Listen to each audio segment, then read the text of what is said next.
Iamblichus Life of Pythagoras. By Thomas Taylor. Introduction. When it is considered that Pythagoras was the father of philosophy, authentic memoirs of his life cannot fail to be uncommonly interesting to every lover of wisdom, and particularly to those who reverence the doctrines of Plato, the most genuine and the best of all his disciples. And that the following memoirs of Pythagoras by Iamblichus are authentic, is acknowledged by all the critics, as they are for the most part obviously derived from sources of very high antiquity.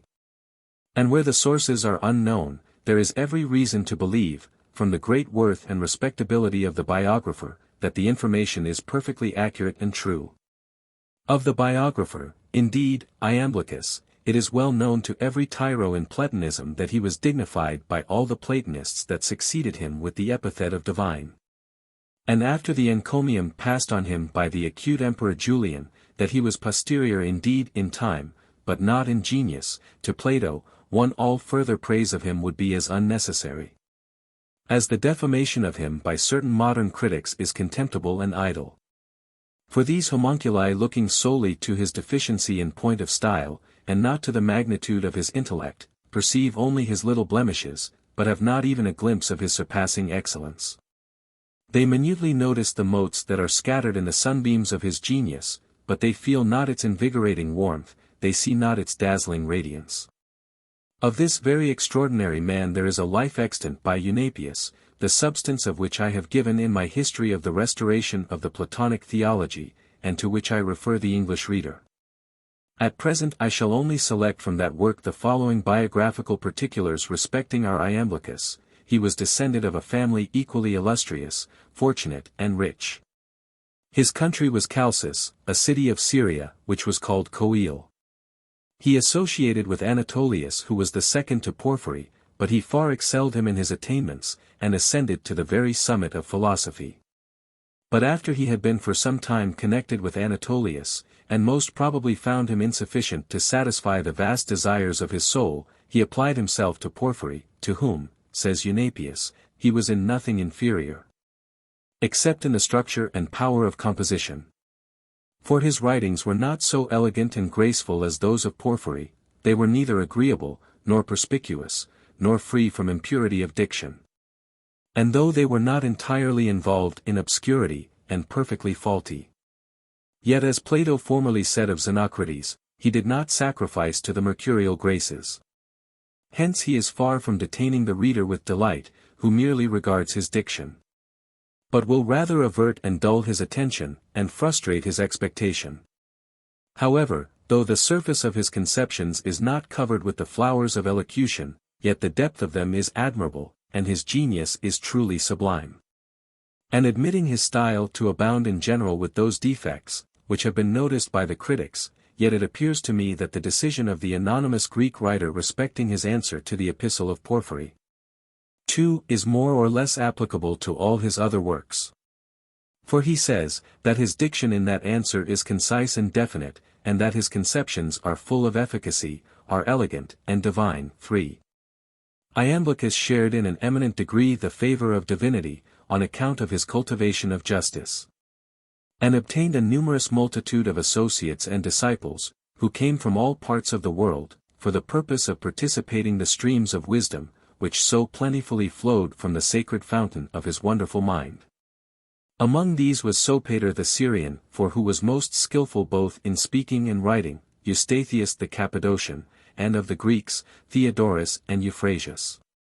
All these were excellent for their virtues and attainments, as well as many other of his disciples, who were not much inferior to the former in eloquence.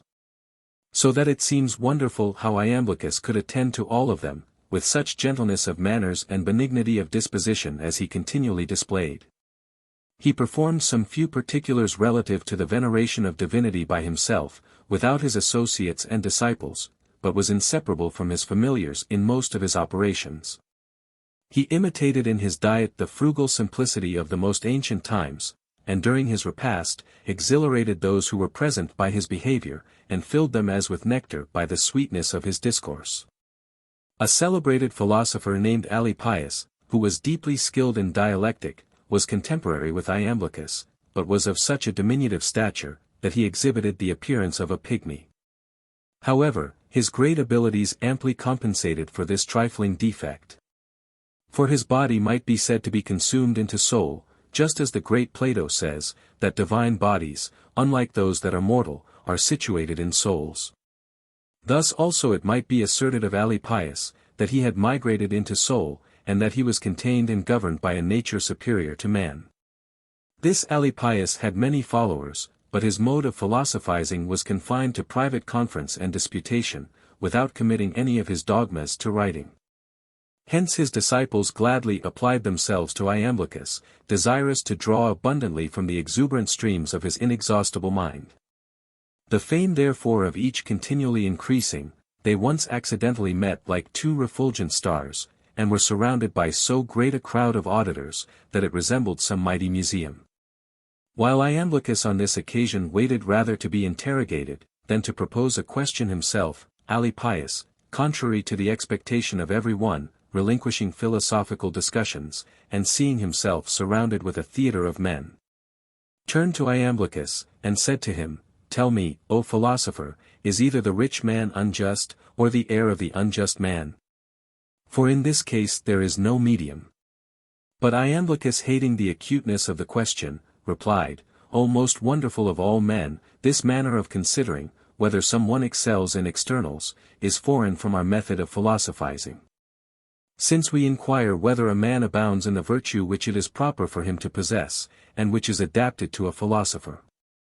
After he had said this he departed, and at the same time all the surrounding multitude was immediately dispersed.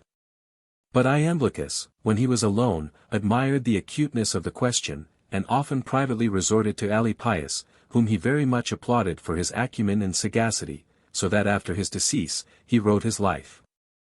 This Alypius was an Alexandrian by birth, and died in his own country, worn out with age, and after him Iamblichus, leaving behind him many roots and fountains of philosophy, which through the cultivation of succeeding Platonists, produced a fair variety of vigorous branches, and copious streams. For an account of the theological writings of Iamblichus, I refer the reader to my above-mentioned history of the restoration of the Platonic theology. And for accurate critical information concerning all his works, to the Bibliotheca Graeca of Fabricius.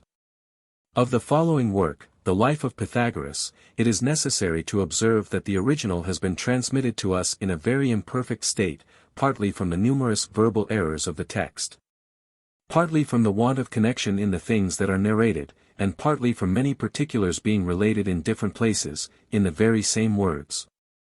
So that the conjecture of Custer, one of the German editors of this work, is highly probable, that it had not received the last hand of Iamblichus, but that others formed this treatise from the confused materials which they found among his manuscripts, after his death. Notwithstanding all its defects, however, it is, as I have before observed, a most interesting work, and the benefits are inestimable, which the dissemination of it is calculated to produce. And as two of the most celebrated critics among the Germans, Custer and Kiesling, have given two splendid editions of this work, it is evident they must have been deeply impressed with a conviction of its value and importance. As to the Pythagoric ethical fragments, all eulogy of them is superfluous, when it is considered that, independently of their being written by very early Pythagoreans, they were some of the sources from which Aristotle himself derived his consummate knowledge of morality, as will be at once evident by comparing his Nicomachean Ethics with these fragments. With respect to the collection of Pythagoric sentences in this volume, it is almost needless to observe that they are incomparably excellent. And it is deeply to be regretted that the Greek original of the sentences of Sextus VI being lost, the fraudulent Latin version of them by the presbyter Rufinus alone remains.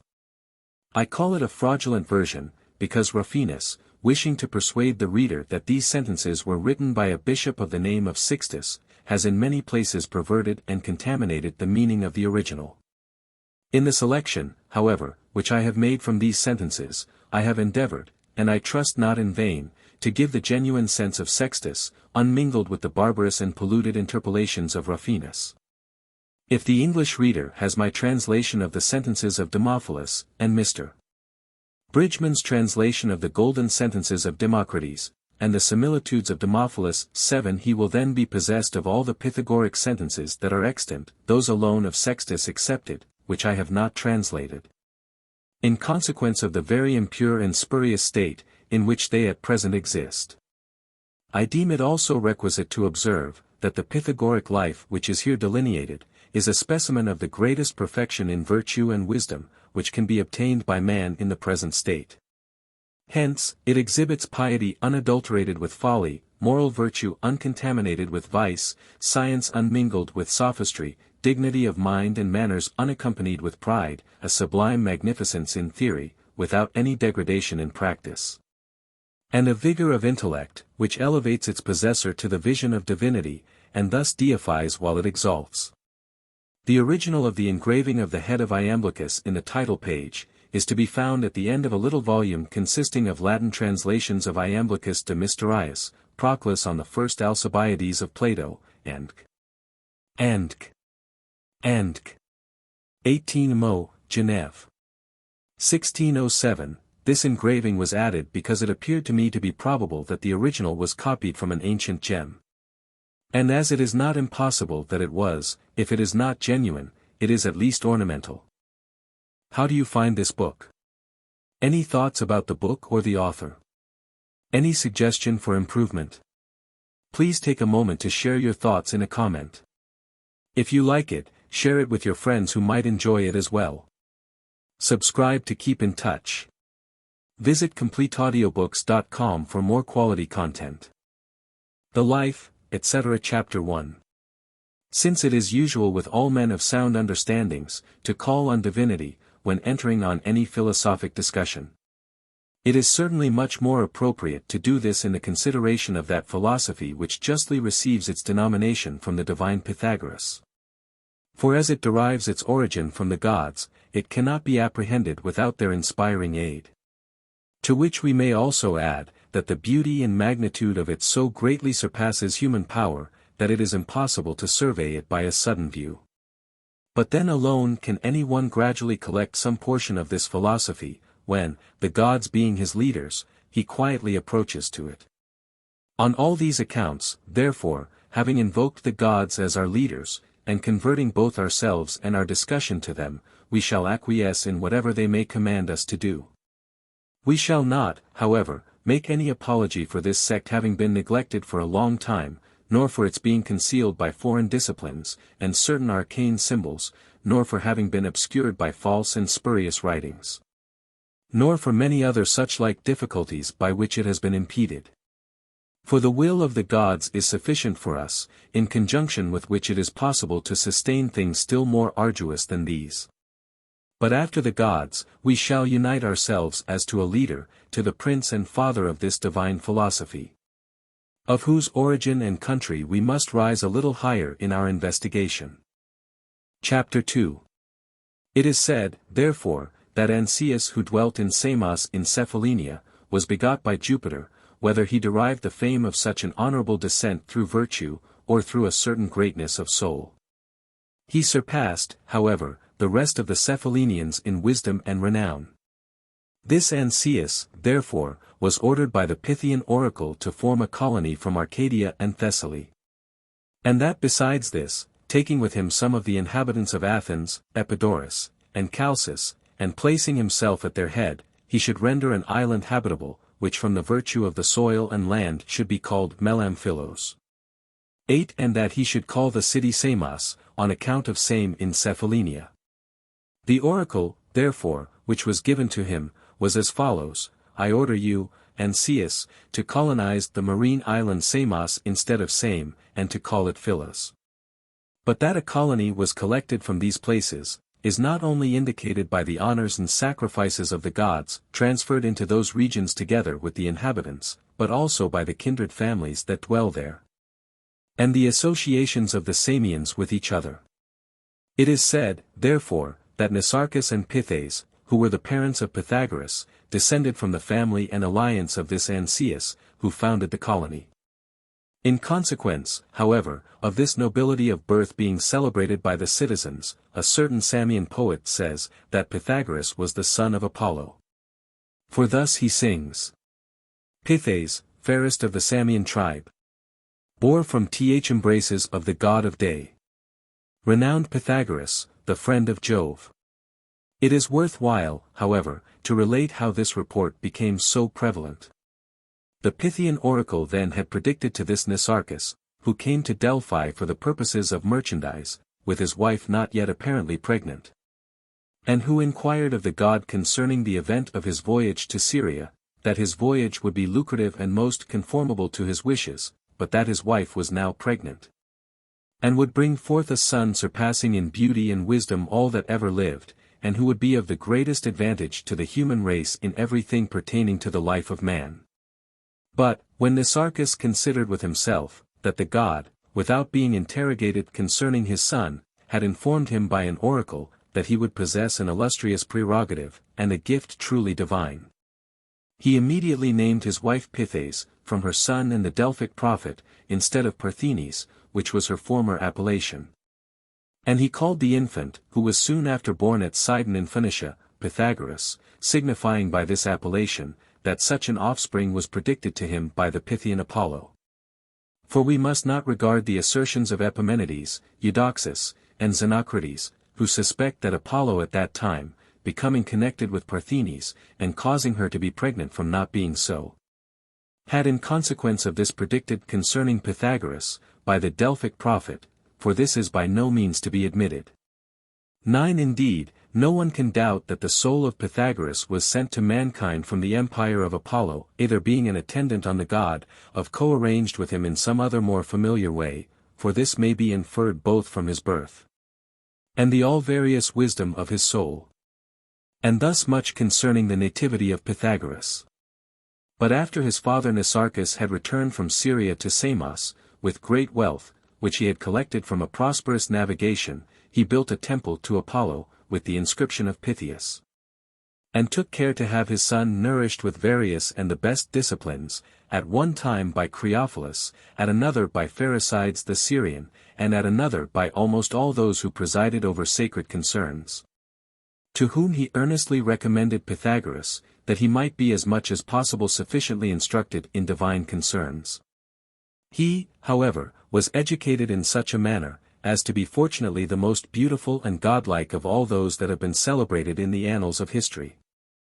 On the death of his father, likewise, though he was still but a youth, his aspect was most venerable, and his habits most temperate, so that he was even reverenced and honored by elderly men, and converted the attention of all who saw and heard him speak, on himself, and appeared to be an admirable person to every one who beheld him. Hence it was reasonably asserted by many, that he was the son of a god. But he being corroborated by renown of this kind, by the education which he had received from his infancy, and by his natural deiform appearance, in a still greater degree evinced that he deserved his present prerogatives. He was also adorned by piety and disciplines, by a mode of living transcendency good, by firmness of soul, and by a body in due subjection to the mandates of reason. In all his words and actions, he discovered an inimitable quiet and serenity, not being subdued at any time by anger, or laughter, or emulation, or contention, or any other perturbation or precipitation of conduct. But he dwelt at Samos like some beneficent demon. Hence, while he was yet a youth, his great renown having reached Thales at Miletus, and Bias at Priene, men illustrious for their wisdom, it also extended to the neighboring cities. To all which we may add, that the youth was everywhere celebrated as the long-haired Samian, and was reverenced by the multitude as one under the influence of divine inspiration. But after he had attained the 18th year of his age, about the period when the tyranny of Polycrates first made its appearance, foreseeing that under such a government he might receive some impediment in his studies, which engrossed the whole of his attention, he departed privately by night with one Hippodamus, whose surname was Creophilus, and who was the grandson of him who had formerly been the host, friend, and preceptor in all things of Homer the poet, to Pherecydes, to Anaximander the natural philosopher, and to Thales at Miletus. He likewise alternately associated with each of these philosophers, in such a manner, that they all loved him, admired his natural endowments, and made him a partaker of their doctrines. Indeed, after Thales had gladly admitted him to his intimate confidence, he admired the great difference between him and other young men, whom Pythagoras left far behind in every accomplishment. And besides this, Thales increased the reputation Pythagoras had already acquired, by communicating to him such disciplines as he was able to impart, and, apologizing for his old age, and the imbecility of his body, he exhorted him to sail into Egypt, and associate with the Memphian and Diaspolitan 10 priests. For he confessed that his own reputation for wisdom was derived from the instructions of these priests. But that he was neither naturally, nor by exercise, endued with those excellent prerogatives, which were so visibly displayed in the person of Pythagoras. Thales, therefore, gladly announced to him, from all these circumstances, that he would become the wisest and most divine of all men, if he associated with these Egyptian priests. Chapter 3. Pythagoras, therefore, having been benefited by Thales in other respects, and especially having learned from him to be sparing of his time. For the sake of this he entirely abstained from wine and animal food, and still prior to these from voracity, and confined himself to such nutriment as was slender and easy of digestion. In consequence of this, his sleep was short, his soul vigilant and pure, and his body confirmed in a state of perfect and invariable health. In possession of such advantages, therefore, he sailed to Sidon, being persuaded that this was his natural country, and also properly conceiving that he might easily pass from thence into Egypt. Here he conversed with the prophets who were the descendants of Mochus the physiologist, and with others, and also with the Phoenician hierophants. He was likewise initiated in all the mysteries of Byblus and Tyre, and in the sacred operations which are performed in many parts of Syria. Not engaging in a thing of this kind for the sake of superstition, as some one may be led to suppose, but much rather from a love and desire of contemplation, and from an anxiety that nothing might escape his observation which deserved to be learnt in the arcana or mysteries of the gods. Having been previously instructed therefore in the mysteries of the Phoenicians, which were derived like a colony and a progeny from the sacred rites in Egypt, and hoping from this circumstance that he should be a partaker of more beautiful, divine, and genuine monuments of erudition in Egypt.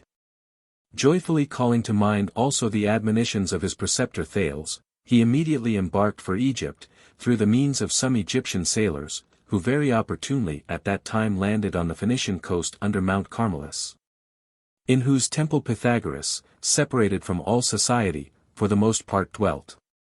But the sailors gladly received him, foreseeing that they should acquire great gain by exposing him to sail. But when, during the voyage, they perceived with what continence and venerable gravity he conducted himself, in conformity to the mode of living he had adopted, they were more benevolently disposed towards him.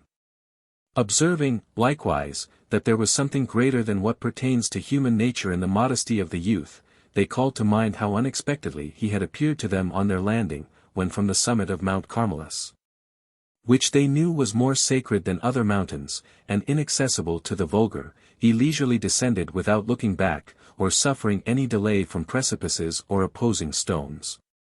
And that when he came to the boat, he said nothing more than, "Are you bound for Egypt?" And farther, that on their answering in the affirmative, he ascended the ship and sate silent the whole time of the voyage, in that part of the vessel where he was not likely to incommode the occupations of the sailors. But Pythagoras remained in one and the same unmoved state for 2 nights and 3 days, neither partaking of food, nor drink, nor sleep, unless perhaps as he sate in that firm and tranquil condition, he might sleep for a short time unobserved by all the sailors. To which we may add, that when the sailors considered how, contrary to their expectations, their voyage had been continued and uninterrupted, as if some deity had been present. Putting all these things together, they concluded that a divine demon had in reality passed over with them from Syria into Egypt. Hence, speaking both to Pythagoras and to each other with greater decorum and gentleness than before, they completed, through a most tranquil sea, the remainder of their voyage, and at length happily landed on the Egyptian coast.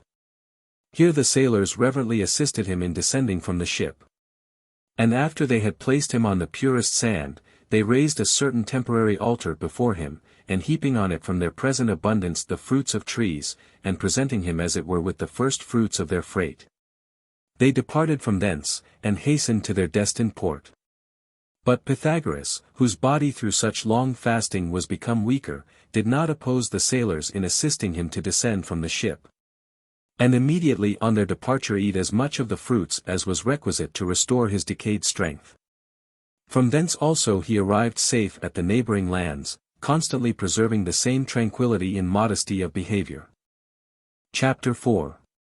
But here, while he frequented all the Egyptian temples with the greatest diligence and with accurate investigation, he was both admired and loved by the priests and prophets with whom he associated. And having learnt with the greatest solicitude every particular, he did not neglect to hear of any transaction that was celebrated in his own time, or of any man famous for his wisdom, or any mystery in whatever manner it might be performed. Nor did he omit to visit any place in which he thought something more excellent might be found. On this account he went to all the priests, by whom he was furnished with the wisdom which each possessed. He spent therefore 22 years in Egypt, in the addita of temples, astronomizing and geometrizing, and was initiated, not in a superficial or casual manner, in all the mysteries of the gods. Till at length being taken captive by the soldiers of Cambyses, he was brought to Babylon. Here he gladly associated with the Magi, was instructed by them in their venerable knowledge, and learnt from them the most perfect worship of the gods. Through their assistance likewise, he arrived at the summit of arithmetic, music, and other disciplines, and after associating with them 12 years, he returned to Samos about the 56th year of his age. Chapter 5. On his return to Samos, however, being known by some of the more aged inhabitants, he was not less admired than before. For he appeared to them to be more beautiful and wise, and to possess a divine gracefulness in a more eminent degree. Hence, he was publicly called upon by his country to benefit all men, by imparting to them what he knew. Nor was he averse to this request, but endeavored to introduce the symbolical mode of teaching, in a way perfectly similar to the documents by which he had been instructed in Egypt. Though the Samians did not very much admit this mode of tuition, and did not adhere to him with that according aptitude which was requisite. Though no one therefore attended to him, and no one was genuinely desirous of those disciplines which he endeavored by all means to introduce among the Greeks, yet he neither despised nor neglected Samos, because it was his country. And therefore wished to give his fellow citizens a taste of the sweetness of the mathematical disciplines, though they were unwilling to be instructed in them. With a view to this, therefore, he employed the following method and artifice. Happening to observe a certain youth, who was a great lover of gymnastic and other corporeal exercises, but otherwise poor and in difficult circumstances, playing at ball in the gymnasium with great aptness and facility. He thought the young man might easily be persuaded to attend to him, if he was sufficiently supplied with the necessaries of life, and freed from the care of procuring them. As soon as the youth, therefore, left the bath, Pythagoras called him to him, and promised that he would furnish him with everything requisite to the support of his bodily exercise, on condition that he would receive from him gradually and easily, but continually, so that he might not be burthened by receiving them at once, certain disciplines, which he said he had learnt from the barbarians in his youth, but which now began to desert him through forgetfulness and the incursions of old age. But the young man immediately acceded to the conditions, through the hope of having necessary support. Pythagoras, therefore, endeavored to instruct him in the disciplines of arithmetic and geometry, forming each of his demonstrations in an abacus, and giving the youth 3 oboli as a reward for every figure which he learnt.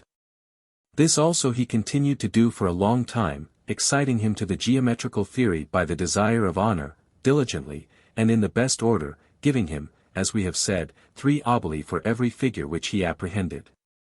But when the wise man observed that the elegance, sweetness, and connection of these disciplines, to which the youth had been led in a certain orderly path, had so captivated him that he would not neglect their pursuit though he should suffer the extremity of want, he pretended poverty, and an inability of giving him 3 oboli any longer. But the youth on hearing this replied, I am able without these to learn and receive your disciplines. Pythagoras then said, but I have not the means of procuring sufficient nutriment for myself. As it is requisite, therefore, to labor in order to procure daily necessaries and mortal food, it would not be proper that his attention should be distracted by the abacus, and by stupid and vain pursuits. The youth, however, vehemently abhorring the thought of discontinuing his studies, replied, I will in future provide for you, and repay your kindness in a way resembling that of the stork, for I in my turn will give you 3 oboli for every figure. And from this time he was so captivated by these disciplines, that he alone, of all the Samians, migrated from his country with Pythagoras, having the same name with him, but being the son of Eradicles. There are said to be 3 books of this Samian on athletics, in which he orders the athlete to feed on flesh instead of dry figs, which books are very improperly ascribed by some to Pythagoras the son of Nicarchus. It is likewise said, that about the same time Pythagoras was admired at Delos, when he approached to the bloodless altar, as it is called, of the father Apollo, and worshipped it. After which he went to all the oracles. He likewise dwelt for some time in Crete and Sparta, for the purpose of becoming acquainted with their laws, and, having been an auditor and learner of all these, he returned home in order to investigate what he had omitted. And in the first place, indeed, he established a school in the city, which is even now called the semicircle of Pythagoras, and in which the Samians now consult about public affairs, conceiving it right to investigate things just and advantageous in that place which he had constructed, who paid attention to the welfare of all men. He also formed a cavern out of the city, adapted to his philosophy, in which he spent the greatest part both of the day and night, employing himself in the investigation of things useful in disciplines, framing intellectual conceptions after the same manner as Minos the son of Jupiter. Indeed, he so much surpassed those who afterwards employed his disciplines, that they conceived magnificently of themselves, from the knowledge of theorems of small importance. But Pythagoras gave completion to the science of the celestial orbs, and unfolded the whole of it by arithmetical and geometrical demonstrations. He is, however, to be admired in a still greater degree for what he afterwards accomplished. For when now philosophy had received a great accession, he was admired by all Greece, and the best of those who philosophized came to Samos on his account, in order that they might participate of his erudition. The citizens likewise employed him in all their embassies, and compelled him to unite with them in the administration of public affairs. However, as he easily saw the difficulty of complying with the laws of his country, and at the same time remaining at home and philosophizing, and considered that all philosophers before him had passed their life in foreign countries, he determined to neglect all political occupations. Induced to this, according to the testimony of others, by the negligence of the Samians in what relates to education, and went into Italy, conceiving that place to be his proper country, in which men well disposed towards learning were to be found in the greatest abundance. And such was the success of his journey, that on his arrival at Crotona, which was the noblest city in Italy, he had many followers, amounting, as it is said, to the number of 600, who were not only excited by his discourses to the study of philosophy, but also to an amicable division of the goods of life in common. From whence they acquired the appellation of coenobity. Chapter 6. And these indeed were such as philosophized. But the greatest part of his disciples consisted of auditors whom they call achismatici, who on his first arrival in Italy, according to Nicomachus, being captivated by one popular oration alone, exceeded 2,000 in number. These, with their wives and children, being collected into one very large and common auditory, called Homokoion, and which for its magnitude resembled a city, founded a place which was universally called Magna Graecia. This great multitude of people likewise, receiving laws and mandates from Pythagoras as so many divine precepts, and without which they engaged in no occupation, dwelt together with the greatest general concord, celebrated and ranked by their neighbors among the number of the blessed. At the same time, as we have already observed, they shared their possessions in common. Such also was their reverence for Pythagoras, that they numbered him with the gods, as a certain beneficent and most philanthropic demon. And some indeed celebrated him as the Pythian, but others as the Hyperborean Apollo. Some again considered him as Paean, but others as one of the demons that inhabit the moon. And others celebrated him as one of the Olympian gods 11 who, in order to benefit and correct the mortal life, appeared to the men of those times in a human form, in order that he might extend to them the salutary light of felicity and philosophy. And indeed a greater good never came, nor ever will come to mankind, than that which was imparted by the gods through this Pythagoras. Hence, even now the proverb of the long-haired Samian, is applied to the most venerable man. But Aristotle relates, in his treatise on the Pythagoric philosophy, that such a division as the following was preserved by the Pythagoreans among their principal arcana, viz. That of rational animals one kind is a god, another man, and another such as Pythagoras. And indeed they very reasonably apprehended him to be a being of this kind, through whom a right conception and conformable to things themselves was introduced of gods, heroes, and demons. Of the world, the all-various motion of the spheres and stars, their oppositions, eclipses, and inequalities, their eccentricities and epicycles. Of all the natures contained in the heavens and the earth, together with those that have an intermediate subsistence, whether apparent or occult. Nor was there anything, in all this variety of information, at all contrary to the phenomena, or the conceptions of intellect. To which we may add, that all such disciplines, theories, and scientific investigations, as truly invigorate the eye of the soul, and purify the intellect from the blindness introduced by studies of a different kind, so as to enable it to perceive the true principles and causes of the universe, were unfolded by Pythagoras to the Greeks. But besides all this, the best polity, popular concord, community of possessions among friends, the worship of the gods, piety to the dead, legislation, erudition, silence, abstinence from animals, continence, temperance, sagacity, divinity. And in one word, whatever is anxiously sought after by the lovers of learning, was brought to light by Pythagoras. On all these accounts, therefore, as I have just now said, he was, everywhere, so transcendently admired. Chapter 7. It remains therefore after this, that we should relate how he travelled, what places he first visited, what discourses he made, on what subjects, and to whom they were addressed. For thus we shall easily apprehend the nature of his association with the men of that time. It is said then, that as soon as he came to Italy and Sicily, which cities he understood had oppressed each other with slavery, partly at some distant period of past time, and partly at a recent period, he inspired the inhabitants with a love of liberty, and through the means of his auditors, restored to independence and liberated Crotona, Sybaris, Catons, Rhegium, Himera, Agrigentum, Tauromenias, and some other cities. For whom also he established laws, through Charondas the Catanian, and Zaleucus the Locrian, by whom they became flourishing cities, and afforded an example worthy of imitation, for a long time, to the neighboring kingdoms.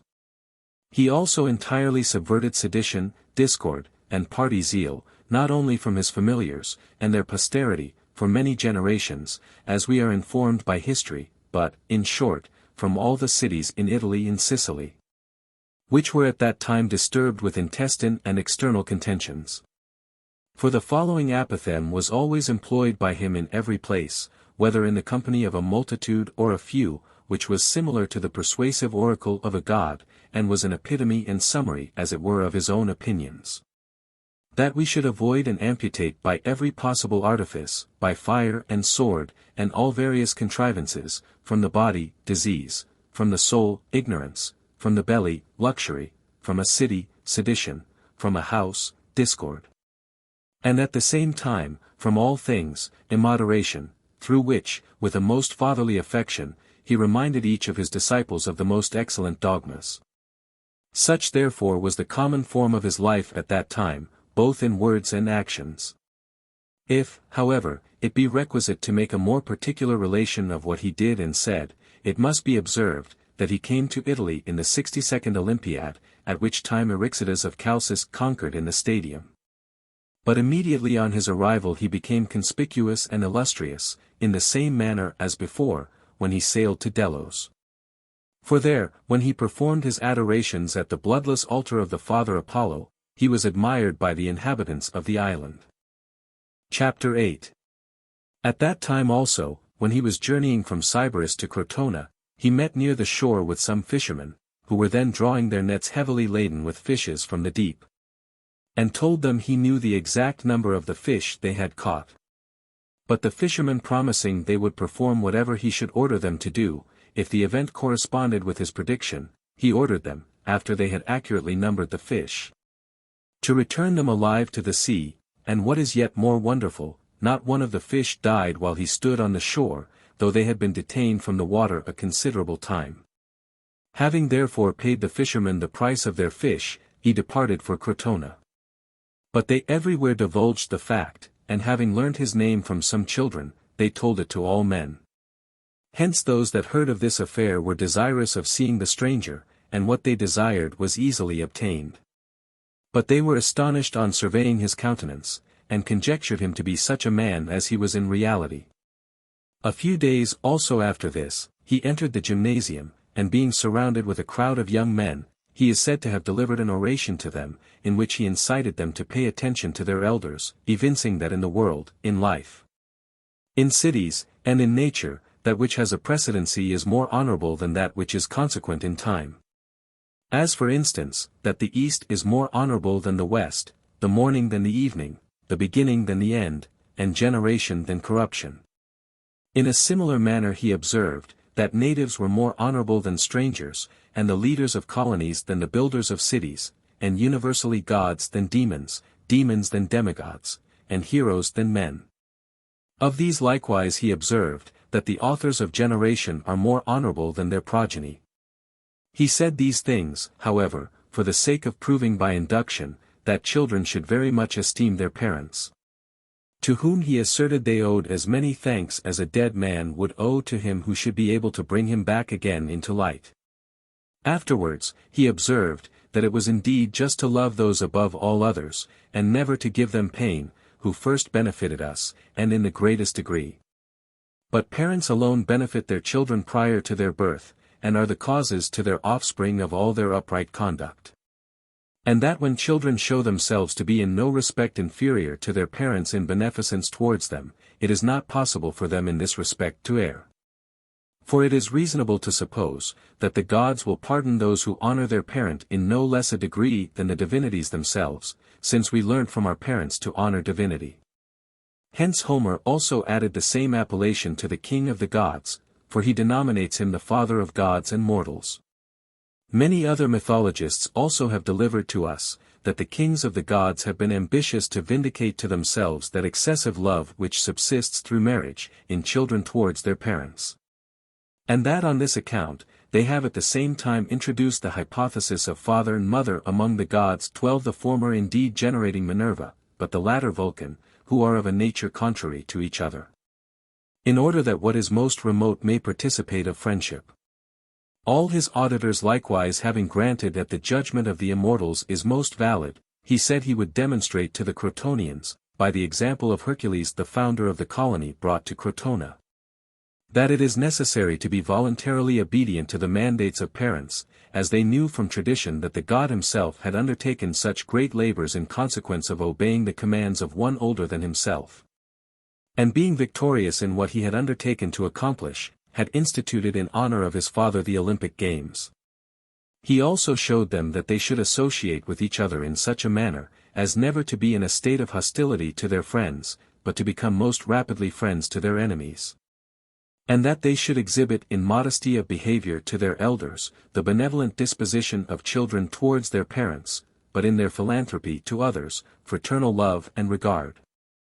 In the next place, he spoke concerning temperance, and said, that the juvenile age should make trial of its nature, this being the period in which the desires are in the most flourishing state. Afterwards, he exhorted them to consider, that this alone among the virtues was adapted to a boy and a virgin, to a woman, and to the order of those of a more advanced age. And that it was especially accommodated to the younger part of the community. He also added, that this virtue alone comprehended the goods both of body and soul, as it preserved the health and also the desire of the most excellent studies. But this is evident from the opposite. For when the barbarians and Greeks warred on each other about Troy, each of them fell into the most dreadful calamities, through the incontinence of one man, partly in the war itself and partly in returning to their native land. And divinity ordained that the punishment of injustice alone should endure for 1,010 years, predicting by an oracle the capture of Troy. and ordering that virgins should be annually sent by the Locrians into the temple of Trojan Minerva. Pythagoras also exhorted young men to the cultivation of learning, calling on them to observe how absurd it would be that they should judge the reasoning power to be the most laudable of all things, and should consult about other things through this, and yet bestow no time nor labor in the exercise of it. Though the attention which is paid to the body, resembles depraved friends, and rapidly fails, but erudition, like worthy and good men, endures till death, and for some persons procures immortal renown after death. These and other observations of the like kind, were made by Pythagoras, partly from history, and partly from philosophic dogmas, in which he showed that erudition is a natural excellence of disposition common to those in each genus, who rank in the first class of human nature. For the discoveries of these, become erudition to others. But this is naturally so worthy of pursuit, that with respect to other laudable objects of attainment, it is not possible to partake of some of them through another person, such as strength, beauty, health, and fortitude. And others are no longer possessed by him who imparts them to another, such as wealth, dominion, and many other things which we shall omit to mention. It is possible, however, for erudition to be received by another, without in the least diminishing that which the giver possesses. In a similar manner also, some goods cannot be possessed by men. But we are capable of being instructed, according to our own proper and deliberate choice. And in the next place, he who being thus instructed, engages in the administration of the affairs of his country, does not do this from impudence, but from erudition. For by education nearly men differ from wild beasts, the Greeks from the barbarians, those that are free from slaves, and philosophers from the vulgar. And in short, those that have erudition possess such a transcendency with respect to those that have not, that 7 men have been found from one city, and in one Olympiad, that were swifter than others in the course. And in the whole of the habitable part of the globe, those that excelled in wisdom were also 7 in number. But in the following times in which Pythagoras lived, he alone surpassed all others in philosophy. For he called himself by this name, viz. a philosopher, instead of a wise man. Chapter 9. And this indeed is what he said to the young men in the gymnasium. But when they had told their parents what they had heard, 1,000 men having called Pythagoras into the senate house, and praised him for what he had said to their sons, desired him, if he had anything advantageous to say to the Crotonians, to unfold it to those who were the leaders of the administration. He was also the first that advised them to build a temple to the Muses, in order that they might preserve the existing concord. For he observed that all these divinities were called by one common name, the Muses, that they subsisted in conjunction with each other, especially rejoiced in common honors, and in short, that there was always one and the same choir of the Muses. He likewise farther observed, that they comprehended in themselves symphony, harmony, rhythm, and all things which procure concord. They also evinced that their power does not alone extend to the most beautiful theorems, but likewise to the symphony and harmony of things. In the next place, he said it was necessary they should apprehend that they received their country from the multitude of the citizens, as a common deposit. Hence, it was requisite they should so govern it, that they might faithfully transmit it to their posterity, as an hereditary possession. And that this would firmly be effected, if they were equal in all things to the citizens, and surpassed them in nothing else than justice. For men knowing that every place requires justice, have asserted in fables that Themis has the same order with Jupiter, that dice, i.e. justice, is seated by Pluto, and that law is established in cities. In order that he who does not act justly in things which his rank in society requires him to perform, may at the same time appear to be unjust towards the whole world. He added, it was proper that the senators should not make use of any of the gods for the purpose of an oath, but that their language should be such as to render them worthy of belief even without oaths. And likewise, that they should so manage their own domestic affairs, as to make the government of them the object of their deliberate choice. That they should also be genuinely disposed towards their own offspring, as being the only animals that have a sensation of this conception. And that they should so associate with a wife the companion of life, as to be mindful that other compacts are engraved in tables and pillars, but those with wives are inserted in children. That they should likewise endeavor to be beloved by their offspring, not through nature, of which they were not the causes, but through deliberate choice, for this is voluntary beneficence. He further observed, that they should be careful not to have connection with any but their wives, in order that the wives may not bastardize the race through the neglect and vicious conduct of the husbands. That they should also consider, that they received their wives from the vestal hearth with libations, and brought them home as if they were suppliants, in the presence of the gods themselves. And that by orderly conduct and temperance, they should become examples both to their own families, and to the city in which they live. That besides this, they should take care to prevent every one from acting viciously, lest offenders not fearing the punishment of the laws, should be concealed, and reverencing beautiful and worthy manners, they should be impelled to justice. He also exhorted them to expel sluggishness from all their actions, for he said that opportunity was the only good in every action. But he defined the divulsion of parents and children from each other, to be the greatest of injuries. And said, that he ought to be considered as the most excellent man, who is able to foresee what will be advantageous to himself, but that he ranks as the next in excellence, who understands what is useful from things which happen to others. But that he is the worst of men who waits for the perception of what is best, till he is himself afflicted. He likewise said, that those who wish to be honored, will not err if they imitate those that are crowned in the course, for these do not injure their antagonists, but are alone desirous that they themselves may obtain the victory.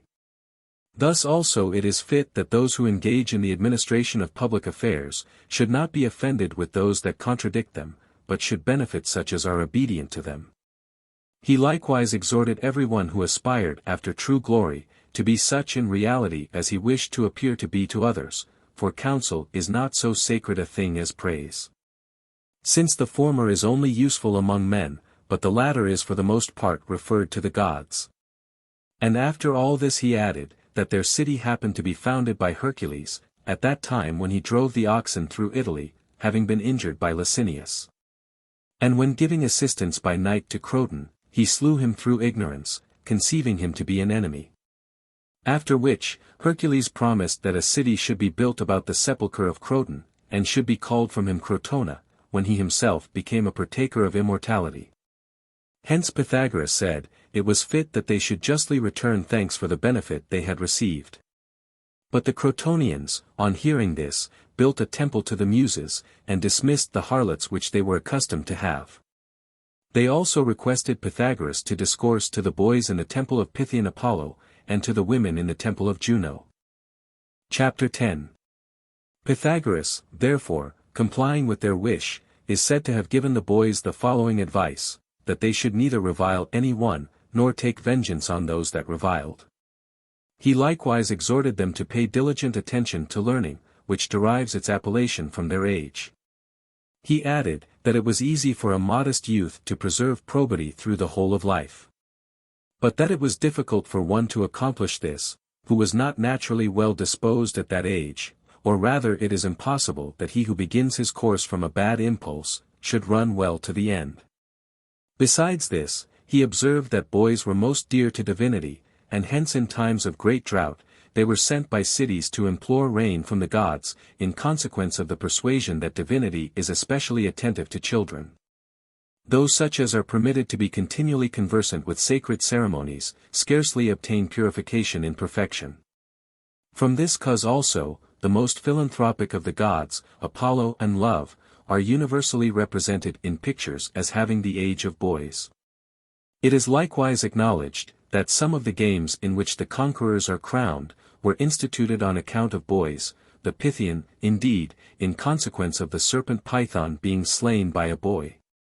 But the Nemean and Isthmian, on account of the death of Archemorus and Melicerta.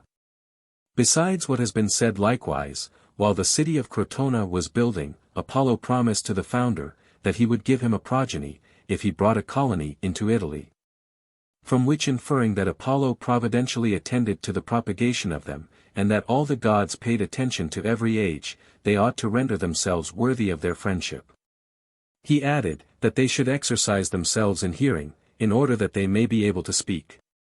And farther still, that as soon as they have entered into the path in which they intend to proceed to old age, they should follow the steps of those that preceded them, and never contradict those that are older than themselves. For thus hereafter, they will justly think it right that neither should they be injured by their juniors. On account of these exhortations, it must be confessed that he deserved not to be called by his own name, but that all men should denominate him divine. Chapter 11. But to the women he is said to have discoursed concerning sacrifices as follows: in the first place indeed, as they would wish that another person who intended to pray for them, should be worthy and good. Because the gods attend to such as these. Thus also it is requisite that they should in the highest degree esteem equity and modesty, in order that the gods may be readily disposed to hear their prayers. In the next place, they should offer to the gods such things as they have produced with their own hands, and should bring them to the altars without the assistance of servants, such as cakes, honeycombs, and frankincense. But that they should not worship divinity with blood and dead bodies, nor offer many things at one time, as if they never meant to sacrifice again. With respect also to their association with men, he exhorted them to consider that their parents granted to the female nature, that they should love their husbands in a greater degree than those who were the sources of their existence. That in consequence of this, they would do well either not to oppose their husbands, or to think that they have then vanquished, when they submit to them. Farther still, in the same assembly also, Pythagoras is said to have made that celebrated observation, that it is holy for a woman, after having been connected with her husband, to perform sacred rites on the same day.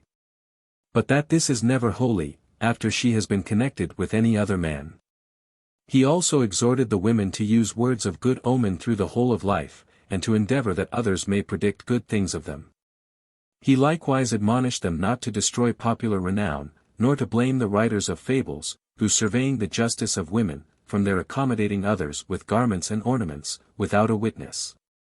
When it is necessary for some other person to use them, and that neither litigation nor contradiction are produced from this confidence, have feigned, that 3 women used but one eye in common, on account of the facility of their communion with each other. He farther observed, that he who is called the wisest of all others, and who gave arrangement to the human voice, and in short, was the inventor of names, whether he was a god or a demon, or a certain divine man. 13 Perceiving that the genus of women is most adapted to piety, gave to each of their ages the appellation of some god.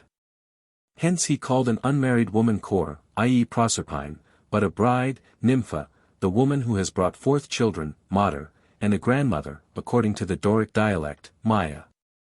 In conformity to which also, the oracles in Dodona and at Delphi, are unfolded into light through a woman.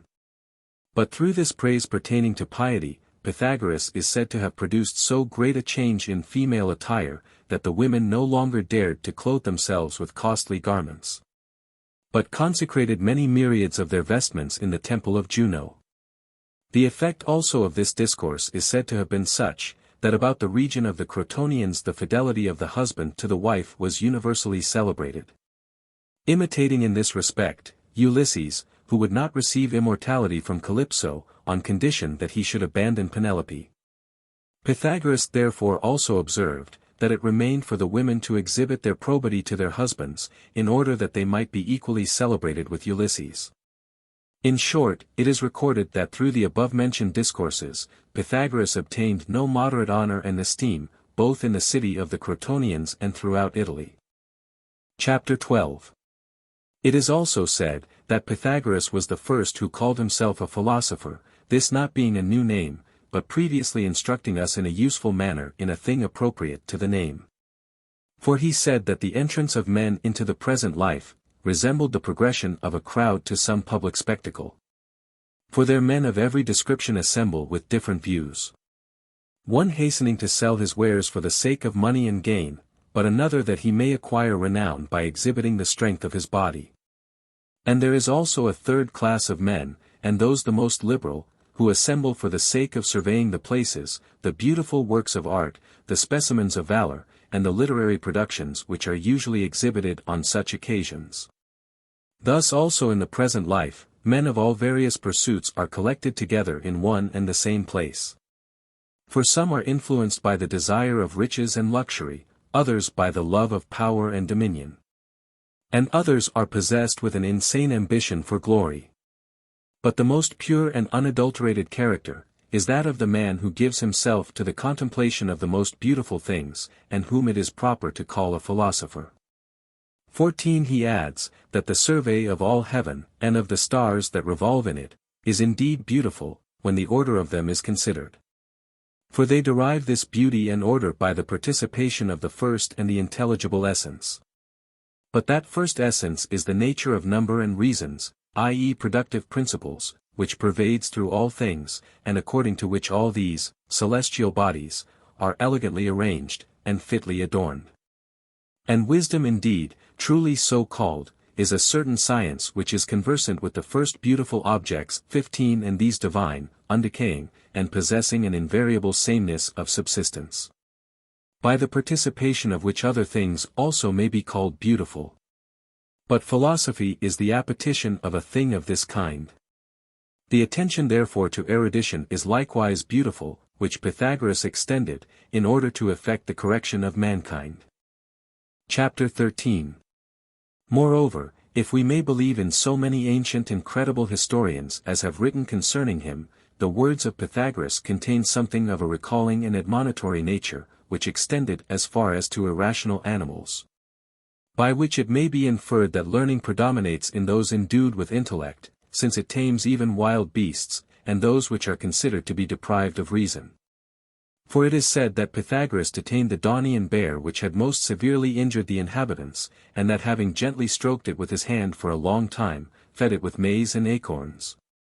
And compelled it by an oath no longer to touch any living thing, he dismissed it.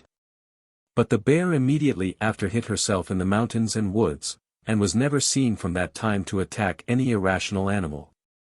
Perceiving likewise an ox at Tarentum feeding in a pasture, and eating among other things green beans, he advised the herdsman to tell the ox to abstain from the beans. The herdsman, however, laughed at him, and said that he did not understand the language of oxen, but if Pythagoras did, it was in vain to advise him to speak to the ox, but fit that he himself should advise the animal to abstain from such food. Pythagoras therefore, approaching to the ear of the ox, and whispering in it for a long time, not only caused him then to refrain from beans, but it is said that he never after tasted them. This ox also lived for a long time at Tarentum near the temple of Juno, where it remained when it was old, and was called the sacred ox of Pythagoras. It was also fed by those that came to it with human food. When likewise he happened to be conversing with his familiars about birds, symbols, and prodigies, and was observing that all these are the messengers of the gods, sent by them to those men who are truly dear to the gods. He is said to have brought down an eagle that was flying over Olympia, and after gently stroking, to have dismissed it. Through these things, therefore, and other things similar to these, he demonstrated that he possessed the same dominion as Orpheus, over savage animals, and that he allured and detained them by the power of voice proceeding from the mouth. Chapter 14. With him likewise the best principle originated of a guardian attention to the concerns of men, and which ought to be pre-assumed by those who intend to learn the truth about other things. For he reminded many of his familiars, by most clear and evident indications, of the former life which their soul lived, before it was bound to this body, and demonstrated by indubitable arguments, that he had been Euryphamus the son of Pandas, who conquered Patroclus. And he especially praised the following funeral Homeric verses pertaining to himself, sung them most elegantly to the lyre, and frequently repeated them. The shining circlets of his golden hair, which even the Graces might be proud to wear, instarred with gems and gold, bestrow the shore, with dust dishonored, and deformed with gore, as the young olive in some sylvan scene, crowned by fresh fountains with eternal green, lifts the gay head, in snowy florets fair, and plays and dances to the gentle air. When lo, a whirlwind from high heaven invades the tender plant, and withers all its shades. It lies uprooted from its genial bed, a lovely ruin now defact and dead. Thus young, thus beautiful, Euryphamus lay, while the fierce Spartan tore his arms away. 16. But what is related about the shield of this Phrygian Euphorbus, being dedicated among other Trojan spoils to Argive Juno, we shall omit, as being of a very popular nature. That, however, which he wished to indicate through all these particulars is this, that he knew the former lives which he had lived, and that from hence he commenced his providential attention to others, reminding them of their former life. Chapter 15. Conceiving, however, that the first attention which should be paid to men, is that which takes place through the senses. As when some one perceives beautiful figures and forms, or hears beautiful rhythms and melodies, he established that to be the first erudition which subsists through music, and also through certain melodies and rhythms, from which the remedies of human manners and passions are obtained, together with those harmonies of the powers of the soul which it possessed from the first. He likewise devised medicines calculated to repress and expel the diseases both of bodies and souls. And by Jupiter that which deserves to be mentioned above all these particulars is this, that he arranged and adapted for his disciples what are called apparatus and contractations, divinely contriving mixtures of certain diatonic, chromatic, and euharmonic melodies, through which he easily transferred and circularly led the passions of the soul into a contrary direction, when they had recently and in an irrational and clandestine manner been formed. Such as sorrow, rage, and pity, absurd emulation and fear, all various desires, angers, and appetites, pride, supineness, and vehemence. For he corrected each of these by the rule of virtue, attempering them through appropriate melodies, as through certain salutary medicines. In the evening, likewise, when his disciples were retiring to sleep, he liberated them by these means from diurnal perturbations and tumults, and purified their intellective power from the influxive and effluxive waves of a corporeal nature. Rendered their sleep quiet, and their dreams pleasing and prophetic.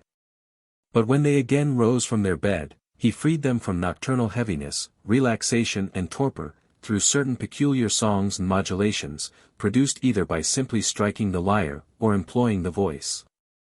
Pythagoras, however, did not procure for himself a thing of this kind through instruments or the voice, but employing a certain ineffable divinity, and which it is difficult to apprehend, he extended his ears, and fixed his intellect in the sublime symphonies of the world, he alone hearing and understanding, as it appears, the universal harmony and consonance of the spheres, and the stars that are moved through them, and which produce a fuller and more intense melody than anything effected by mortal sounds.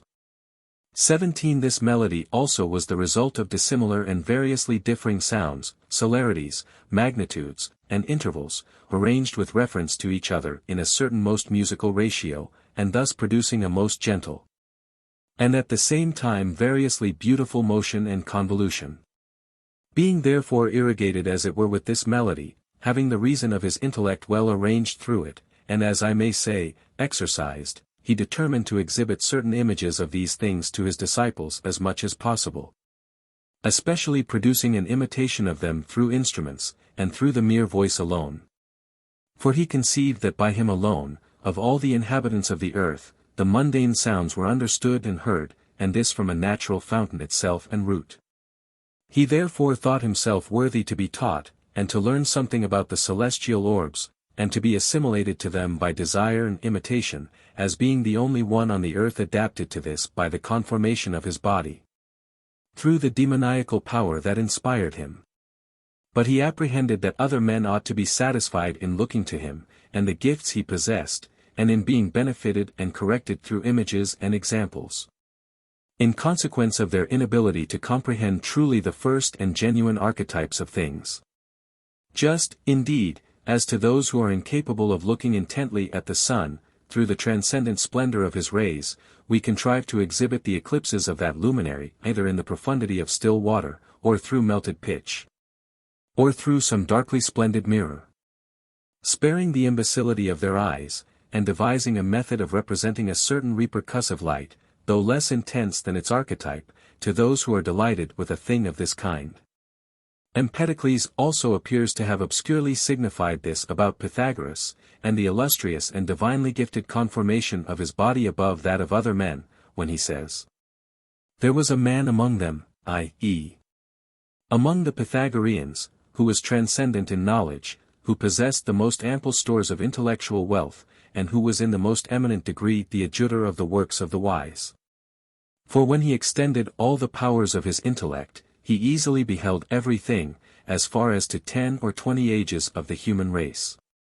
For the words transcendent, and he beheld everything, and the wealth of intellect, and the like, especially exhibit the illustrious nature of the conformation of his mind and body, and its superior accuracy in seeing, and hearing, and in intellectual perception.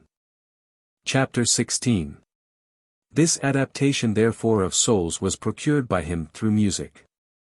But another purification of the dianoetic part 18 and at the same time of the whole soul, through all various studies, was effected by him as follows. He conceived generally that labor should be employed about disciplines and studies, and ordained like a legislator, trials of the most various nature, punishments, and restraints by fire and sword, for innate intemperance, and an inexhaustible avidity of possessing, which he who is depraved can neither suffer nor sustain. Besides these things also, he ordered his familiars to abstain from all animals, and farther still from certain foods, which are hostile to the reasoning power, and impede its genuine energies. He likewise enjoined them continence of speech, and perfect silence, exercising them for many years in the subjugation of the tongue, and in a strenuous and assiduous investigation and resumption of the most difficult theorems. Hence also, he ordered them to abstain from wine, to be sparing in their food, to sleep little, and to have an unstudied contempt of, and hostility to glory, wealth, and the like, to have an unfeigned reverence of those to whom reverence is due, a genuine similitude and benevolence to those of the same age with themselves, and an attention and incitation towards their juniors, free from all envy. With respect to the amity also which subsists in all things towards all, whether it be that of gods towards men through piety in scientific theory, or of dogmas towards each other, or universally of the soul towards the body, and of the rational towards the irrational part, through philosophy, and the theory pertaining to it. Or whether it be that of men to each other, of citizens indeed through sound legislation, but of strangers through a correct physiology, or of the husband to the wife, or of brothers and kindred, through unperverted communion. Or whether, in short, it be of all things towards all, and still farther, of certain irrational animals through justice, and of physical connection and association. Or whether it be the pacification and conciliation of the body which is of itself mortal, and of its latent contrary powers, through health, and a diet and temperance conformable to this, in imitation of the salubrious condition of the mundane elements. Of the appellation of all these, which are summarily comprehended in one and the same name, that of friendship, Pythagoras is acknowledged to have been the inventor and legislator. And, in short, he was the cause to his disciples of the most appropriate converse with the gods, both when they were awake and when asleep. A thing which never takes place in a soul disturbed by anger, or pain, or pleasure, or, by Jupiter, by any other base desire, or defiled by ignorance, which is more unholy and noxious than all these. By all these inventions, therefore, he divinely healed and purified the soul, resuscitated and saved its divine part, and conducted to the intelligible its divine eye, which, as Plato says, is better worth saving than 10,000 corporeal eyes, see note 1. For by looking through this alone, when it is strengthened and clarified by appropriate aids, the truth pertaining to all beings is perceived. Referring therefore to this, Pythagoras purified the dianoetic power of the soul. Such also was the form with him of erudition, and these were the things to which he directed his view.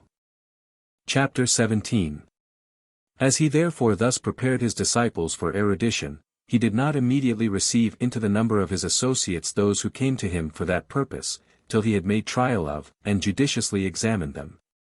Hence in the first place he inquired after what manner they associated with their parents, and the rest of their relatives.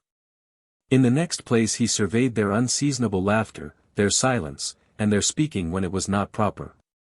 And farther still, what their desires were, with whom they associated, how they conversed with them, in what they especially employed their leisure time in the day, and what were the subjects of their joy and grief. He likewise surveyed their form, their mode of walking, and the whole motion of their body. Physiognomically also considering the natural indications of their frame, he made them to be manifest signs of the unapparent manners of the soul. When, therefore, he had thus made trial of some one, he suffered him to be neglected for 3 years, in the meantime observing how he was disposed with respect to stability, and a true love of learning.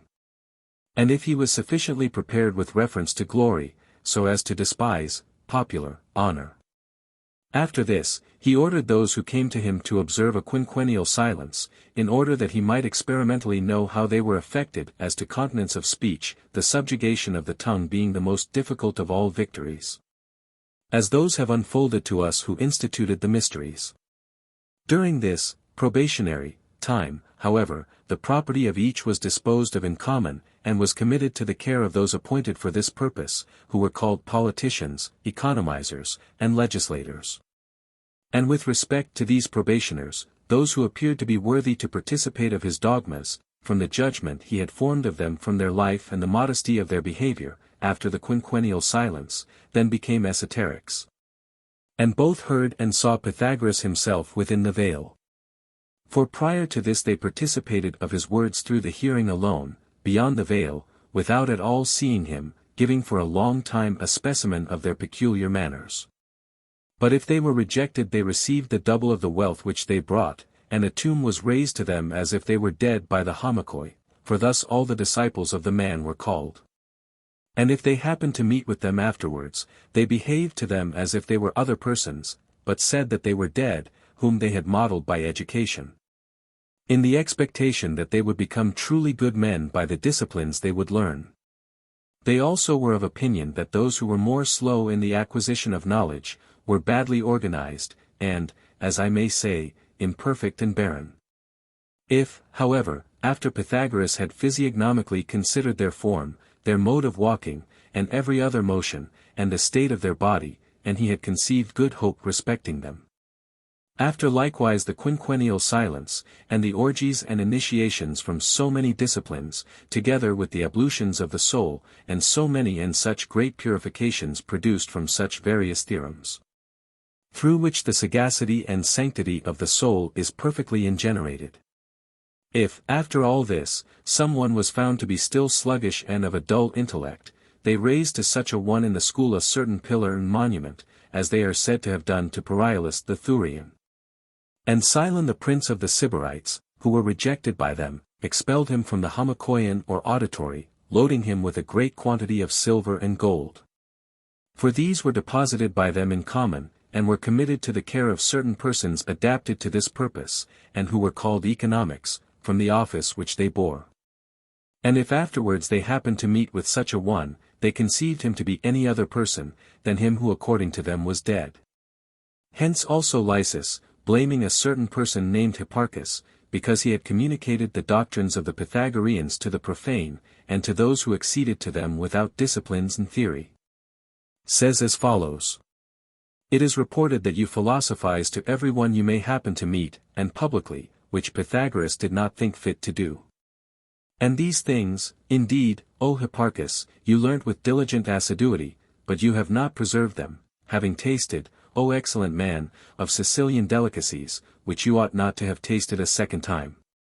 If, therefore, you abandon these, I shall rejoice, but if not, you will be dead in my opinion. For it will be pious to call to mind the divine and human precepts of Pythagoras, and not to make the goods of wisdom common to those, who have not even in a dream their soul purified. For it is not lawful to extend to every casual person, things which were obtained with such great labors, and such diligent assiduity, nor to divulge the mysteries of the Eleusinian goddesses to the profane. For those who do either of these, are equally unjust and impious. But it will be well to consider what a great length of time we consumed in wiping away the stains which had insinuated themselves into our breasts, till, after the lapse of some years, we became fit recipients of the doctrines of Pythagoras. For as dyers previously purify garments, and then fix in the colors with which they wish them to be imbued, in order that the dye may not be washed away, and may never become evanescent. After the same manner also that divine man prepared the souls of those that were lovers of philosophy, so that they might not deceive him in any of those beautiful and good qualities which he hoped they would possess. For he did not impart spurious doctrines, nor snares, in which most of the sophists, who are at leisure for no good purpose, entangle young men, but he possessed a scientific knowledge of things human and divine. These men, however, making his doctrine a pretext, perform many dreadful deeds, ensnaring youth not in a becoming nor yet in a casual way. Hence they render their auditors noxious and precipitate. For they infuse theorems and divine doctrines into confused and turbid manners. Just as if some one should pour pure and clear water into a deep well full of mud, for he would disturb the mud, and destroy the clear water. The same thing likewise takes place between those who teach and those who are taught after this manner. For dense thickets and which are full of briars surround the intellect and heart of those who have not been purely initiated in disciplines, obscure the mild, tranquil, and reasoning power of the soul, and openly impede the intellective part from becoming increased and elevated. It is requisite likewise to call intemperance and avarice the mothers of these thickets, both which are naturally prolific. From intemperance, therefore, unlawful marriages, unjust desires, corruptions, intoxication, preternatural pleasures, and certain vehement appetites blossom forth, and which impel their possessors into profundities and precipices. For now desires have compelled some not to abstain either from their mothers or their daughters, and violating law, their country, city, and king, with their hands as it were bound behind them. They are violently dragged along like slaves to extreme destruction. But from avarice germinate rapine, robbery, parricide, sacrilege, sorcery, and such other evils as are the sisters of these. In the first place, therefore, it is necessary to purify the woods in which these passions have fixed their abode, with fire and sword, and all the machines of disciplines. And having liberated the reasoning power from such mighty evils, we may then implant in and deliver to it something useful and good. So great and so necessary was the attention which, according to Pythagoras, ought to be paid to disciplines prior to philosophy. He likewise ordained that a singular honor, and the most accurate investigation, should be given to the teaching and participation of his dogmas, as he judiciously examined the conceptions of those that came to him, by various documents. And 10,000 forms of scientific theory. Chapter 18. After this we must narrate how, when he had admitted certain persons to be his disciples, he distributed them into different classes according to their respective merits. For it was not fit that all of them should equally participate of the same things, as they were naturally dissimilar. Nor was it indeed right that some should participate of all the most honorable additions, but others of none, or should not at all partake of them. For this would be uncommunicative and unjust. While therefore he imparted a convenient portion of his discourses to each, he benefited as much as possible all of them, and preserved the proportion of justice, by making each a partaker of the additions according to his desert. Hence, in conformity to this method, he called some of them Pythagoreans, but others Pythagorists, just as we denominate some men Attics, but others Atticists. Having therefore thus aptly divided their names, some of them he considered to be genuine, but he ordained that others should show themselves to be the emulators of these. He ordered therefore that with the Pythagoreans possessions should be shared in common, and that they should always live together. But that each of the others should possess his own property apart from the rest, and that assembling together in the same place, they should mutually be at leisure for the same pursuits. And thus each of these modes was derived from Pythagoras, and transmitted to his successors. Again, there were also with the Pythagoreans two forms of philosophy. For there were likewise two genera of those that pursued it, the Akismatici, and the Mathematici. Of these however the Mathematici are acknowledged to be Pythagoreans by the rest. But the Mathematici do not admit that the Akismatici are so, or that they derived their instruction from Pythagoras, but from Hippasus. And with respect to Hippasus, some say that he was a Crotonian, but others a Metapontine. But the philosophy of the Akismatici consists in additions unaccompanied with demonstrations and a reasoning process. Because it merely orders a thing to be done in a certain way, and that they should endeavor to preserve such other things as were said by him, as so many divine dogmas. They however profess that they will not speak of them, and that they are not to be spoken of, but they conceive those of their sect to be the best furnished with wisdom, who retained what they had heard more than others. But all these additions are divided into 3 species. For some of them indeed signify what a thing is, others what it especially is, but others, what ought, or what ought not, to be done. The additions therefore which signify what a thing is, are such as, what are the islands of the blessed?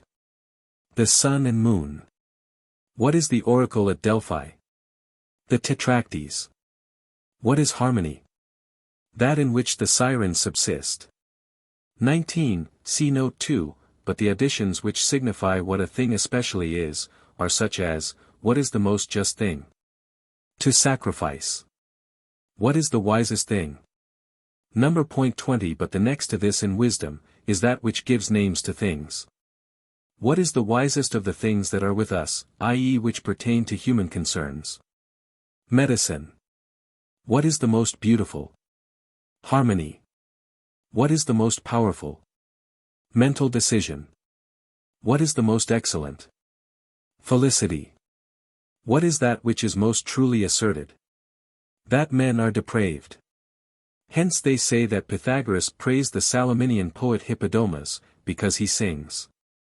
Tell, O ye gods, the source from whence you came. Say whence, O men. Thus evil you became. These therefore, and such as these, are the additions of this kind. For each of these shows what a thing especially is. This however is the same with what is called the wisdom of the 7 wise men. For they investigated, not what is simply good, but what is especially so, nor what is difficult, but what is most difficult, viz. For a man to know himself. Nor did they investigate what is easy, but what is most easy, viz. To do what you are accustomed to do. For it seems that such additions as the above, are conformable but posterior in time to such wisdom as that of the 7 wise men, since they were prior to Pythagoras. The additions likewise, respecting what should or should not be done, were such as, that it is necessary to beget children. For it is necessary to leave those that may worship the gods after us. That it is requisite to put the shoe on the right foot first. See note 3, that it is not proper to walk in the public ways, see note 4, nor to dip in a sprinkling vessel, nor to be washed in a bath. For in all these it is a manifest, whether those who use them are pure. Others also of this kind are the following: do not assist a man in laying a burden down, see note 5, for it is not proper to be the cause of not laboring. But assist him in taking it up. Do not draw near to a woman for the sake of begetting children, if she has gold. See note 6, speak not about Pythagoric 21, see note 7, concerns without light. Perform libations to the gods, from the handle of the cup, for the sake of an auspicious omen, and in order that you may not drink from the same part, from which you poured out the liquor. Wear not the image of God in a ring, see note 8, in order that it may not be defiled. For it is a resemblance which ought to be placed in the house. It is not right to use a woman ill, for she is a suppliant. On this account also we bring her from the vestal hearth, and take her by the right hand. Nor is it proper to sacrifice a white cock, for this also is a suppliant, and is sacred to the moon. See note 9, hence likewise it announces the hours. To him who asks for counsel, give no other advice than that which is the best, for counsel is a sacred thing. Labors are good, but pleasures are in every respect bad. For as we came into the present life for the purpose of punishment, it is necessary that we should be punished. It is proper to sacrifice, and to enter temples unshod. See note 10, in going to a temple, it is not proper to turn out of the way. For divinity should not be worshipped in a careless manner. It is good to sustain, and to have wounds in the breast, but it is bad to have them behind. The soul of man alone does not enter into those animals, which it is lawful to kill. Hence it is proper to eat those animals alone which it is fit to slay, but no other animal whatever. And such were the additions of this kind. The most extended however were those concerning sacrifices, how they ought to be performed at all other times, and likewise when migrating from the present life, and concerning sepulture, and in what manner it is proper to be buried. Of some of these therefore the reason is to be assigned why they are ordered, such for instance as, "It is necessary to beget children, for the sake of leaving another that may worship the gods instead of yourself." But of others no reason is to be assigned. And of some indeed, the reasons are assumed proximately, but of others, remotely, such as, that bread is not to be broken, because it contributes to the judgment in Hades. The probable reasons however, which are added about things of this kind, are not Pythagoric, but were devised by some who philosophized differently from the Pythagoreans, and who endeavored to adapt probability to what was said. Thus for instance, with respect to what has been just now mentioned, why bread is not to be broken, some say that it is not proper to dissolve that which congregates. For formerly all those that were friends, assembled in a barbaric manner to one piece of bread. But others say, that it is not proper, in the beginning of an undertaking, to produce an omen of this kind by breaking and diminishing. Moreover, all such precepts as define what is to be done, or what is not to be done, refer to divinity as their end, and every life is co-arranged so as to follow God. This also is the principle and the doctrine of philosophy. For men act ridiculously in searching for good anywhere else than from the gods. And when they do so, it is just as if some one, in a country governed by a king, should reverence one of the citizens who is a magistrate, and neglect him who is the ruler of all of them. For the Pythagoreans thought that such men as we have just mentioned, performed a thing of this kind. For since God is, and is the Lord of all things, it is universally acknowledged that good is to be requested of him. For all men impart good to those whom they love, and to those with whom they are delighted, but they give the contrary to good to those to whom they are contrarily disposed. And such indeed is the wisdom of these precepts. There was, however, a certain person named Hippodamus, an Aegean, a Pythagorean and one of the Achismatici, who asserted that Pythagoras gave the reasons and demonstrations of all these precepts. But that in consequence of their being delivered to many, and these such as were of a more sluggish genius, the demonstrations were taken away, but the problems themselves were left. Those however of the Pythagoreans that are called mathematici, acknowledge that these reasons and demonstrations were added by Pythagoras, and they say still more than this, and contend that their assertions are true. But affirm that the following circumstance was the cause of the dissimilitude. Pythagoras, say they, came from Ionia and Samos, during the tyranny of Polycrates, Italy being then in a flourishing condition, and the first men in the city became his associates. But, to the more elderly of these, and who were not at leisure, for philosophy, in consequence of being occupied by political affairs, the discourse of Pythagoras was not accompanied with a reasoning process. Because it would have been difficult for them to apprehend his meaning through disciplines and demonstrations. And he conceived they would nevertheless be benefited by knowing what ought to be done, though they were destitute of the knowledge of the why, just as those who are under the care of physicians, obtain their health. Though they do not hear the reason of every thing which is to be done to them. But with the younger part of his associates, and who were able both to act and learn, with these he conversed through demonstration and disciplines. These therefore are the assertions of the mathematici, but the former, of the achismatici. With respect to Hippasus however especially, they assert that he was one of the Pythagoreans, but that in consequence of having divulged and described the method of forming a sphere from 12 pentagons 22 he perished in the sea. As an impious person, but obtained the renown of having made the discovery. In reality, however, this as well as everything else pertaining to geometry, was the invention of that man, for thus without mentioning his name, they denominate Pythagoras. But the Pythagoreans say, that geometry was divulged from the following circumstance: a certain Pythagorean happened to lose the wealth which he possessed, and in consequence of this misfortune, he was permitted to enrich himself from geometry. But geometry was called by Pythagoras Historia. And thus much concerning the difference of each mode of philosophizing, and the classes of the auditors of Pythagoras. For those who heard him either within or without the veil, and those who heard him accompanied with seeing, or without seeing him, and who are divided into interior and exterior auditors, were no other than these. And it is requisite to arrange under these, the political, economic and legislative Pythagoreans. Chapter 19. Universally, however, it deserves to be known, that Pythagoras discovered many paths of erudition, and that he delivered an appropriate portion of wisdom conformable to the proper nature and power of each. Of which the following is the greatest argument. When Abaris, the Scythian, came from the Hyperboreans, unskilled and uninitiated in the Grecian learning, and was then of an advanced age, Pythagoras did not introduce him to erudition through various theorems, but instead of silence, auscultation for so long a time, and other trials, he immediately considered him adapted to be an auditor of his dogmas, and instructed him in the shortest way in his treatise on nature, and in another treatise on the gods. For Abaris came from the Hyperboreans, being a priest of the Apollo who is there worshipped, an elderly man, and most wise in sacred concerns. But at that time he was returning from Greece to his own country, in order that he might consecrate to the god in his temple among the Hyperboreans, the gold which he had collected. Passing therefore through Italy, and seeing Pythagoras, he especially assimilated him to the god of whom he was the priest.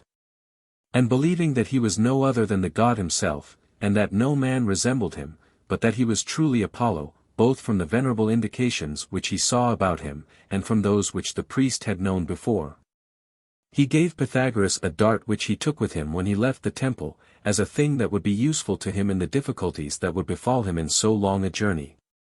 For he was carried by it, in passing through inaccessible places, such as rivers, lakes, marshes, mountains, and the like, and performed through it, as it is said, lustrations. And expelled pestilence and winds from the cities that requested him to liberate them from these evils. We are informed, therefore, that Lacedaemon, after having been purified by him, was no longer infested with pestilence, though prior to this it had frequently fallen into this evil, through the baneful nature of the place in which it was built. The mountains of Theages producing a suffocating heat, by being situated above the city, in the same manner as Knossos in Crete. And many other similar particulars are related of the power of Abaris. Pythagoras, however, receiving the dart, and neither being astonished at the novelty of the thing, nor asking the reason why it was given to him, but as if he was in reality a god himself, taking Abaris aside, he showed him his golden thigh, as an indication that he was not, wholly, deceived, in the opinion he had formed of him. And having enumerated to him the several particulars that were deposited in the temple, he gave him sufficient reason to believe that he had not badly conjectured, in assimilating him to Apollo. Pythagoras also added, that he came, into the regions of mortality, for the purpose of remedying and benefiting the condition of mankind, and that on this account he had assumed a human form, lest men being disturbed by the novelty of his transcendency, should avoid the discipline which he possessed. He likewise exhorted Abaris to remain in that place, and to unite with him in correcting the lives and manners of those with whom they might meet, but to share the gold which he had collected, in common with his associates, who were led by reason to confirm by their deeds the dogma, that the possessions of friends are common. Thus, therefore, Pythagoras unfolded to Abaris, who remained with him, as we have just now said, physiology and theology in a compendious way. And instead of divination by the entrails of beasts, he delivered to him the art of prognosticating through numbers, conceiving that this was purer, more divine, and more adapted to the celestial numbers of the gods. He delivered also to Abaris other studies which were adapted to him. That we may return, however, to that for the sake of which the present treatise was written, Pythagoras endeavored to correct and amend different persons, according to the nature and power of each. All such particulars therefore as these, have neither been transmitted to the knowledge of men, nor is it easy to narrate all that has been transmitted to us concerning him. Chapter 20. We shall however exhibit a few specimens, and those the most celebrated, of the Pythagoric discipline, and also the monuments of the studies in which those men engaged.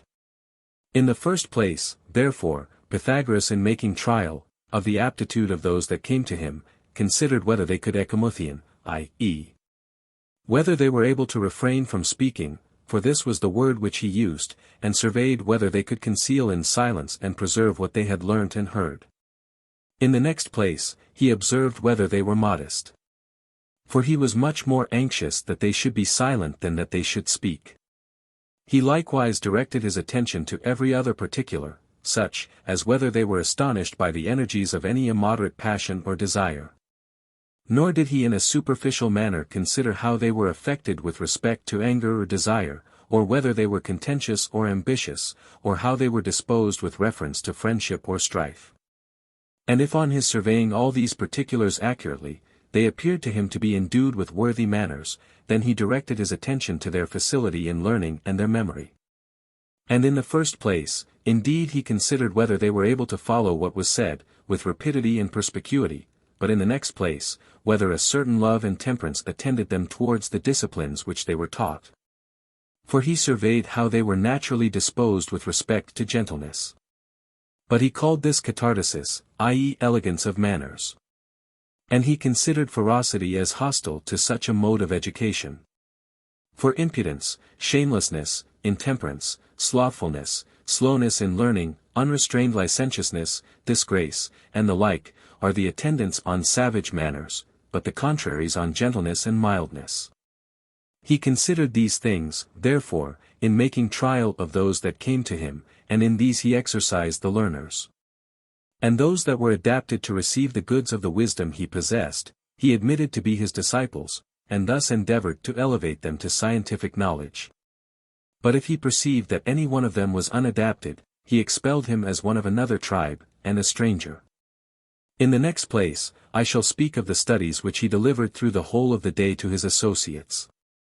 For those who committed themselves to the guidance of his doctrine, acted in the following manner: they performed their morning walks alone, and in places in which there happened to be an appropriate solitude and quiet.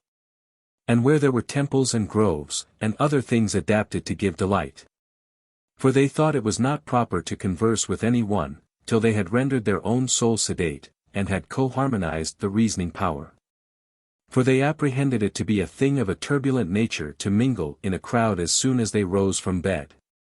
On this account all the Pythagoreans always selected for themselves the most sacred places. But after their morning walk they associated with each other, and especially in temples, or if this was not possible, in places that resembled them. This time, likewise, they employed in the discussion of doctrines and disciplines, and in the correction of their manners. Chapter 21.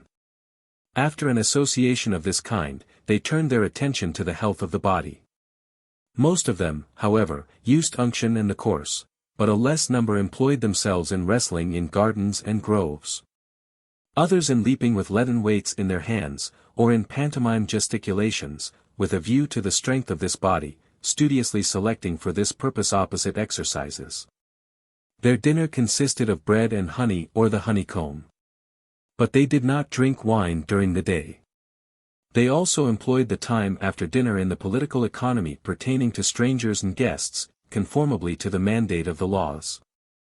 For they wished to transact all business of this kind in the hours after dinner. But when it was evening they again betook themselves to walking. Yet not singly as in the morning walk, but in parties of 2 or 3, calling to mind as they walked, the disciplines they had learnt, and exercising themselves in beautiful studies. After they had walked, they made use of the bath. And having washed themselves, they assembled in the place where they eat together, and which contained no more than 10 who met for this purpose. These, however, being collected together, libations and sacrifices were performed with fumigations and frankincense. After this they went to supper, which they finished before the setting of the sun. But they made use of wine and maize, and bread, and every kind of food that is eaten with bread, and likewise raw and boiled herbs. The flesh also of such animals was placed before them as it was lawful to immolate. But they rarely fed on fish, for this nutriment was not, for certain causes, useful to them. In a similar manner also they were of opinion, that the animal which is not naturally noxious to the human race, should neither be injured nor slain. But after this supper libations were performed, and these were succeeded by readings. It was the custom however with them for the youngest to read, and the eldest ordered what was to be read, and after what manner. But when they were about to depart, the cupbearer poured out a libation for them. And the libation being performed, the eldest announced to them the following precepts: that a mild and fruitful plant should neither be injured or corrupted, nor in a similar manner any animal which is not noxious to the human race. And farther still, that it is necessary to speak piously and form proper conceptions of the divine, demoniacal, and heroic genera, and in a similar manner, of parents and benefactors. That it is proper likewise to give assistance to law, and to be hostile to illegality. But these things being said, each departed to his own place of abode. They also wore a white and pure garment. And in a similar manner they lay on pure and white beds, the coverlets of which were made of thread, for they did not use woolen coverlets. With respect to hunting they did not approve of it, and therefore did not employ themselves in an exercise of this kind. Such therefore were the precepts which were daily delivered to the disciples of Pythagoras, with respect to nutriment and their mode of living. Chapter 22. Another mode also of erudition is transmitted to us, which was effected through Pythagoric precepts, and sentences which extended to human life and human opinions, a few of which out of many I shall narrate. One of these therefore contains an exhortation to remove contention and strife from true friendship, and especially from all friendship, if possible. But if this is not possible, at least to expel it from paternal friendship, and universally from that which subsists with elders and benefactors. For to contend pervicaciously with such as these, anger or some other similar passion intervening, is not to preserve, but destroy, the existing friendship. But they say it is necessary that the smallest lacerations and ulcerations should take place in friendships. And that this will be effected, if both the friends know how to yield and subdue their anger, and especially the younger of the two, and who belongs to some one of the above-mentioned orders.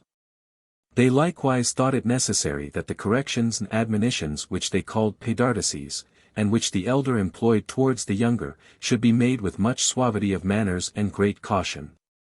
And also that much solicitude and appropriation should be exhibited in admonitions. For thus the admonition will become decorous and beneficial. They likewise say that faith should never be separated from friendship, neither seriously nor in jest. For it is no longer easy for the existing friendship to remain in a sane condition, when falsehood once insinuates itself into the manners of those who assert themselves to be friends. And again they say, that friendship is not to be rejected on account of misfortune, or any other imbecility which happens to human life. But that the only laudable rejection of a friend and of friendship, is that which takes place through great and incurable vice. Such therefore was the form of correction with the Pythagoreans through sentences, and which extended to all the virtues, and to the whole of life. Chapter 23. The mode however of teaching through symbols, was considered by Pythagoras as most necessary. For this form of erudition was cultivated by nearly all the Greeks, as being most ancient. But it was transcendently honored by the Egyptians, and adopted by them in the most diversified manner.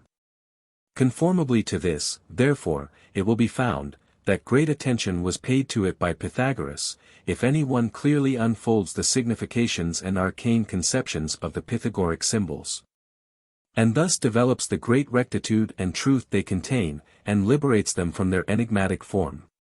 For they are adapted according to a simple and uniform doctrine, to the great geniuses of these philosophers, and deify in a manner which surpasses human conception. For those who came from this school, and especially the most ancient Pythagoreans, and also those young men who were the disciples of Pythagoras when he was an old man, viz. Philolaus 23 and Euryphamus, Charondas and Zaleucus, and Brisson, the elder Archytas also, and Aristeas, Lysis and Empedocles, Syneuxus and Epimenides, Milo and Leucippus, Alcmaeon, Hippasus and Thymaridas, and all of that age.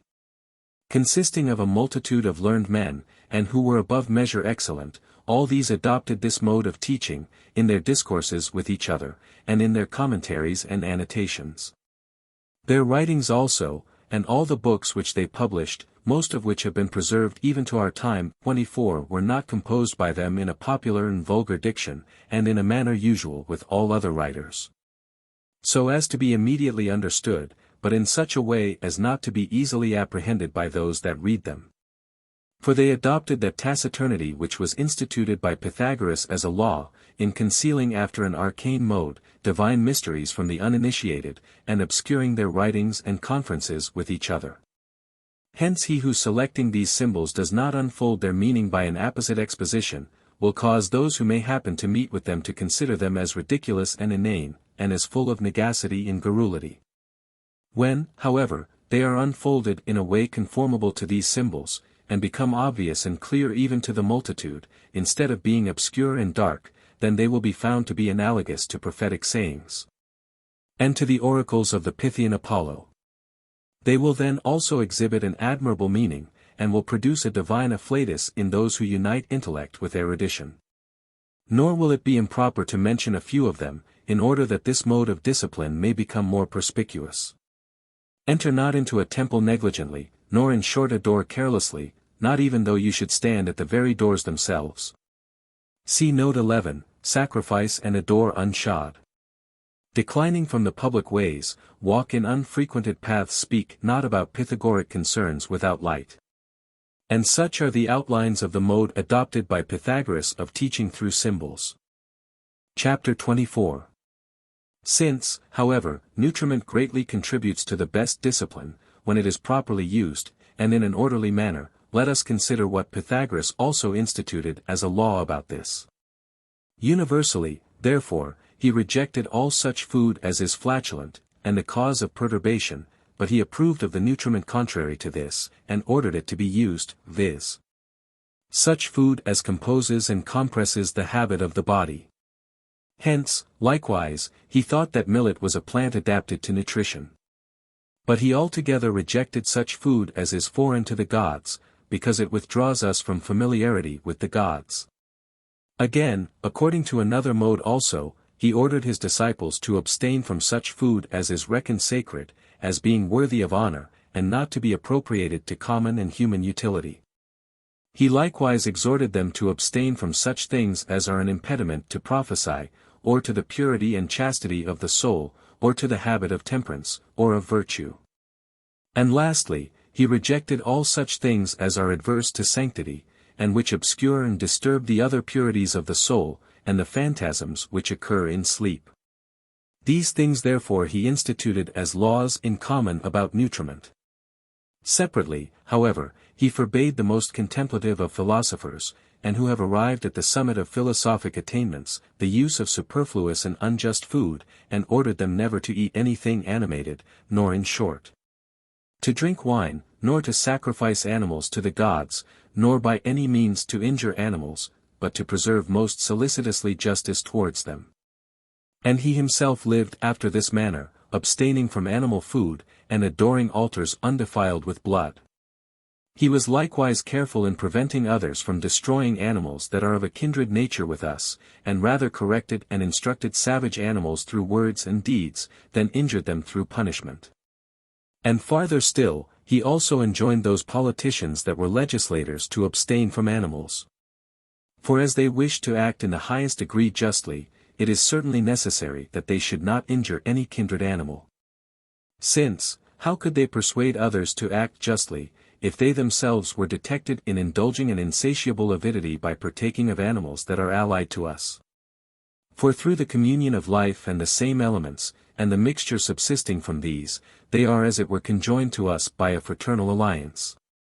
He permitted, however, others whose life was not entirely purified, sacred and philosophic, to eat of certain animals, and for these he appointed a definite time of abstinence.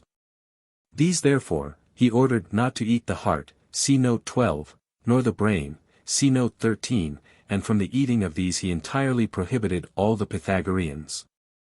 For these parts are of a ruling nature, and are as it were certain ladders and seats of wisdom and life. But other 25 things were considered by him as sacred on account of the nature of a divine reason. Thus he exhorted his disciples to abstain from mallows, see note 14, because this plant is the first messenger and signal of the sympathy of celestial with terrestrial natures. Thus, too, he ordered them to abstain from the fish melanurus. See note 15, for it is sacred to the terrestrial gods. And also not to receive the fish erythinus, see note 16, through other such like causes. He likewise exhorted them to abstain from beans, see note 17, on account of many sacred and physical causes, and also such causes as pertain to the soul. And he established as laws other precepts similar to these, beginning through nutriment to lead men to virtue. Chapter 25. Pythagoras was likewise of opinion that music contributed greatly to health, if it was used in an appropriate manner. For he was accustomed to employ a purification of this kind, but not in a careless way. And he called the medicine which is obtained through music by the name of purification. But he employed such a melody as this about the vernal season. For he placed in the middle a certain person who played on the lyre, and seated in a circle round him those who were able to sing. And thus, when the person in the center struck the lyre, those that surrounded him sung certain paeans, through which they were seen to be delighted, and to become elegant and orderly in their manners. But at another time they used music in the place of medicine. And there are certain melodies devised as remedies against the passions of the soul, and also against despondency and lamentation, 26, which Pythagoras invented as things that afford the greatest assistance in these maladies. And again, he employed other melodies against rage and anger, and against every aberration of the soul. There is also another kind of modulation invented as a remedy against desires. He likewise used dancing, but employed the lyre as an instrument for this purpose.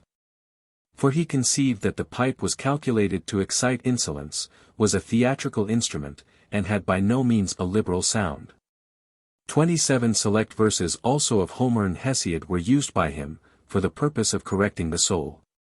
Among the deeds of Pythagoras likewise, it is said, that once through the spondaic song of a piper, he extinguished the rage of a Tauromenian lad, who had been feasting by night, and intended to burn the vestibule of his mistress, in consequence of seeing her coming from the house of his rival.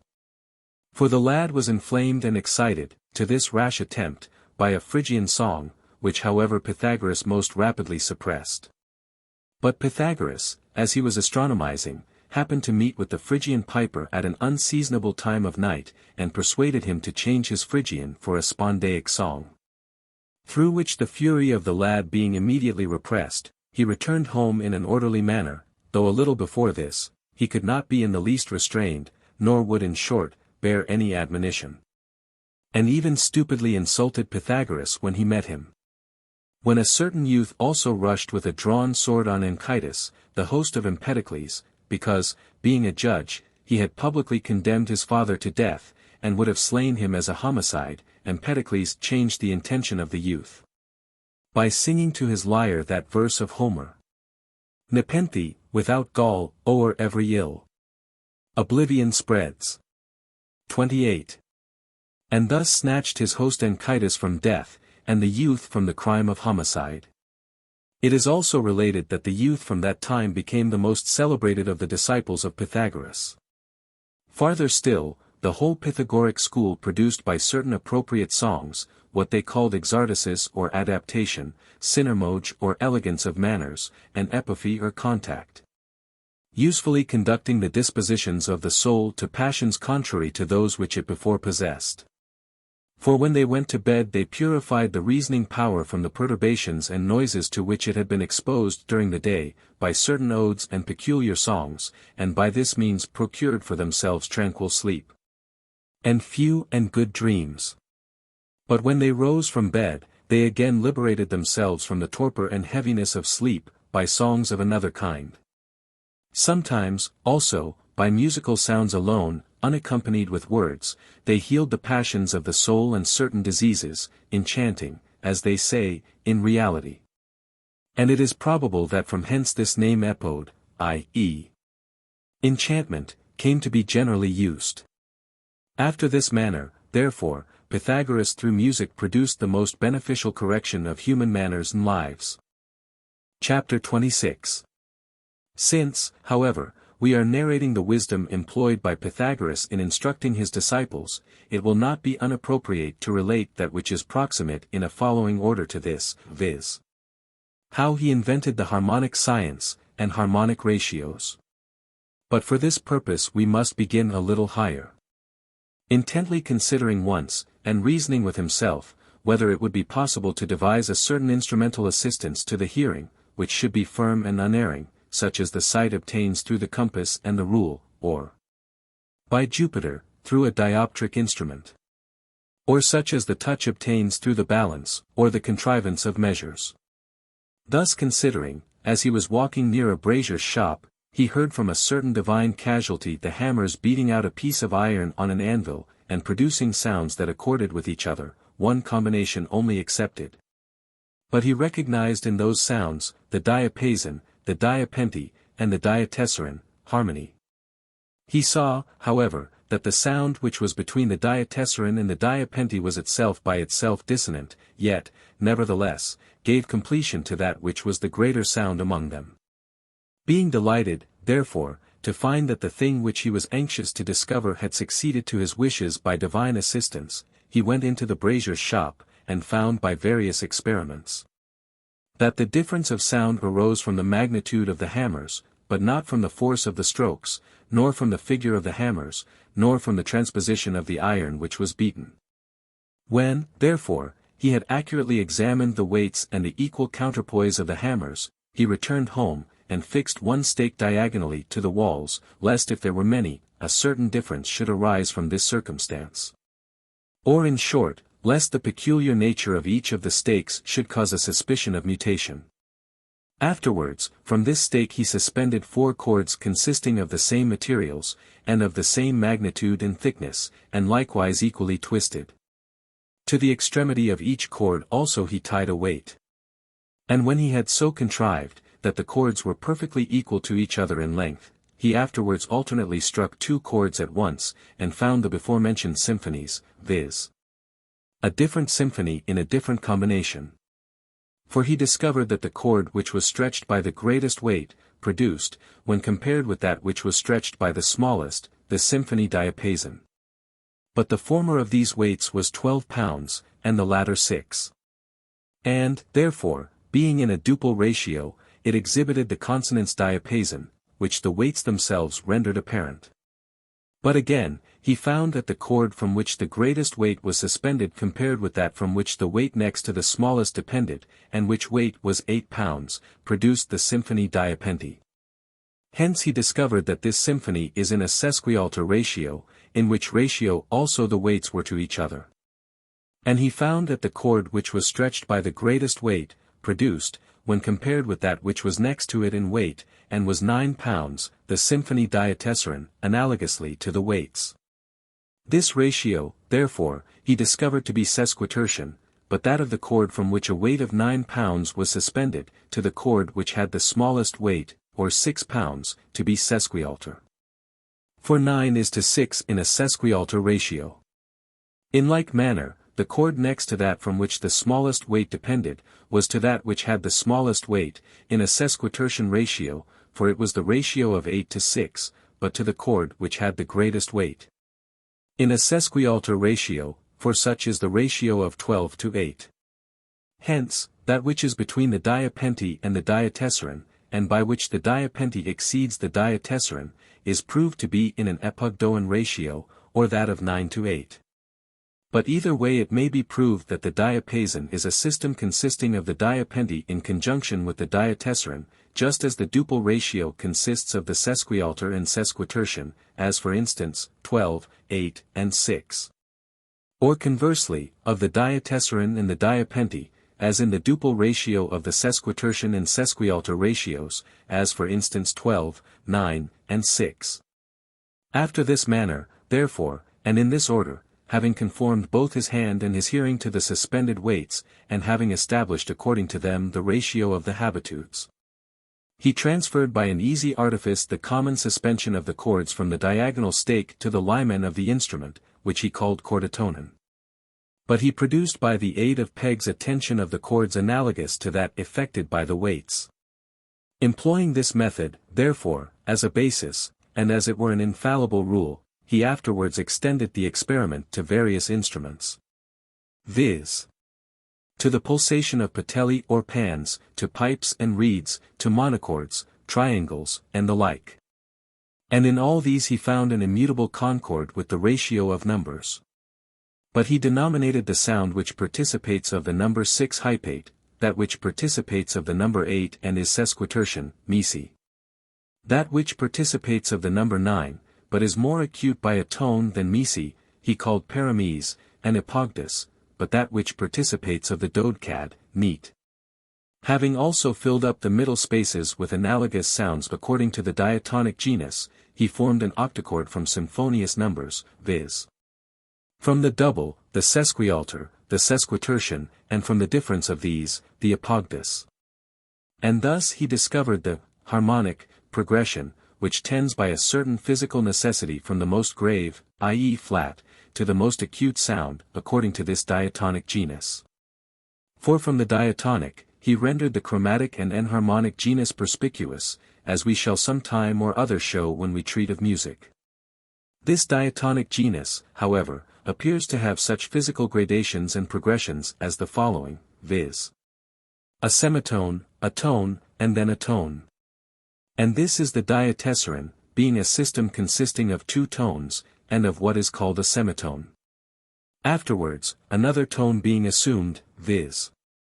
The one which is intermediate, the diapente is produced, which is a system consisting of three tones and a semitone.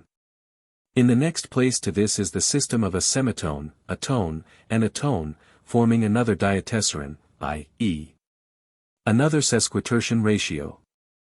So that in the more ancient heptachord indeed, all the sounds, from the most grave, which are with respect to each other fourths, produce everywhere with each other the symphony diatessaron. The semitone receiving by transition, the first, middle, and third place, according to the tetrachord. In the Pythagoric octochord, however, which by conjunction is a system of the tetrachord and pentachord, but if disjoined is a system of two tetrachords separated from each other, the progression is from the most grave sound. Hence all the sounds that are by their distance from each other fifths, produce with each other the symphony diapente, the semitone successively proceeding into four places, viz. The first, second, third, and fourth. After this manner, therefore, it is said that music was discovered by Pythagoras. See note 18, and having reduced it to a system, he delivered it to his disciples as subservient to everything that is most beautiful. 29. Chapter 27. Many also of the political actions of his followers are, deservedly, praised. For it is reported that the Crotonians being once impelled to make sumptuous funerals and interments, some one of them said to the people, that he had heard Pythagoras when he was discoursing about divine natures observe. That the Olympian gods attended to the dispositions of those that sacrificed, and not to the multitude of the sacrifices. But that, on the contrary, the terrestrial gods, as being allotted the government of things less important, rejoiced in banquets and lamentations, and farther still, in continual libations, in delicacies, and in celebrating funerals with great expense.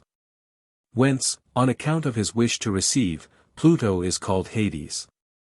He suffers, therefore, those that slenderly honor him to remain for a longer time in the upper world. But he always draws down some one of those who are disposed to spend profusely in funeral solemnities, in order that he may obtain the honors which take place in commemoration of the dead. In consequence of this advice, the Crotonians that heard it were of opinion, that if they conducted themselves moderately in misfortunes, they would preserve their own salvation. But that if they were immoderate in their expenses, they would all of them die prematurely. A certain person also having been made an arbitrator in an affair in which there was no witness, led each of the litigants to a certain monument, and said to one of them, the man who is buried in this monument was transcendently equitable. In consequence of which the other litigant prayed that the dead man might obtain much good, but the former said that the defunct was not at all better for the prayers of his opponent. Pythagoras, therefore, condemned what the former litigant said, but asserted that he who praised the dead man for his worth, had done that which would be of no small importance in his claim to belief. At another time, in a cause of great moment, he decided that one of the two who had agreed to settle the affair by arbitration, should pay 4 talents, but that the other should receive 2. Afterwards, he condemned the defendant to pay 3 talents, and thus he appeared to have given a talent to each of them. 2 persons also had fraudulently deposited a garment with a woman who belonged to a court of justice, and told her she was not to give it to either of them unless both were present. Some time after, for the purpose of circumvention, one of them received the common deposit, and said that it was with the consent of the other. But the other, who had not been present, when the garment was returned, acted the part of a sycophant, and related the compact that was made at the beginning, to the magistrates. A certain Pythagorean, however, taking up the affair said, that the woman had acted conformably to the compact, as both parties had been present. Two other persons also appeared to have a strong friendship for each other, but had fallen into a silent suspicion through a flatterer of one of them, who told him that his wife had been corrupted by the other. It so happened however, that a Pythagorean came into a brazier's shop, where he who conceived himself to be injured, was showing to the artist a sword which he had given him to sharpen, and was indignant with him because it was not sufficiently sharp. The Pythagorean, therefore, suspecting that the sword was intended to be used against him who was accused of adultery, said, "This sword is sharper than all things except calumny." This being said, caused the man to consider with himself, what it was he intended to do, and not rashly to sin against his friend who was within, and who had been previously called, by him in order that he might kill him. A zone also that had golden ornaments having fallen, at the feet, of a certain stranger in the temple of Aesculapius, and the laws forbidding any one to take up that which had fallen on the ground, a Pythagorean advised the stranger, who was indignant at this prohibition, to take away the golden ornaments which had not fallen to the ground, but to leave the zone, because this was on the ground. 30. That circumstance, likewise, which by the ignorant is transferred to other places, is said to have happened in Crotona, viz. that during a public spectacle, some cranes flew over the theatre, and one of those who had sailed into the port, said to the person who sat near him, "Do you see the witnesses?" Which being heard by a certain Pythagorean, he brought them into the court, consisting of 1,000 magistrates, where being examined, it was found that they had thrown certain boys into the sea, and that they called the cranes who flew over the ship, at the time, witnesses of the deed. When likewise certain persons who had recently become disciples of Pythagoras were at variance with each other, he who was the junior of the two came to the other and said to him, that there was no occasion to refer the affair to a third person, but that it rested with them to commit their anger to oblivion. He, therefore, to whom these words were addressed, replied that he was very much pleased in other respects with what had been said, but that he was ashamed that, being the elder, he had not first said the same thing to the other, who was the junior. We might here also narrate what is said of Phintias and Damon, 31 of Plato and Archytas, and likewise of Clinias and Porus. 32 Omitting, however, these, for the present, we shall mention what is related of Eubulus the Messenian, who when he was sailing homeward, and was taken captive by the Tyrrhenians, was recognized by Nausithius a Tyrrhenian and also a Pythagorean, because he was one of the disciples of Pythagoras, and was taken by him from the pirates, and brought with great safety to Messina.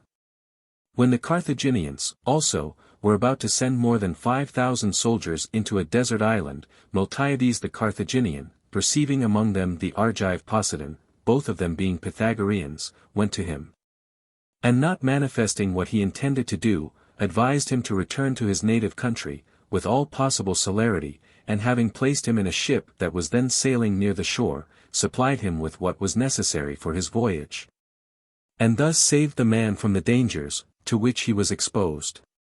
In short, he who should relate all that has taken place among the Pythagoreans in their associations with each other, would by the length of his narration exceed the proper quantity and the occasion of his treatise. I shall therefore rather pass on to show, that some of the Pythagoreans were political characters, and adapted to govern. For they were guardians of the laws, and ruled over certain Italian cities, unfolding to them, and counseling them to adopt the most excellent measures, but abstaining from public revenues. And though they were greatly calumniated, yet at the same time the probity of the Pythagoreans, and the wish of the cities themselves prevailed, so that they were desired by them to administer their political concerns. But at this time the most beautiful of polities appear to have existed in Italy and in Sicily. For Charondas the Catanian, who appears to have been one of the best legislators, was a Pythagorean. As were also the Locrians Zaleucus and Timars, who were celebrated for their legislation. Those also who established the Raginic polities, that polity which is called Gymnasiarchic, and that which is denominated from Theacles, are said to have been Pythagoreans. Phidias likewise, Theacles, Eloquent, and aristocrates, excelled among the Pythagoreans in their studies and manners, which also the cities in those places adopted at those times. In short, it is asserted that Pythagoras was the inventor of the whole of political erudition, when he said that nothing is pure among things that have an existence. But that earth participates of fire, fire of air, air of water, and water of spirit. And in a similar manner the beautiful participates of the deformed, the just of the unjust, and other things conformably to these. From this hypothesis, however, the reasoning tends to either part. He also said, that there are two motions of the body in the soul, the one being irrational, but the other the effect of deliberate choice. That three certain lines also constitute polities, the extremes of which mutually touch each other, and produce one right angle, so that one of them has the nature of the sesquitertian, another that of the diapendi. And the third is a medium between the other 2.33. But when we consider by a reasoning process the coincidences of the lines with each other, and also of the places under these, we shall find that they represent the best image of a polity. Plato has made the glory of this invention his own, for he clearly says in his Republic, that the sesquitertian progeny conjoined with the pentad produces two harmonies. 34. It is also said, that Pythagoras cultivated the moderation of the passions, and mediocrity, and that by the conjunction of a certain precedaneous good, he rendered the life of each of his disciples happy. And in short, it is said that he discovered the choice of our good, and of the works adapted to our nature. It is likewise narrated of him, that he withdrew the Crotonians from harlots, and universally from an association with women that were not affianced. For the wives of the Crotonians came to Theano the wife of Brontinus, one of the Pythagoreans, a woman of a wise and excellent soul, and who was the author of that beautiful and admirable saying, that it is lawful for a woman to sacrifice on the very day in which she has risen from the embraces of her husband, which some ascribe to Theano the wife of Pythagoras. The Crotonian wives came therefore to her, and entreated her to persuade Pythagoras to discourse to them on the continence which was due from them to their husbands. This she promised to do, and Pythagoras having accordingly made an oration to the Crotonians, which had the desired effect, the incontinence which then prevailed was entirely destroyed. It is further related likewise, that when ambassadors came to the city of the Crotonians from Sybaris, for the purpose of demanding the exiles, Pythagoras beholding one of the ambassadors, who with his own hand had slain one of his friends, made him no answer. But when the man interrogated him, and wished to converse with him, Pythagoras said, that it was not lawful to discourse with homicides. Whence also by certain persons he was thought to be Apollo. All these particulars, therefore, and such as we have a little before mentioned concerning the destruction of tyrants, and the liberation of the cities of Italy and Sicily, and many other circumstances, are indications of the benefits conferred on mankind by Pythagoras in political concerns. Chapter 28. That which follows after this, we shall no longer discuss generally, but direct our attention particularly to the works resulting from the virtues of Pythagoras. And we shall begin in the first place from the gods, as it is usual to do, and endeavor to exhibit his piety, and the admirable works which he performed. Let this, therefore, be one specimen of his piety, which also we have before mentioned, that he knew what his soul was, and whence it came into the body, and also its former lives, and that of these things he gave most evident indications. After this also, let the following be another specimen, that once passing over the river Nessus with many of his associates, he spoke to it, and the river in a distinct and clear voice, in the hearing of all his followers, answered, Hail Pythagoras! Farther still, nearly all historians of his life confidently assert, that in one and the same day he was present at Metapontum in Italy, and Tauromenium in Sicily, and discoursed in common with his disciples in both places. Though these cities are separated from each other by many stadia both by land and sea, and cannot be passed through in a great number of days. The report, also, is very much disseminated, that he showed his golden thigh to the Hyperborean Abaris, who said that he resembled the Apollo among the Hyperboreans, and of whom Abaris was the priest. And that he did this in order that Abaris might apprehend this to be true, and that he was not deceived in his opinion. 10,000 other more divine and more admirable particulars likewise are uniformly and unanimously related of the man, such as infallible predictions of earthquakes, see note 19, rapid expulsions of pestilence and violent winds, instantaneous cessations of the effusion of hail, and a tranquilization of the waves of rivers and seas, in order that his disciples might easily pass over them. Of which things also, Empedocles the Agrigentine, Epimenides the Cretan, and Abaris the Hyperborean, receiving the power of affecting, performed certain miracles of this kind in many places. Their deeds, however, are manifest. To which we may add, that Empedocles was surnamed an expeller of winds, Epimenides, an expiator, and Abaris, a walker on air. Because being carried on the dart which was given to him by the Hyperborean Apollo, he passed over rivers and seas and inaccessible places, like one walking on the air. Certain persons likewise are of opinion, that Pythagoras did the same thing, when in the same day he discoursed with his disciples at Metapontum and Tauromenium. It is also said, that he predicted there would be an earthquake from the water of a well which he had tasted, and that a ship which was sailing with a prosperous wind, would be merged in the sea. And let these, indeed, be the indications of his piety. Again, however, assuming a more elevated exordium, I am desirous to exhibit the principles of the worship of the gods, which Pythagoras and his followers established, viz. That all such particulars as they define with respect to doing or not doing a thing, have for the mark at which they aim, a consent with divinity. This also is with them the principle of piety, and their whole life is arranged with a view to follow God. The language, too, of their philosophy is this, that men act ridiculously in exploring good from any other source than the gods. And that their conduct in this respect resembles that of a man, who in a country governed by a king should reverence one of the magistrates in the city, and neglect him who is the ruler of all of them. For they were of opinion that such was the conduct of mankind. For since God is, and is the Lord of all things, it is universally acknowledged that good is to be requested of him. For all men impart good to those whom they love, and to those with whom they are delighted, but they give the contrary to good, to those to whom they are contrarily disposed. It is evident, therefore, that those things are to be done, in which God delights. It is, however, not easy for a man to know what these are, unless he obtains this knowledge from one who has heard God, or has heard God himself, or procures it through divine art. Hence also, the Pythagoreans were studious of divination. For this alone is an interpretation of the benevolence of the gods. And in short, he will conceive an employment of this kind to be worthy of regard, who believes that there are gods. But he who thinks that either of these is folly, will also be of opinion that both are foolish. Many of the mandates, however, of the Pythagoreans were introduced from the mysteries. For they did not conceive them to be the productions of arrogance, but to originate from a certain divinity. And in a similar manner, all the Pythagoreans believe such things as are mythologically related of Aristes the Proconnesian, and Abaris the Hyperborean, and other particulars of a like nature.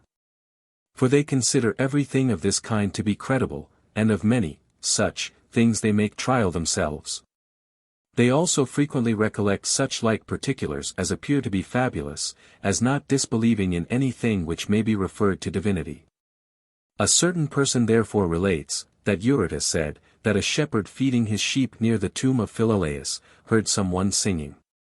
But the person to whom this was related, did not at all disbelieve the narration, but asked what kind of harmony it was. Both of them, however, were Pythagoreans, and Euryphamus was the disciple of Philolaus. It is likewise said, that a certain person told Pythagoras, that he appeared to himself once to converse with his father who was dead, and that he asked Pythagoras what this indicated. Pythagoras replied, that it indicated nothing. But that he had in reality conversed with his father. As therefore, said he, nothing is signified by my now discoursing with you, so neither is anything signified by your conversing with your father. Hence, in all particulars of this kind, they did not think that they were stupid, but those that disbelieved in them. For they did not conceive that some things are possible to the gods, but others impossible, as those fancy who reason sophistically, but they believe that all things are possible to the gods. And this very assertion is the beginning of the verses, which they ascribe to Linus, and which are as follow. All things may be the objects of our hope. Since nothing hopeless anywhere is found. All things with ease divinity effects. And naught can frustrate his almighty power. But they thought that their opinions deserved to be believed, because he who first promulgated them, was not any casual person, but a god. For this was one of their questions, what was Pythagoras? For they say that he was the Hyperborean Apollo. Of which this was an indication, that rising up in the Olympic games, he showed his golden thigh, and also that he received the Hyperborean Abaris as his guest, and was presented by him with the dart on which he rode through the air. But it is said that Abaris came from the Hyperborean regions, in order that he might collect gold for the temple, and that he predicted a pestilence. He also dwelt in temples, and was never seen either to eat or drink. It is likewise said, that rites which purify from evil are performed by the Lacedaemonians, and that on this account Lacedaemon was never infested with pestilence. Pythagoras, therefore, caused this Abaris to acknowledge, that he was more than man, receiving from him at the same time the golden dart, without which it was not possible for him to find his way. In Metapontum also, certain persons praying that they might obtain what a ship contained that was then sailing into port, Pythagoras said to them, you will then have a dead body. In Sybaris, too, he caught a deadly serpent and dismissed it. In a similar manner likewise in Tyrrhenia, he caught a small serpent, whose bite was fatal. But in Crotona a white eagle, it is said, suffered Pythagoras to stroke it. A certain person also wishing to hear him discourse, he said that he could not, till some sign appeared. And after this a white bear was seen in Cauconia, the death of which he predicted to one who was about to tell him that it was dead. He likewise reminded Milius the Crotonian that he had been Midas the son of Gordius. And Milius passed over to the continent of Asia, in order to perform at the sepulchre of Midas, those rites which had been enjoined him by Pythagoras. It is likewise said, that the person who bought his house, and who dug up that which had been buried in it, did not dare to tell any one what he saw, on this occasion. But instead of suffering for this offense, he was seized at Crotona for sacrilege, and put to death. For he took away a golden beard which had fallen from a statue. These things therefore, and others of the like kind, are related by the Pythagoreans, in order to render their opinions worthy of belief.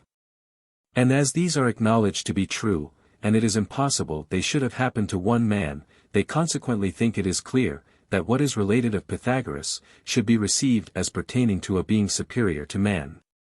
And not to a mere man. This also is the meaning of their enigmatical assertion, that man, bird, and another third thing, are bipeds. For the third thing is Pythagoras.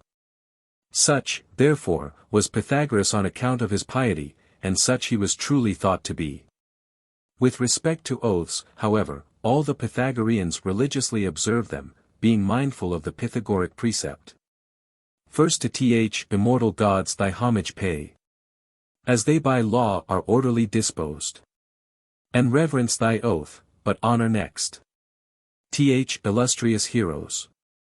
Hence a certain Pythagorean, being compelled by law to take an oath, yet in order that he might preserve a Pythagoric dogma, though he would have sworn religiously, chose instead of swearing to pay 3 talents. This being the fine which he was condemned to pay to the defendant. That Pythagoras however thought that nothing was from chance and fortune, but that all events happen conformably to divine providence, and especially to good and pious men, is confirmed by what is related by Androcydes in his treatise on Pythagoric symbols, of Thymaridas the Tarentine, and a Pythagorean. For when through a certain circumstance he was about to sail from his own country, and his friends who were present were embracing him, and bidding him farewell, some one said to him, when he had now ascended into the ship, may such things happen to you from the gods, O Thymaridas, as are conformable to your wishes. But he replied, predict better things, for I should rather wish that such things may happen to me as are conformable to the will of the gods. For he thought it was more scientific and equitable, not to resist or be indignant with divine providence. If, therefore, any one wishes to learn what were the sources whence these men derived so much piety, it must be said, that a perspicuous paradigm of the Pythagoric theology according to Numbers is in a certain respect to be found in the writings of Orpheus. Nor is it to be doubted, that Pythagoras, receiving auxiliaries from Orpheus, composed his treatise concerning the gods, which on this account also he inscribed the sacred discourse. Because it contains the flower of the most mystical place in Orpheus. Whether this work was in reality written by Pythagoras, as by most authors it is said to have been, or as some of the Pythagoric school who are both learned and worthy of belief assert, was composed by Telogs. Being taken by him from the commentaries which were left by Pythagoras himself to his daughter Damo, the sister of Telogs, and which it is said after her death were given to Bidale the daughter of Damo, and to Telogs the son of Pythagoras. And the husband of Bidale, when he was of a mature age. For when Pythagoras died, he was left very young with his mother Theano. In this sacred discourse also, or treatise concerning the gods, for it has both these inscriptions, who it was that delivered to Pythagoras what is there said concerning the gods, is rendered manifest. For it says, that Pythagoras the son of Nicarchus was instructed in what pertains to the gods, when he celebrated orgies in the Thracian Lebethra, being initiated in them by Euryphamus. And that Orpheus the son of Calliope, having learnt wisdom from his mother in the mountain Pangaeus, said, that the eternal essence of number is the most providential principle of the universe, see note 20, of heaven and earth. And the intermediate nature. And farther still, that it is the root of the permanency of divine natures, of gods and demons, 35 from these things. Therefore, it is evident that he learnt from the Orphic writers that the essence of the gods is defined by number. Through the same numbers also, he produced an admirable foreknowledge and worship of the gods, both which are especially most allied to numbers. This, however, may be known from hence. For it is necessary to adduce a certain fact, in order to procure belief of what is said. When Abras performed sacred rites in his accustomed manner, he procured a foreknowledge of future events, which is studiously cultivated by all the barbarians, through sacrificing animals, and especially birds. For they are of opinion that the viscera of such animals are subservient to a more accurate inspection. Pythagoras, therefore, not wishing to suppress his ardent pursuit of truth, but to impart it to him through a certain safer way, and without blood and slaughter, and also because he thought that a cock was sacred to the sun, furnished him with a consummate knowledge of all truth, as it is said, through the arithmetical science. He also obtained from piety, faith concerning the gods. For Pythagoras always proclaimed, that nothing admirable pertaining to the gods or divine dogmas should be disbelieved, see note 21, because the gods are able to accomplish all things. And the divine dogmas in which it is requisite to believe, are those which Pythagoras delivered. Thus, therefore, the Pythagoreans believed in, and assumed the things about which they dogmatized, because they were not the progeny of false opinion. Hence Euryphamus the Crotonian, the auditor of Philolaus said, that a shepherd feeding his sheep near the tomb of Philolaus, heard someone singing. But the person to whom this was related, did not at all disbelieve the narration, but asked what kind of harmony it was. Pythagoras himself, also, being asked by a certain person what was indicated by seeming in sleep to converse with his father who was dead, answered that it indicated nothing. For neither, said he, is anything portended by your speaking with me. Pythagoras likewise used pure and white garments, and in a similar manner white and pure coverlets, for he did not use those that were made of wool. And this custom he also delivered to his auditors. In speaking also of the nature superior to man, he employed honorable appellations, and words of good omen, and upon every occasion made mention of and reverenced the gods. So that while at supper, he performed libations to the divinities, and ordered his disciples to celebrate with hymns the beings that are above us, every day. He paid attention likewise to rumors and omens, prophecies and lots, and in short, to all casual circumstances. Moreover, he sacrificed to the gods with millet, cakes, honeycombs, and other fumigations. But he did not sacrifice animals, nor did any one of the contemplative philosophers. His other disciples, however, viz. the Achismatici, and the Politici, were ordered by him to sacrifice animals, such as a cock, or a lamb, or some other animal recently born, but not frequently. At the same time they were prohibited from sacrificing oxen. This also is an indication of the honor which he paid to the gods, that he exhorted his disciples never to employ the names of the gods uselessly in swearing. On which account also Silas, one of the Pythagoreans in Crotona, paid a fine for not swearing, though he could have sworn without violating truth.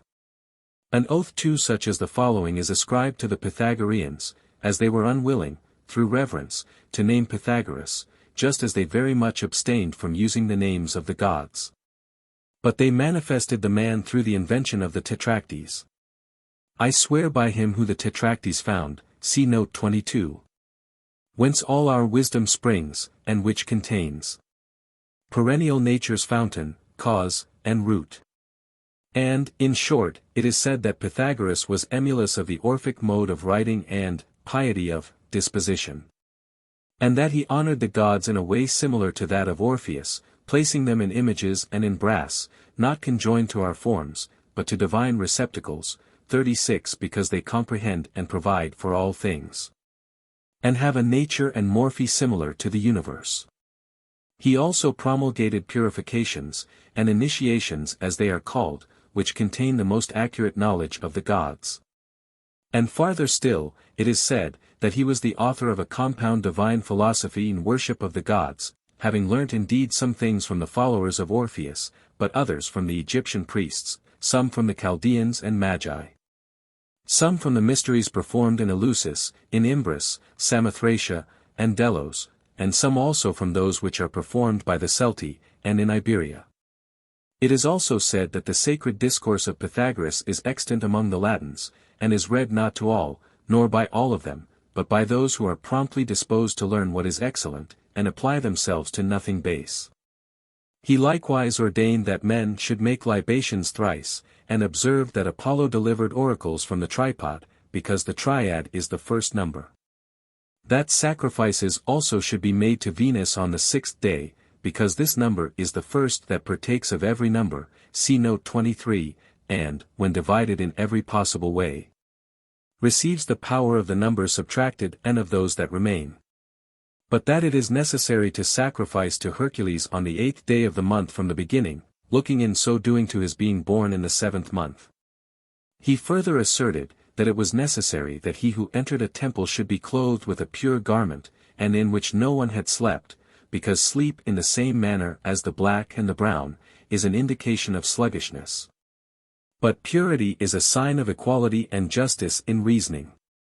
He also ordered, that if blood should be found involuntarily spilt in a temple, a lustration should be made, either in a golden vessel, or with the water of the sea, the former of these, i.e. gold, being the most beautiful of things, and a measure by which the price of all things is regulated, but the latter as he conceived being the progeny of a moist nature, and the nutriment of the first and more common matter. He likewise said, that it was not proper to bring forth children in a temple, because it is not holy that in a temple the divine part of the soul should be bound to the body. He further ordained, that on a festive day neither the hair should be cut, nor the nails pared, not thinking it fit that we should leave the service of the gods for the purpose of increasing our good. He also said, that a louse ought not to be killed in a temple, conceiving that a divine power ought not to participate of anything superfluous and corruptible. But that the gods should be honored with cedar, laurel, cypress, oak, and myrtle. And that the body should not be purified with these, nor should any of them be divided by the teeth. He likewise ordained, that what is boiled should not be roasted, signifying by this that mildness is not in want of anger. But he would not suffer the bodies of the dead to be burned, following in this the Magi, being unwilling that anything divine should communicate with a mortal nature. He likewise thought it was holy for the dead to be carried out in white garments, obscurely signifying by this the simple and first nature, according to number and the principle of all things. But above all things he ordained, that an oath should be taken religiously, since that which is behind is long. 37 And he said, that it is much more holy to be injured than to kill a man, for judgment is deposited in Hades, where the soul and its essence, and the first nature of things are, properly, estimated. Farther still, he ordered that sepulchral chests, i.e. biers, should not be made of cypress, because the scepter of Jupiter was made of this wood, or for some other mystic reason. He likewise ordained that libations should be performed before the table of Jupiter the Saviour, and of Hercules and the Dioscuri, in so doing celebrating Jupiter as the presiding cause and leader of this nutriment, Hercules, as the power of nature, and the Dioscuri, as the symphony of all things. But he said, that libations should not be offered with closed eyes. For he did not think it fit, that anything beautiful should be undertaken with shame and bashfulness. Moreover, when it thundered, he ordained that the earth should be touched, in remembrance of the generation of things. But he ordered that temples should be entered from places on the right hand, and that they should be departed out of from the left hand. For he asserted that the right hand is the principle of what is called the odd number, and is divine. But that the left hand is a symbol of the even number, and of that which is dissolved. And such is the mode which he is said to have adopted in the cultivation of piety. But other particulars which we have omitted concerning it, may be conjectured from what has been said. So that I shall cease to speak further on this subject. Chapter 29. Of his wisdom, however, the commentaries written by the Pythagoreans afford, in short, the greatest indication. For they adhere to truth in everything, and are more concise than all other compositions, so that they savour of the ancient elegance of style, and the conclusions are exquisitely deduced with divine science. They are also replete with the most condensed conceptions, and are in other respects various and diversified both in the form and the matter. At one and the same time likewise, they are transcendently excellent, and without any deficiency in the diction, and are in an eminent degree full of clear and indubitable arguments, accompanied with scientific demonstration, and as it is said, the most perfect syllogism. As he will find to be the case, who, proceeding in such paths as are fit, does not negligently peruse them. This science, therefore, concerning intelligible natures and the gods, Pythagoras delivers in his writings from a supernal origin. Afterwards, he teaches the whole of physics, and unfolds completely ethical philosophy and logic. He likewise delivers all various disciplines, and the most excellent sciences. And in short there is nothing pertaining to human knowledge which is not accurately discussed in these writings. If therefore it is acknowledged, that of the Pythagoric writings which are now in circulation, some were written by Pythagoras himself, but others consist of what he was heard to say, and on this account are anonymous, but are referred to Pythagoras as their author. If this be the case, it is evident that he was abundantly skilled in all wisdom. But it is said that he very much applied himself to geometry among the Egyptians. For with the Egyptians there are many geometrical problems. Since it is necessary that from remote periods, and from the time of the gods themselves, 38 on account of the increments and decrements of the Nile, those that were skillful should have measured all the Egyptian land which they cultivated. Hence also geometry derived its name. Neither did they negligently investigate the theory of the celestial orbs, in which likewise Pythagoras was skilled. Moreover, all the theorems about lines appear to have been derived from thence. For it is said that what pertains to computation and numbers, was discovered in Phoenicia. For some persons refer the theorems about the celestial bodies to the Egyptians and Chaldeans in common. It is said therefore, that Pythagoras having received and increased all these theories, imparted the sciences, and at the same time demonstrated them to his auditors with perspicuity and elegance. And he was the first indeed that denominated philosophy, and said that it was the desire, and as it were love of wisdom. But he defined wisdom to be the science of the truth which is in beings. And he said that beings are immaterial and eternal natures, and alone possess an efficacious power, such as incorporeal essences. But that the rest of things are only homonymously beings, and are so denominated through the participation of real beings, and such are corporeal and material forms, which are generated and corrupted, and never truly are. And that wisdom is the science of things which are properly beings, but not of such as are homonymously so.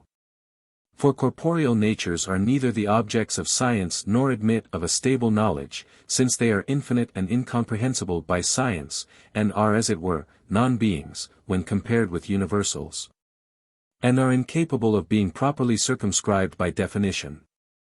It is impossible however to conceive that there should be science of things which are not naturally the objects of science.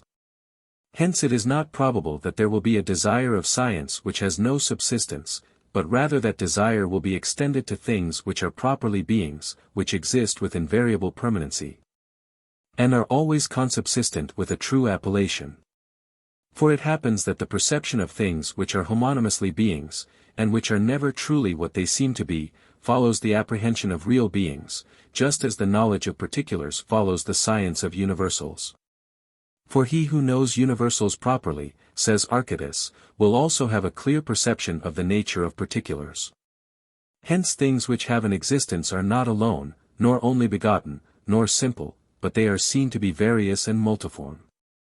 For some of them are intelligible and incorporeal natures, and which are denominated beings, but others are corporeal and fall under the perception of sense, and by participation communicate with that which has a real existence.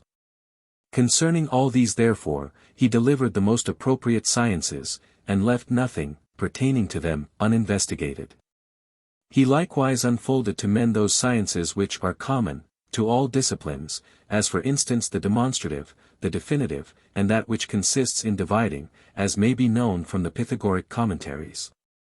He was also accustomed to pour forth sentences resembling oracles to his familiars in a symbolical manner, and which in the greatest brevity of words contained the most abundant and multifarious meaning. Like the Pythian Apollo through certain oracles, or like nature herself through seeds small in bulk, the former exhibiting conceptions, and the latter effects, innumerable in multitude, and difficult to be understood. Of this kind is the sentence, the beginning is the half of the whole, which is an apothegm of Pythagoras himself. But not only in the present hemistich, but in others of a similar nature, the most divine Pythagoras has concealed the sparks of truth. Depositing as in a treasury for those who are capable of being enkindled by them, and with a certain brevity of diction, an extension of theory most ample and difficult to be comprehended. As in the following hemistich. All things accord in number. Which he very frequently uttered to all his disciples. Or again, friendship is equality, equality is friendship. Or in the word cosmos, i.e. the world, or by Jupiter, in the word philosophy, or in the so much celebrated word tetractes. All these and many other inventions of the like kind, were devised by Pythagoras for the benefit and amendment of his associates. And they were considered by those that understood them to be so venerable, and so much the progeny of divine inspiration, that the following was adopted as an oath by those that dwelt together in the common auditory. I swear by him who the tetractes found, and to our race revealed, the cause and root, and fount of ever-flowing nature. This therefore was the form of his wisdom which is so admirable. It is also said, that of the sciences which the Pythagoreans honored, music, medicine and divination, were not among the least. But they were habitually silent and prompt to hear, and he who was able to hear, in a proper manner, was praised by them. Of medicine, however, they especially embraced the dietetic species, and in the exercise of this were most accurate. And in the first place, indeed, they endeavored to learn the indications of symmetry, of labor, food, and repose. In the next place, with respect to the preparation of food, they were nearly the first who attempted to employ themselves in it, and to define the mode in which it should be performed. The Pythagoreans likewise employed cataplasms more frequently than their predecessors, but they in a less degree approved of medicated ointments. These however they principally used in the cure of ulcerations. But incisions and burnings they admitted the least of all things. Some diseases also they cured by incantations. Pythagoras, however, thought that music greatly contributed to health, if it was used in a proper manner. The Pythagoreans likewise employed select sentences of Homer and Hesiod for the amendment of souls. But they thought it was necessary to retain and preserve in the memory things which they had learnt and heard. And that it was requisite to be furnished with disciplines and additions, to as great an extent as there was an ability of learning and remembering. The former of these being the power by which knowledge is obtained, but the latter, the power by which it is preserved. Hence, they very much honored the memory, abundantly exercised, and paid great attention to it. In learning too, they did not dismiss what they were taught, till they had firmly comprehended the first rudiments of it. And they recalled to their memory what they had daily heard, after the following manner: a Pythagorean never rose from his bed till he had first recollected the transactions of the former day. And he accomplished this by endeavoring to remember what he first said, or heard, or ordered his domestics to do when he was rising, or what was the second and third thing which he said, heard, or commanded to be done. And the same method was adopted with respect to the remainder of the day. For again, he endeavored to recollect who was the first person that he met, on leaving his house, or who was the second. And with whom he in the first, or second, or third place discoursed. And after the same manner he proceeded in other things. For he endeavored to resume in his memory all the events of the whole day, and in the very same order in which each of them happened to take place. But if they had sufficient leisure after rising from sleep, they tried after the same manner to recollect the events of the third preceding day. And thus they endeavored to exercise the memory to a great extent. For there is not anything which is of greater importance with respect to science, experience and wisdom, than the ability of remembering. From these studies therefore, it happened that all Italy was filled with philosophers, and this place, which before was unknown, was afterwards on account of Pythagoras called Magna Graecia. Hence also it contained many philosophers, poets, and legislators. For the rhetorical arts, demonstrative reasonings, and the laws written by them, were transferred from Italy to Greece. Those likewise who make mention of physics, adduce as the principal physiologists Empedocles and the Elean Parmenides. Those too, who wish to cite sentences, pertaining to the conduct of human life, adduce for this purpose the conceptions of Epicharmus. And nearly all philosophers make use of these. Thus much therefore concerning the wisdom of Pythagoras, how in a certain respect he very much impelled all his auditors to the pursuit of it, as far as they were adapted to its participation, and how perfectly it was delivered by him. Chapter 30. With respect to justice, however, we shall learn in the best manner, how he cultivated and delivered it to mankind, if we survey it from its first principle, and from what first causes it germinates. And also direct our attention to the first cause of injustice. For thus we shall discover how he avoided the latter, and what methods he adopted in order that the former might be properly ingenerated in the soul. The principle of justice therefore, is the common and the equal, through which, in a way most nearly approximating to one body and one soul, all men may be co-passive, and may call the same thing mine and thine. As is also testified by Plato, who learnt this from the Pythagoreans. This therefore, Pythagoras effected in the best manner, exterminating everything private in manners, but increasing that which is common as far as to ultimate possessions, which are the causes of sedition and tumult.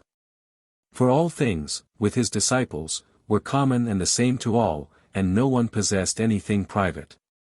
And he indeed, who approved of this communion, used common possessions in the most just manner. But he who did not, received his own property, which he brought to the common stock, with an addition to it, and departed. And thus he established justice in the best manner, from the first principle of it. In the next place, therefore, association with men introduces justice, but alienation, and a contempt of the common genus, produce injustice. Wishing therefore to insert this familiarity from afar in men, he also ordained that his disciples should extend it to animals of the same genus, and commanded them to consider these as their familiars and friends. So as neither to injure, nor slay, nor eat any one of them. He therefore who associates men with animals, because they consist of the same elements as we do, and participate with us of a more common life, will in a much greater degree establish fellowship with those who partake of a soul of the same species. And also of a rational soul. From this also it is evident that he introduced justice produced from the most proper principle. Since likewise the want of riches, sometimes compels many to do something contrary to justice, he well foresaw that this would be the case, and through economy procured for himself liberal expenses, and what was just in sufficient abundance. For again, a just arrangement of domestic concerns is the principle of all good order in cities. For cities are constituted from houses. It is said therefore, that Pythagoras himself was the heir of the property of Alcaeus, who died after performing an embassy to the Lacedaemonians, but that notwithstanding this, he was no less admired for his economy than for his philosophy. When also he was married, he so educated the daughter that was born to him, and who was afterwards married to Meno the Crotonian, that when she was a virgin she was the leader of choirs. But when a wife she held the first place among those that approached to altars. It is likewise said, that the Metapontines preserving the remembrance of Pythagoras after his time, made his house a temple of Ceres, but the street in which he lived a museum.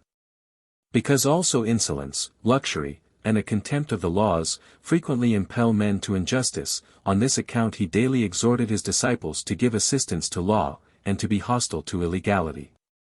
Hence he made such a division as the following, that what is called luxury, is the first evil that usually glides into houses and cities, that the second is insolence, and the third destruction. That hence luxury should by all possible means be excluded and expelled, from every house and city, and that men should be accustomed from their birth to a temperate and manly life. He farther added, that it is requisite to be purified from all malediction, whether it be that which is lamentable, or that which excites hostility, and whether it be of a reviling, or insolent, or scurrilous nature. Besides these, likewise, he established another most beautiful species of justice, viz. the legislative, which orders indeed what ought to be done, but forbids what ought not to be done. This species, however, is more excellent than the judicial form of justice. For it resembles medicine which heals those that are diseased. It differs from it however in this, that it does not suffer disease to commence, but pays attention from afar to the health of the soul. This therefore being the case, the best of all legislators came from the school of Pythagoras, in the first place, indeed, Charondas the Catanian, and in the next place, Zaleucus and Timoratus, who wrote laws for the Locrians. Besides these likewise there were Theaetetus and Helicon, aristocrates, and Phidias, who became the legislators of the Regini. All these likewise obtained from their citizens honors similar to those of the gods. For Pythagoras did not act like Heraclitus, who said that he would write laws for the Ephesians, and also petulantly 39 said, that in those laws he would order the citizens to hang themselves. But Pythagoras endeavored to establish laws, with great benevolence and political science. Why however is it requisite to admire these men? For Zamolxis being a Thracian, and the slave of Pythagoras, after he had heard the discourses of Pythagoras, having obtained his liberty, and returned to Gede, gave laws to them, as we have before observed in the beginning of this work. And exhorted the citizens to fortitude, having persuaded them that the soul is immortal. Hence even at present, all the Galati, and Trallians, and many others of the barbarians, persuade their children that the soul cannot be destroyed. But that it remains after death, and that death is not to be feared, but danger is to be encountered with a firm and manly mind. Having therefore instructed the Gede in these things, and written laws for them, he was considered by them as the greatest of the gods. Farther still, he apprehended that the dominion of the gods was most efficacious to the establishment of justice, and supernally from this he constituted a polity in laws, and also justice. It will not however be foreign to the purpose, to add particularly the manner in which he thought we ought to conceive of divinity, viz. that we should conceive that he exists, and that he is so disposed towards the human race, that he inspects and does not neglect it. And this conception which the Pythagoreans derived from Pythagoras, they apprehended to be of great utility. For we require an inspection of this kind, which we do not in anything think fit to resist. But such as this is the inspective government of divinity. If a divine nature is a thing of this kind, it deserves to have the empire of the universe. For it was rightly said by the Pythagoreans, that man is an animal, so far as pertains to his irrational part, naturally insolent, and various, according to impulses, desires, and the rest of the passions. He requires therefore transcendent inspection and government of this kind, from which a certain castigation and order may be derived. Hence they thought that every one being conscious of the variety of his nature, should never be forgetful of piety towards, and the worship of divinity. But should always place him before the eye of the mind, as inspecting and diligently observing the conduct of mankind. But after divinity and the demoniacal nature, they thought that every one should pay the greatest attention to his parents and the laws, and should be obedient to them, not feignedly, but faithfully. And universally, they thought it necessary to believe, that nothing is a greater evil than anarchy, since the human race is not naturally adapted to be saved, when no one rules over it. These men also thought it right to adhere to the customs and legal institutes of their ancestors, even though they should be somewhat inferior to other customs and laws. For to fly from the existing laws, and to be studious of innovation, is by no means profitable and salutary. Pythagoras therefore gave many other specimens of piety to the gods, evincing that his life was conformable to his doctrines. Nor will it be foreign to the purpose to mention one of them, which may serve to elucidate the rest. But I will relate what Pythagoras said and did relative to the embassy from Sybaris to Crotona, about demanding the return of the exiles. For some of his associates were slain by order of the ambassadors, one of whom slew a part of them with his own hands, but another was the son of one of those who had excited the sedition, and who died through disease.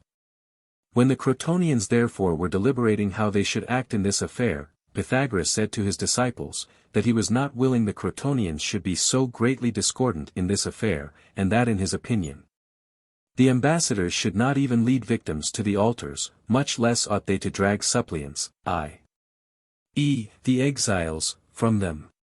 But when the Sybarites came to him with their complaints, and the man who had slain some of his associates with his own hands, was defending his conduct, Pythagoras said, that he should not answer, an homicide. Hence, some persons accused him of asserting that he was Apollo, because prior to this someone having asked him about a certain object of inquiry, why the thing was so. He in his turn asked the interrogator, if he would think fit to inquire of Apollo when he was delivering oracles to him, why he delivered them. But to another of the ambassadors who appeared to him to deride his school, in which he taught the return of souls to the supernal realms, and who said that he would give him an epistle to his father, as he was about to descend into Hades, and exhorted him to bring another letter in answer, from his father, when he returned. Pythagoras replied, that he was not about to descend into the abode of the impious, where he clearly knew that murderers were punished. But the ambassadors reviling him, he proceeded to the sea, many persons following him, and there sprinkled himself with marine water. Some one however of the Crotonian councillors, after reviling the rest of the ambassadors, observed that he understood they had defamed Pythagoras, whom not even a brute would dare to blaspheme. Though all animals should again utter the same voice as men, which fables report they did in the beginning of things. Pythagoras likewise discovered another method of restraining men from injustice, through the judgment of souls, truly knowing indeed that this method may be taught, and also knowing that it is useful to the suppression of justice through fear. He asserted therefore, that it is much better to be injured than to kill a man, for that judgment is deposited in Hades, where the soul, and its essence, and the first nature of beings, are properly estimated. Being desirous, however, to exhibit in things unequal, without symmetry and infinite, a definite, equal, and commensurate justice, and to show how it ought to be exercised, he said, that justice resembles that figure, which is the only one among geometrical diagrams, that having indeed infinite compositions of figures, but dissimilarly disposed with reference to each other, yet has equal demonstrations of power. 40 Since also, there is a certain justice in making use of another person, such a mode of it as the following, is said to have been delivered by the Pythagoreans, of associations with others, one kind is seasonable, but another is unseasonable. These likewise are distinguished from each other by difference of age, desert, the familiarity of alliance, and of beneficence, and whatever else there may be of the like kind in the different associations of men with each other. For there is a species of association, viz. of a younger with a younger person, which does not appear to be unseasonable, but that of a younger with an elderly person is unseasonable. For no species of anger, or threatening, or boldness, is becoming in a younger towards an elderly man, but all unseasonable conduct of this kind should be cautiously avoided. A similar reasoning likewise should be adopted with respect to desert. For it is neither decorous, nor seasonable, to use an unrestrained freedom of speech, or to adopt any of the above-mentioned modes of conduct, towards a man who has arrived at the true dignity of consummate virtue. Conformably to this also, was what he said respecting the association with parents, and likewise with benefactors.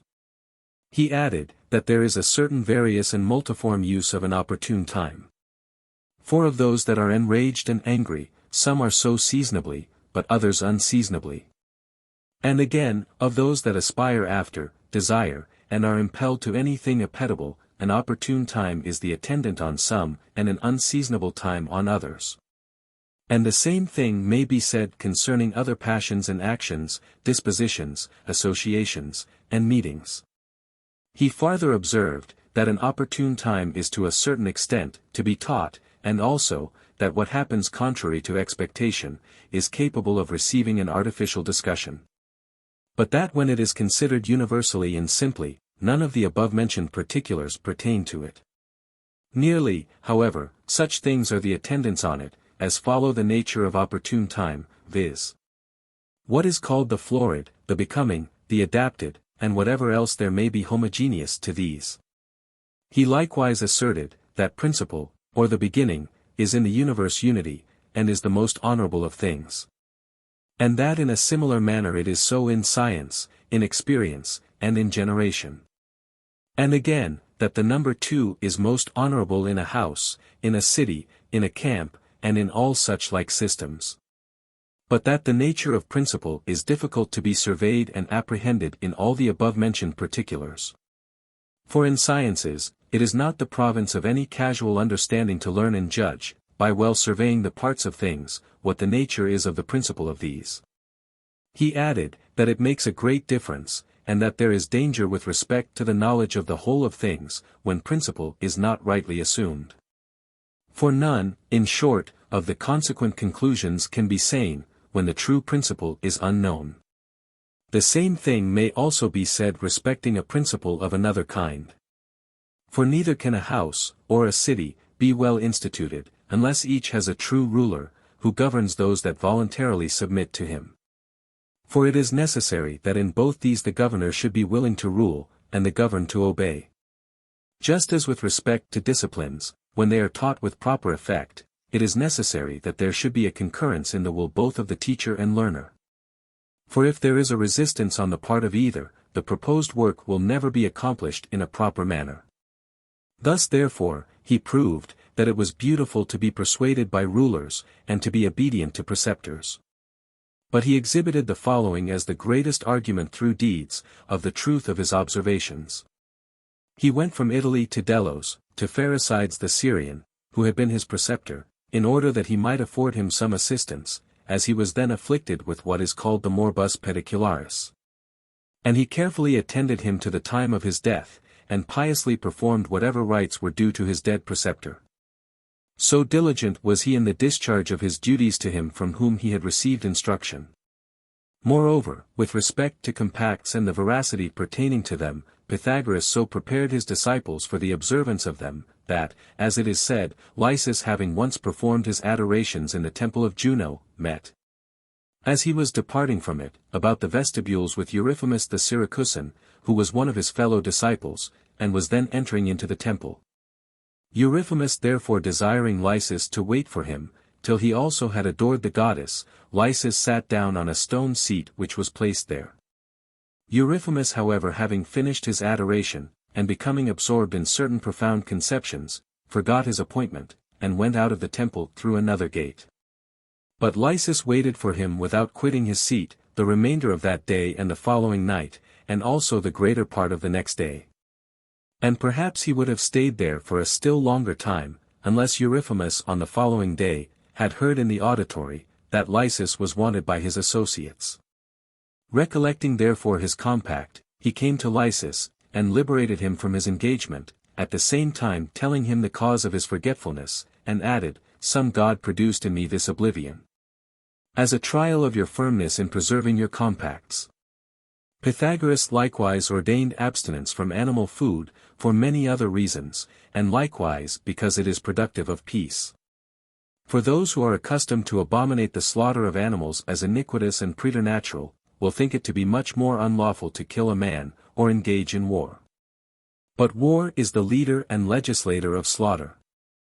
For by this it is increased, and becomes strong and powerful. Not to step also above the beam of the balance, see note 24, is an exhortation to justice, announcing, that whatever is just should be cultivated, as will be shown when we discuss the Pythagoric symbols. It appears therefore, through all these particulars, that Pythagoras paid great attention to the exercise of justice, and to the delivery of it to mankind, both in deeds and in words. Chapter 31. It follows, in the next place, that we should speak of temperance, and show how it was cultivated by Pythagoras, and how he delivered it to his associates. We have already therefore narrated the common precepts concerning it, in which it is said that everything incommensurate should be cut off with fire and sword. The abstinence also from animal food, is a precept of the same species. And likewise from certain foods calculated to produce intemperance, and impeding the vigilance and genuine energies of the reasoning power. Farther still, to this species the precept belongs, that sumptuous food should indeed be introduced in banquets, but should, shortly after, be sent away, and given to the servants. Being placed on the table merely for the sake of punishing the desires. Likewise, that no liberal and ingenuous woman should wear gold, but only harlots. And again, the exercise of taciturnity, and perfect silence, for the purpose of governing the tongue. Likewise a strenuous and assiduous resumption and investigation of the most difficult theorems. But on account of all these, we must refer to the same virtue, i.e. to temperance, abstinence from wine, paucity of food and sleep. An inartificial contempt of renown, wealth, and the like, a sincere reverence towards those to whom reverence is due, but an unfeigned similitude of behavior and benevolence towards those of the same age. An animadversion and exhortation of those that are younger, without envy, and everything else of the like kind. The temperance also of those men, and how Pythagoras taught this virtue, may be learnt from what Hippodamus and Neanthes narrate of Milias and Timica who were Pythagoreans. For they say that Dionysius the tyrant could not obtain the friendship of any one of the Pythagoreans, though he did everything to accomplish his purpose, for they had observed, and carefully avoided his monarchical disposition. He sent therefore to the Pythagoreans, a troop of 30 soldiers, under the command of Euryphamus the Syracusan, who was the brother of Dion, in order that by treachery their accustomed migration from Tarentum to Metapontum might be opportunely effected for his purpose. For it was usual with them to change their abode at different seasons of the year, and they chose such places as were adapted to this migration. In Phale therefore, a craggy part of Tarentum, through which the Pythagoreans must necessarily pass in their journey, Euryphamus insidiously concealed his troop, and when the Pythagoreans, expecting no such thing, came to that place about the middle of the day, the soldiers rushed upon them with shouts, after the manner of robbers.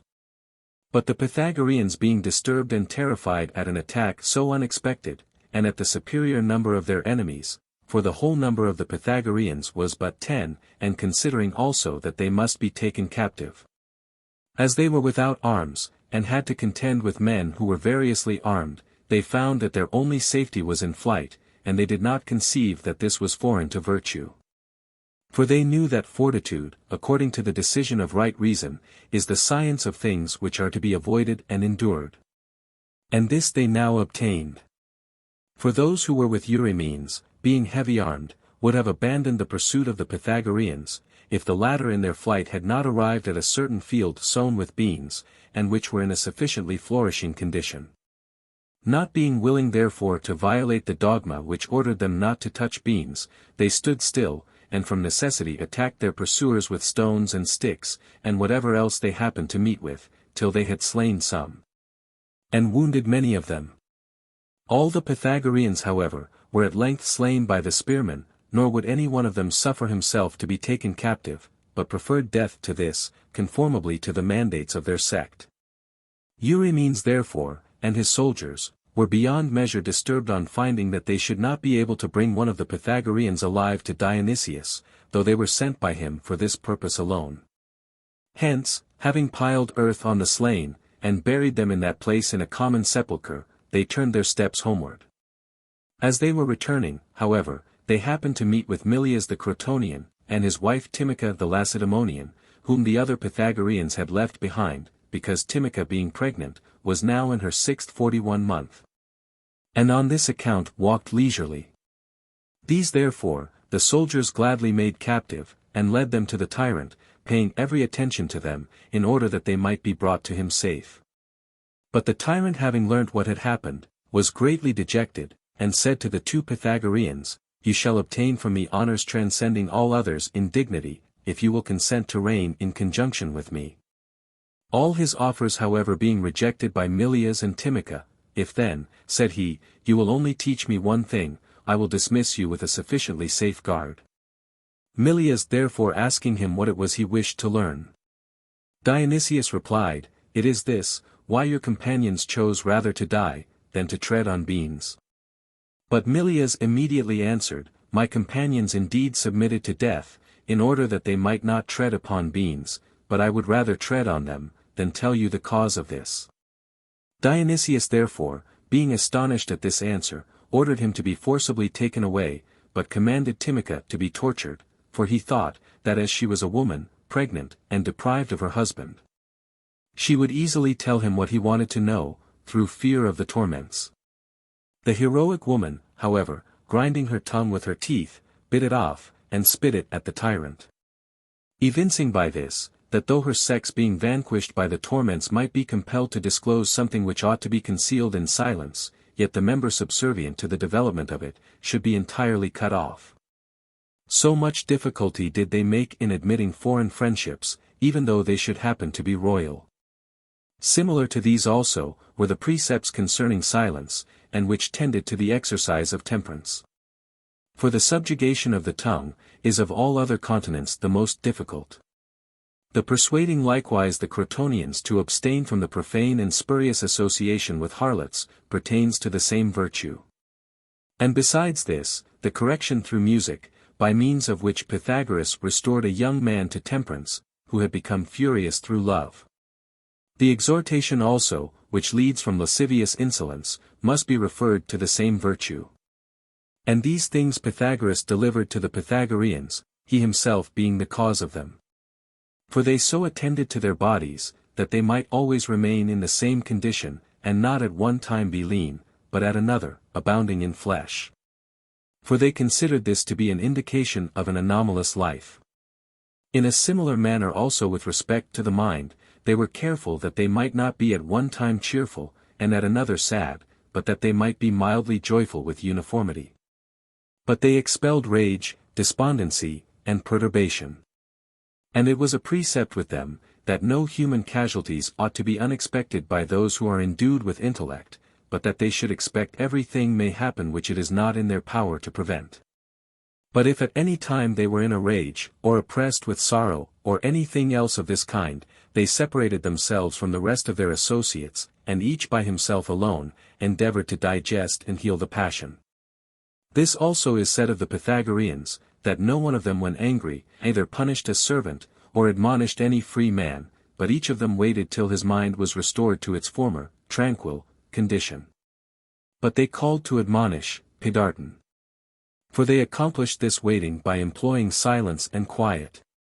Hence Spinthorus relates of Archytas the Tarentine, that returning after a certain time from the war which the city of Tarentum waged against the Messenians, to inspect some land which belonged to him, and finding that the bailiff and the other servants had not paid proper attention to the cultivation of it, but had greatly neglected it, being enraged, he was so indignant, that he told his servants it was well for them he was angry.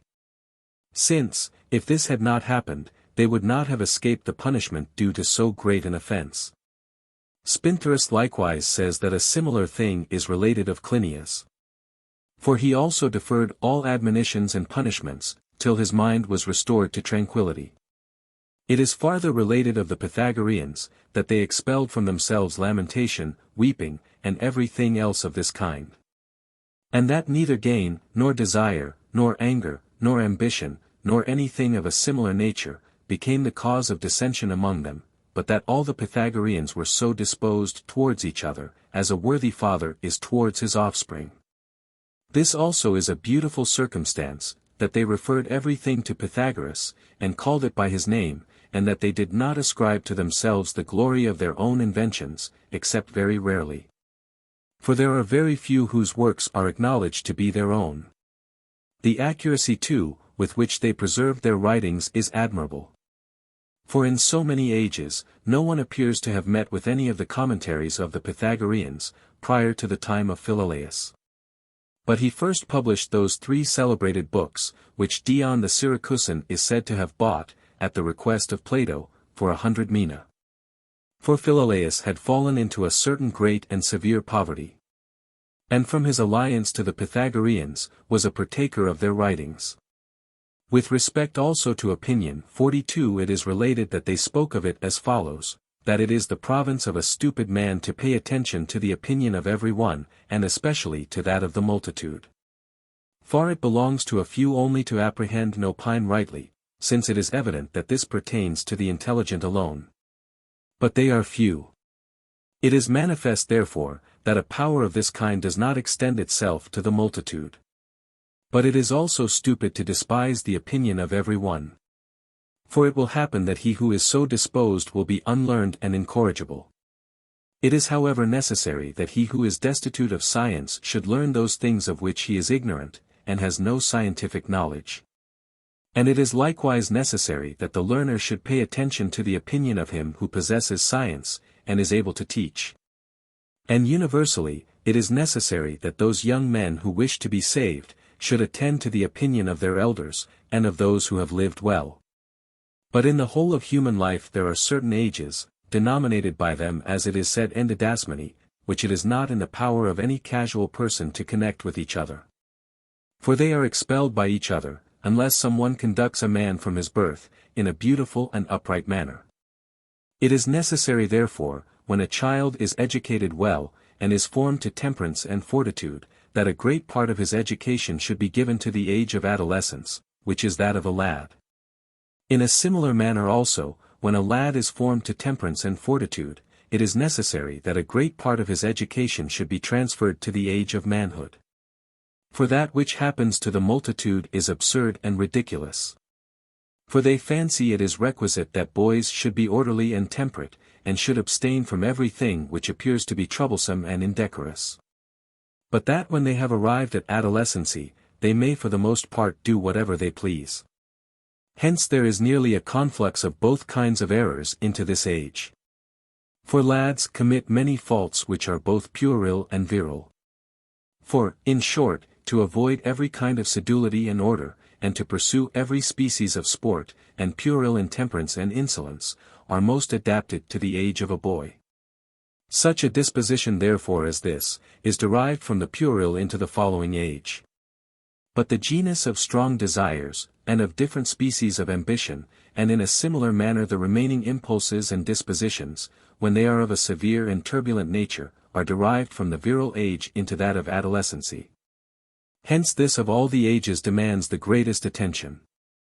And universally, no man ought to be suffered to do whatever he pleases, but it is always necessary that there should be a certain inspection, and a legal and elegantly formed government, to which each of the citizens is obedient.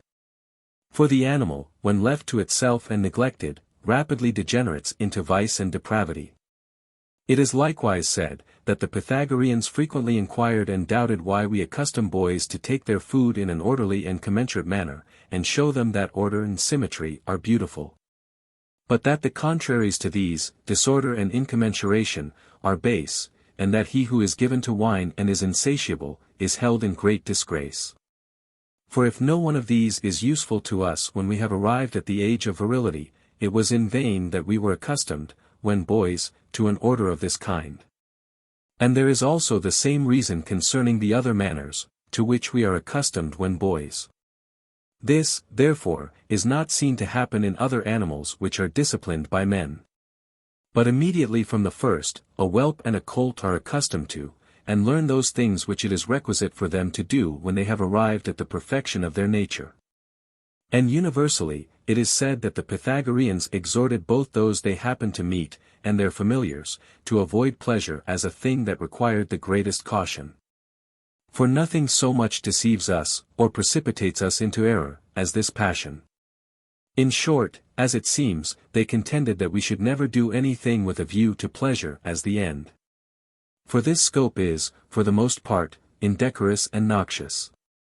But they asserted, that especially looking to the beautiful and decorous, we should do whatever is to be done. 43 And that in the second place we should look to the advantageous and the useful. These things, however, require no casual judgment. With respect to what is called desire, these men are said to have asserted as follows, that desire indeed, itself, is a certain tendency, impulse, and appetite of the soul, in order to be filled with something, or to enjoy something present, or to be disposed according to some sensitive energy. But that there is also a desire of the contraries to these, and this is a desire of the evacuation and absence, and of having no sensible perception of certain things.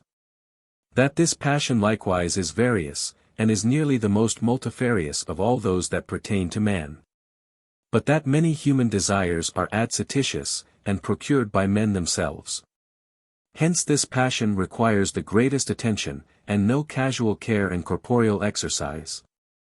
For that the body when empty should desire food, is natural, and again, it is also natural, that when filled, it should desire an appropriate evacuation. But to desire superfluous nutriment, or superfluous and luxurious garments or coverlets, or habitations, is adventitious. They also reasoned in the same manner concerning furniture, vessels, servants, and cattle subservient to food. And universally, with respect to human passions, they are nearly things of such a kind, as to be nowhere permanent, but to proceed to infinity. Hence attention should be paid to youth from the earliest period, in order that they may aspire after such things as are proper, may avoid vain and superfluous desires, and thus be undisturbed by, and purified from, such like appetites. And may despise those who are objects of contempt, because they are bound to, all various, desires. But it must be especially observed, that vain, noxious, superfluous, and insolent desires subsist with those who have the greatest power. For there is not anything so absurd, which the soul of such boys, men, and women, does not incite them to perform. In short, the variety of food which is assumed, is most manifold. For there are an infinite number of fruits, and an infinite multitude of roots, which the human race uses for food. It likewise uses all various kinds of flesh. And it is difficult to find any terrestrial, aerial, or aquatic animal, which it does not taste. It also employs all various contrivances in the preparation of these, and manifold mixtures of juices. Hence it properly follows that the human tribe is insane and multiform, according to the motion of the soul, for each kind of food that is introduced into the body, becomes the cause of a certain peculiar disposition. We however perceive that some things become immediately the cause of a great change in quality, as is evident in wine. For when it is drank abundantly, it makes men at first more cheerful, but afterwards more insane and indecorous. But men are ignorant of those things which do not exhibit a power of this kind, though every thing that is eaten is the cause of a certain peculiar disposition. Hence it requires great wisdom, to be able to know and perceive, what kind and what quantity of food ought to be used. This science, however, was at first unfolded by Apollo and Paeon, but afterwards by Aesculapius and his followers. With respect to generation also, the Pythagoreans are said to have made the following observations. In the first place, they thought it necessary to guard against what is called untimely offspring. For neither untimely plants, nor animals, are good, but prior to their bearing fruit, it is necessary that a certain time should intervene, in order that seeds and fruit may be produced from strong and perfect bodies. It is requisite, therefore, that boys and virgins should be accustomed to labors and exercises, and appropriate endurance, and that food should be given to them adapted to a life of labor, temperance, and endurance. But there are many things of this kind in human life, which it is better to learn at a late period, and among these is the use of venery. It is necessary, therefore, that a boy should be so educated, as not to seek after such a connection as this, within the 20th year of his age. But when he arrives at this age, he should use venery rarely. This however will be the case, if he thinks that a good habit of body is an honorable and beautiful thing. For intemperance and a good habit of body, are not very much adapted to subsist together in the same person.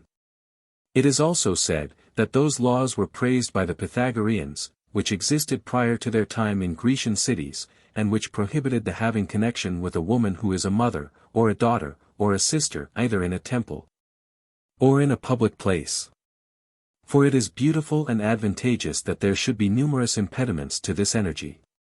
These men also apprehended, as it seems, that preternatural generations, and those which are effected in conjunction with wanton insolence, should be entirely prevented from taking place. But that those should be suffered to remain, which are according to nature, and subsist with temperance, and which take place in the chaste and legal procreation of children. They likewise were of opinion that great providential attention should be paid by those who beget children, to the future progeny.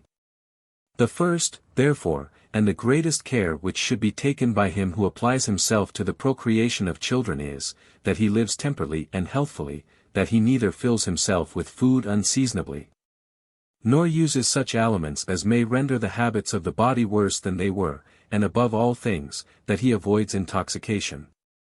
For they thought that depraved seed was produced from a bad, discordant, and turbid temperament. And universally they were of opinion, that none but an indolent and inconsiderate person would attempt to produce an animal, and lead it into existence, without providing with all possible diligence that its ingress into being and life might be most elegant and pleasing.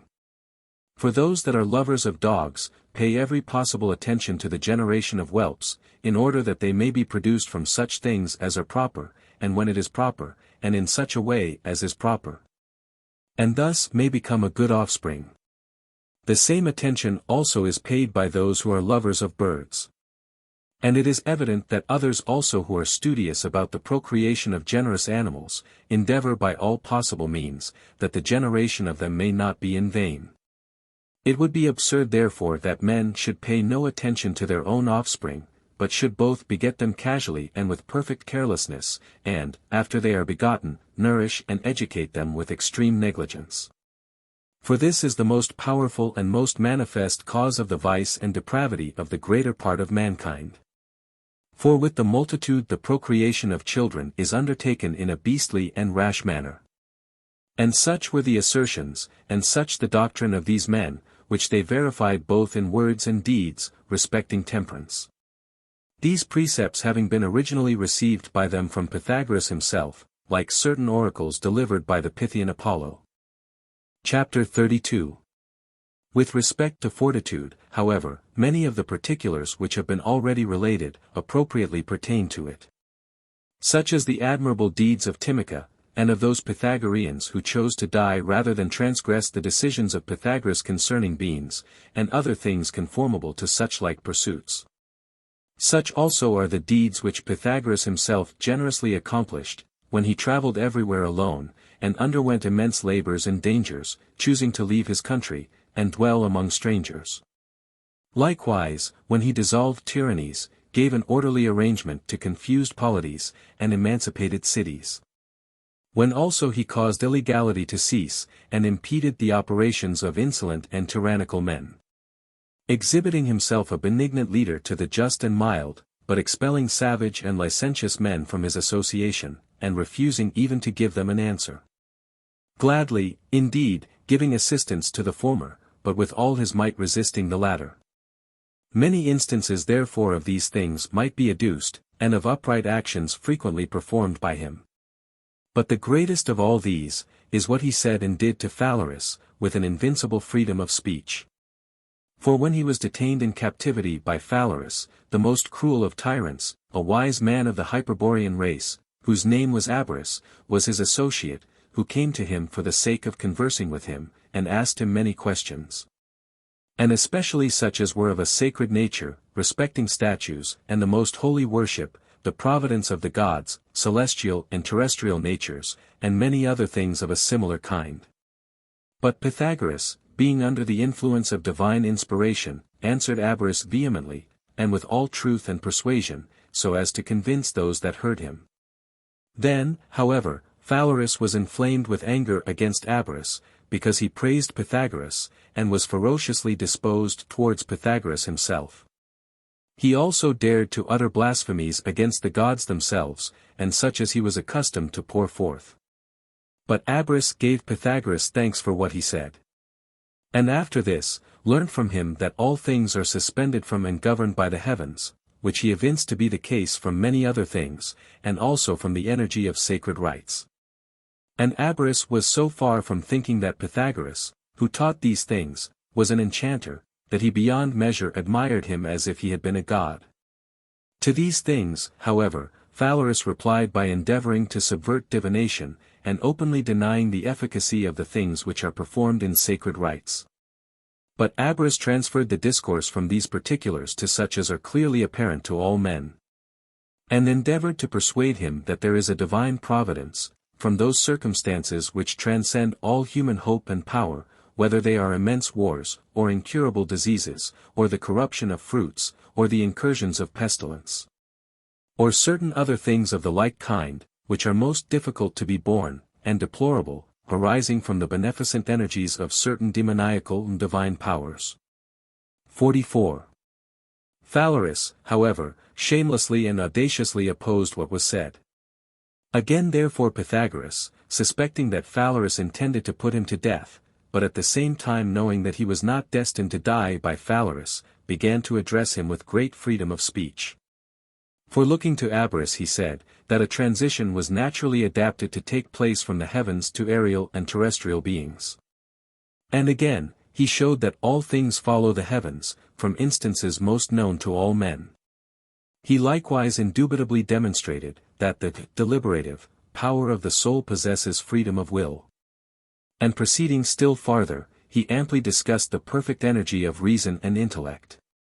Afterwards also, with his usual freedom of speech, he spoke concerning tyranny, and all the prerogatives of fortune, and concerning injustice and human avarice, and solidly taught him that all these are of no worth.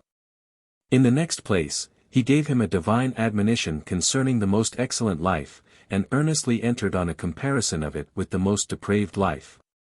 He likewise most clearly unfolded to him, how the soul, and its powers and passions, subsist. And, what is the most beautiful thing of all, demonstrated to him that the gods are not the causes of evils, and that diseases, and such things as are the calamities of the body, are the seals of intemperance.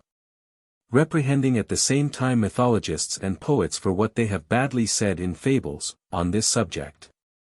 Confuting Phalaris also, he admonished him, and exhibited to him through works what the power of heaven is, and the magnitude of that power, and proved to him by many arguments, that legal punishment is reasonably established.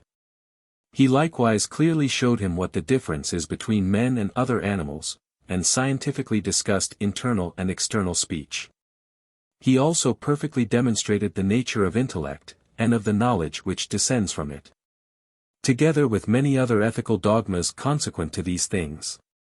Farther still, he instructed him in what is most beneficial among the things that are useful in life, and in the mildest manner adapted admonitions harmonizing with these, adding at the same time prohibitions of what ought not to be done.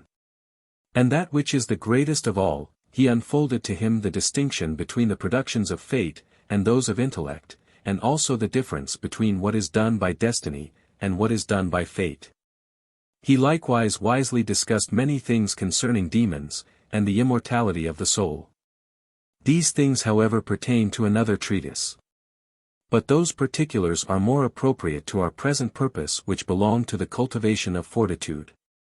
For if, when situated in the midst of dreadful circumstances, Pythagoras appears to have philosophized with firmness of decision, if on all sides he resisted and repelled fortune, and strenuously endured its attacks, and if he employed the greatest freedom of speech towards him who brought his life into danger, it is evident that he perfectly despised those things which are thought to be dreadful, and that he considered them as undeserving of notice.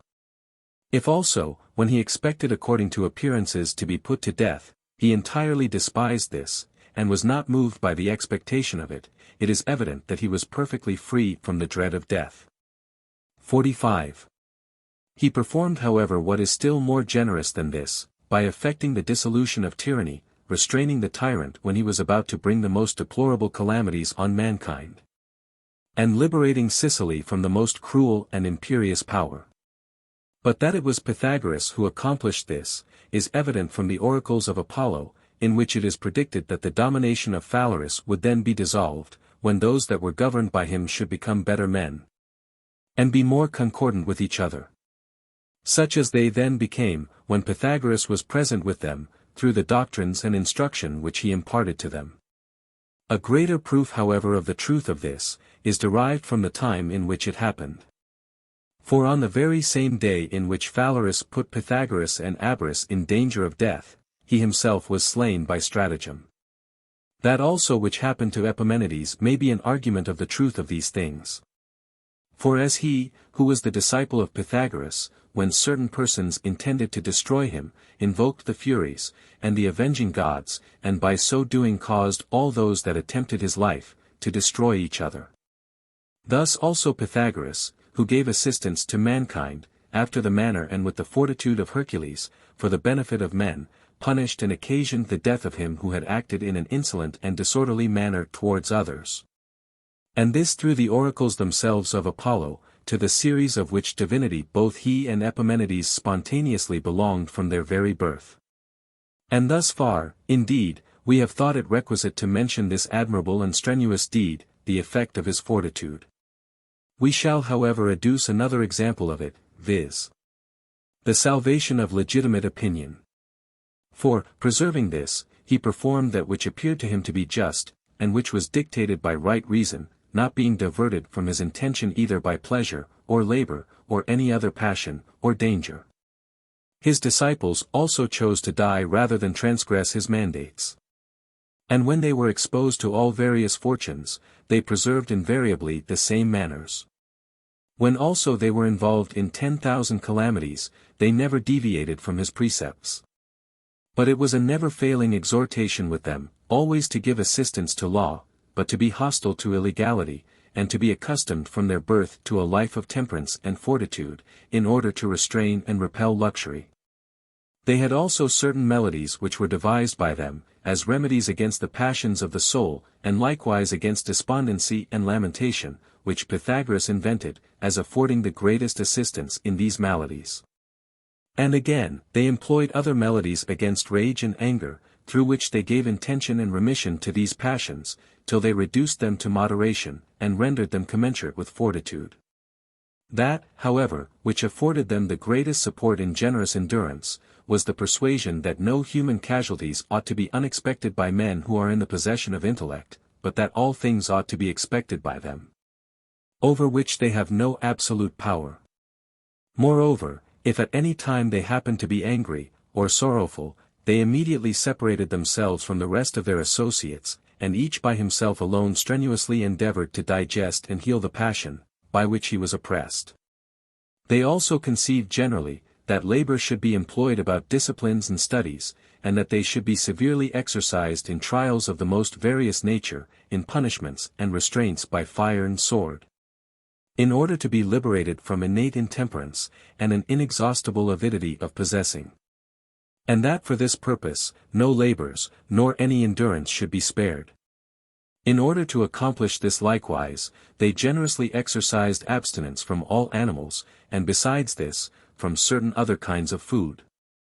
Hence also arose their detention of speech, and their perfect silence as preparatory to the subjugation of the tongue, in which for many years they exercised their fortitude.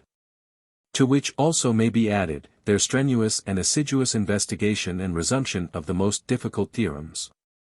And on account of these things, their abstinence from wine, their paucity of food and sleep, and their contempt of glory, wealth, and the like. And in conjunction with all these particulars, they extended themselves to fortitude. It is likewise said, that these men expelled lamentations and tears, and everything else of this kind. They also abstained from entreaty, from supplication, and from all such illiberal adulation, as being effeminate and abject. 46 To the same conception likewise the peculiarity of their manners must be referred, and that all of them perpetually preserved among their arcana, the most principal dogmas in which their discipline was chiefly contained. Keeping them with the greatest silence from being divulged to strangers, committing them unwritten to the memory, and transmitting them orally to their successors, as if they were the mysteries of the gods.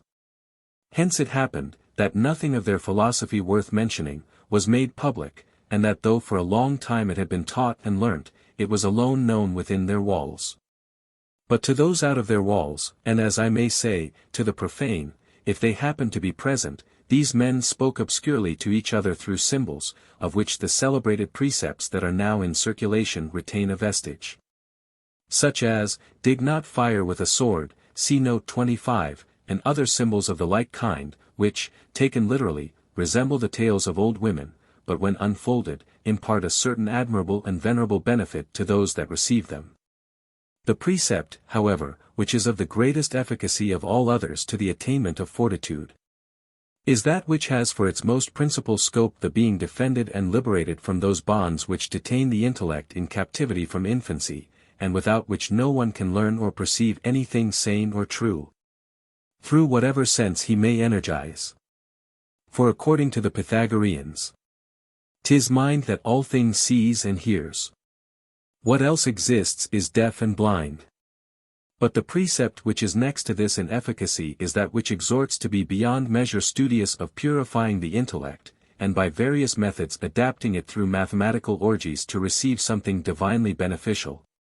So as neither to fear a separation from body, nor, when led to incorporeal natures, to be forced to turn away the eyes, through their most refulgent splendor, 47 nor to be converted to those passions which nail and fasten the soul to the body.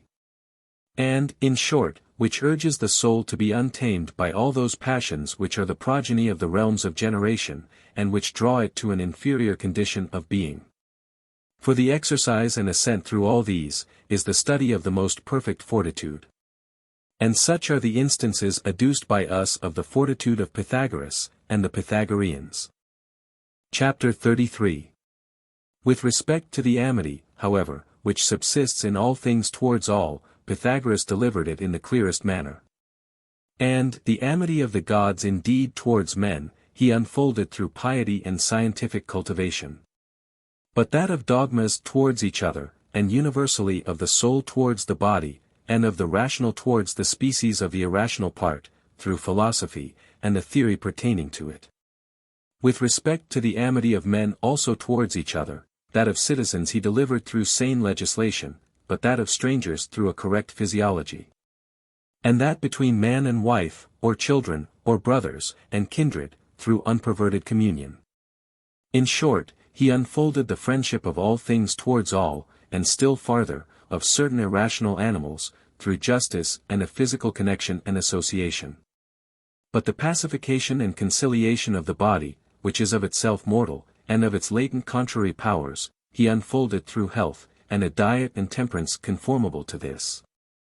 In imitation of the salubrious condition of the mundane elements. In all these, however, Pythagoras is acknowledged to have been the inventor and legislator of the summary comprehension of them in one and the same name, which is that of friendship. And indeed he delivered such an admirable friendship to his associates, that even now those who are benevolent in the extreme towards each other, are said to belong to the Pythagoreans. It is necessary therefore to narrate the discipline of Pythagoras respecting these things, and the precepts which he used towards his disciples. These men, then, exhorted others to remove from true friendship, contest and contention, and if possible, indeed, from all friendship. But if not, at least from that which is parental, and universally from that which pertains to seniors and benefactors. For to strive or contend with such as these, in consequence of anger intervening, or some other such like passion, is not the salvation of the existing friendship. But they said it is requisite that there should be the least possible scars and ulcers in friendships, and that this will be the case, if those that are friends know how to soften and subdue anger. If both indeed know this, or rather the younger of the two, and who ranks in some one of the above-mentioned orders, their friendship will be more easily preserved. They also were of opinion, that corrections and admonitions, which they called paidartices, should take place from the elder to the younger with much suavity and caution. And likewise, that much sedulous and appropriate attention should be manifested in admonitions. For thus they will be decorous and beneficial. They also said, that confidence should never be separated from friendship, neither seriously nor even in jest. For it is no longer easy for the existing friendship to be in a sane condition, when falsehood once insinuates itself into the manners of those that acknowledge themselves to be friends. Again, according to them, friendship should not be abandoned on account of misfortune, or any other imbecility to which human life is incident. But they said, that the only approvable rejection of a friend and friendship, is that which arises from great and incorrigible vice. Likewise, that hatred should not be voluntarily entertained against those who are not perfectly bad. But that if it is once formed, it should be generously and strenuously retained, unless the object of it changes his manners, so as to become a better man. That the hostility also should not consist in words, but in deeds. And that this war is legitimate and holy, when it is conducted in such a way as it becomes one man to contend with another.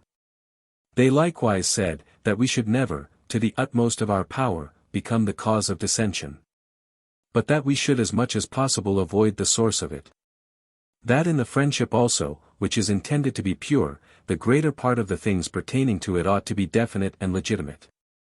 And that these should be properly distinguished, and should not be casual, and moreover, that we should be careful that our conversation may never be negligently and casually performed, but with modesty, benevolence, and good order.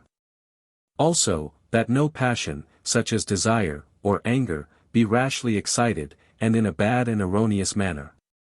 And the same thing must be said of the remaining passions and dispositions. Moreover, that they did not decline foreign friendships carelessly, but that they avoided and guarded against them, with the greatest sedulity.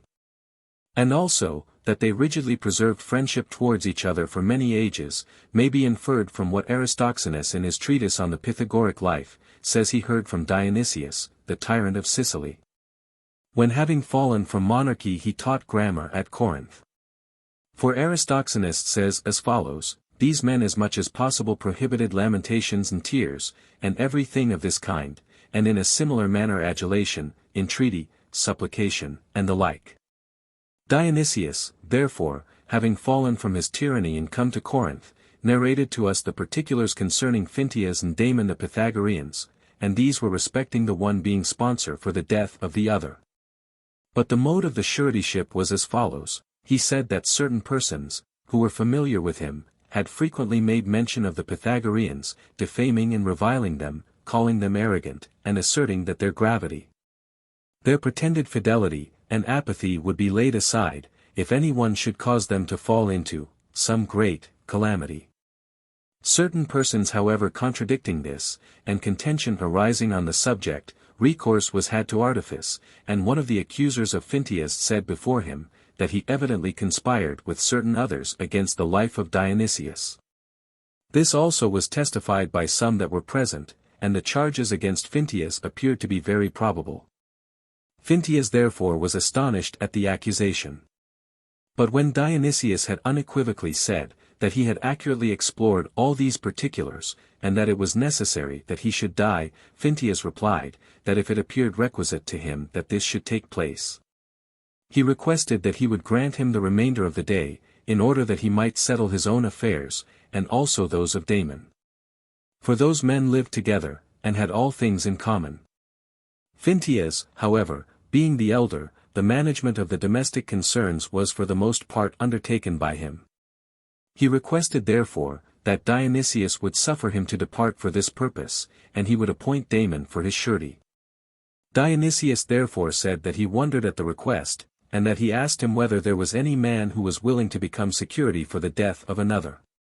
But Phintias asserting that there was, Damon was sent for, who, on hearing what had happened, said that he would become the sponsor, and that he would remain there till Phintias returned.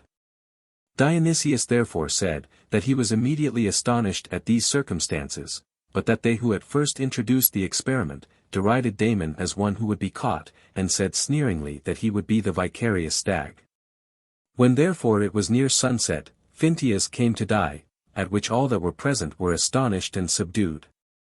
But Dionysius said, that having embraced and kissed the men, he requested that they would receive him as the third into their friendship. They however would by no means consent to a thing of this kind, though he entreated them to comply with his request. And these things are related by Aristoxenus, who received them from Dionysius himself. It is also said, that the Pythagoreans endeavored to perform the offices of friendship to those of their sect, though they were unknown to, and had never been seen by each other. When they had received a certain indication of the participation of the same doctrines. So that from such friendly offices the assertion may be credited, that worthy men, even though they should dwell in the most remote parts of the earth, are mutually friends, and this before they become known to and salute each other.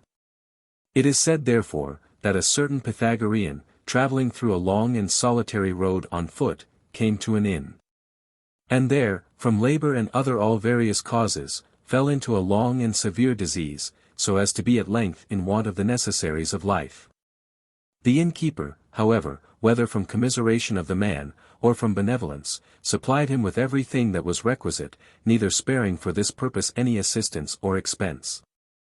But the Pythagorean falling a victim to the disease, wrote a certain symbol, before he died, in a table, and desired the innkeeper, if he should happen to die, to suspend the table near the road, and observe whether any passenger read the symbol. For that person, said he, will repay you what you have spent on me, and will also thank you for your kindness. The innkeeper, therefore, after the death of the Pythagorean, having buried, and paid the requisite attention to his body, had neither any hopes of being repaid, nor of receiving any recompense from someone who might read the table. At the same time, however, being surprised at the request of the Pythagorean, he was induced to expose the writing in the public road. A long time after, therefore, a certain Pythagorean passing that way, having understood the symbol, and learnt who it was that placed the table there, and having also investigated every particular, paid the innkeeper a much greater sum of money than he had disbursed.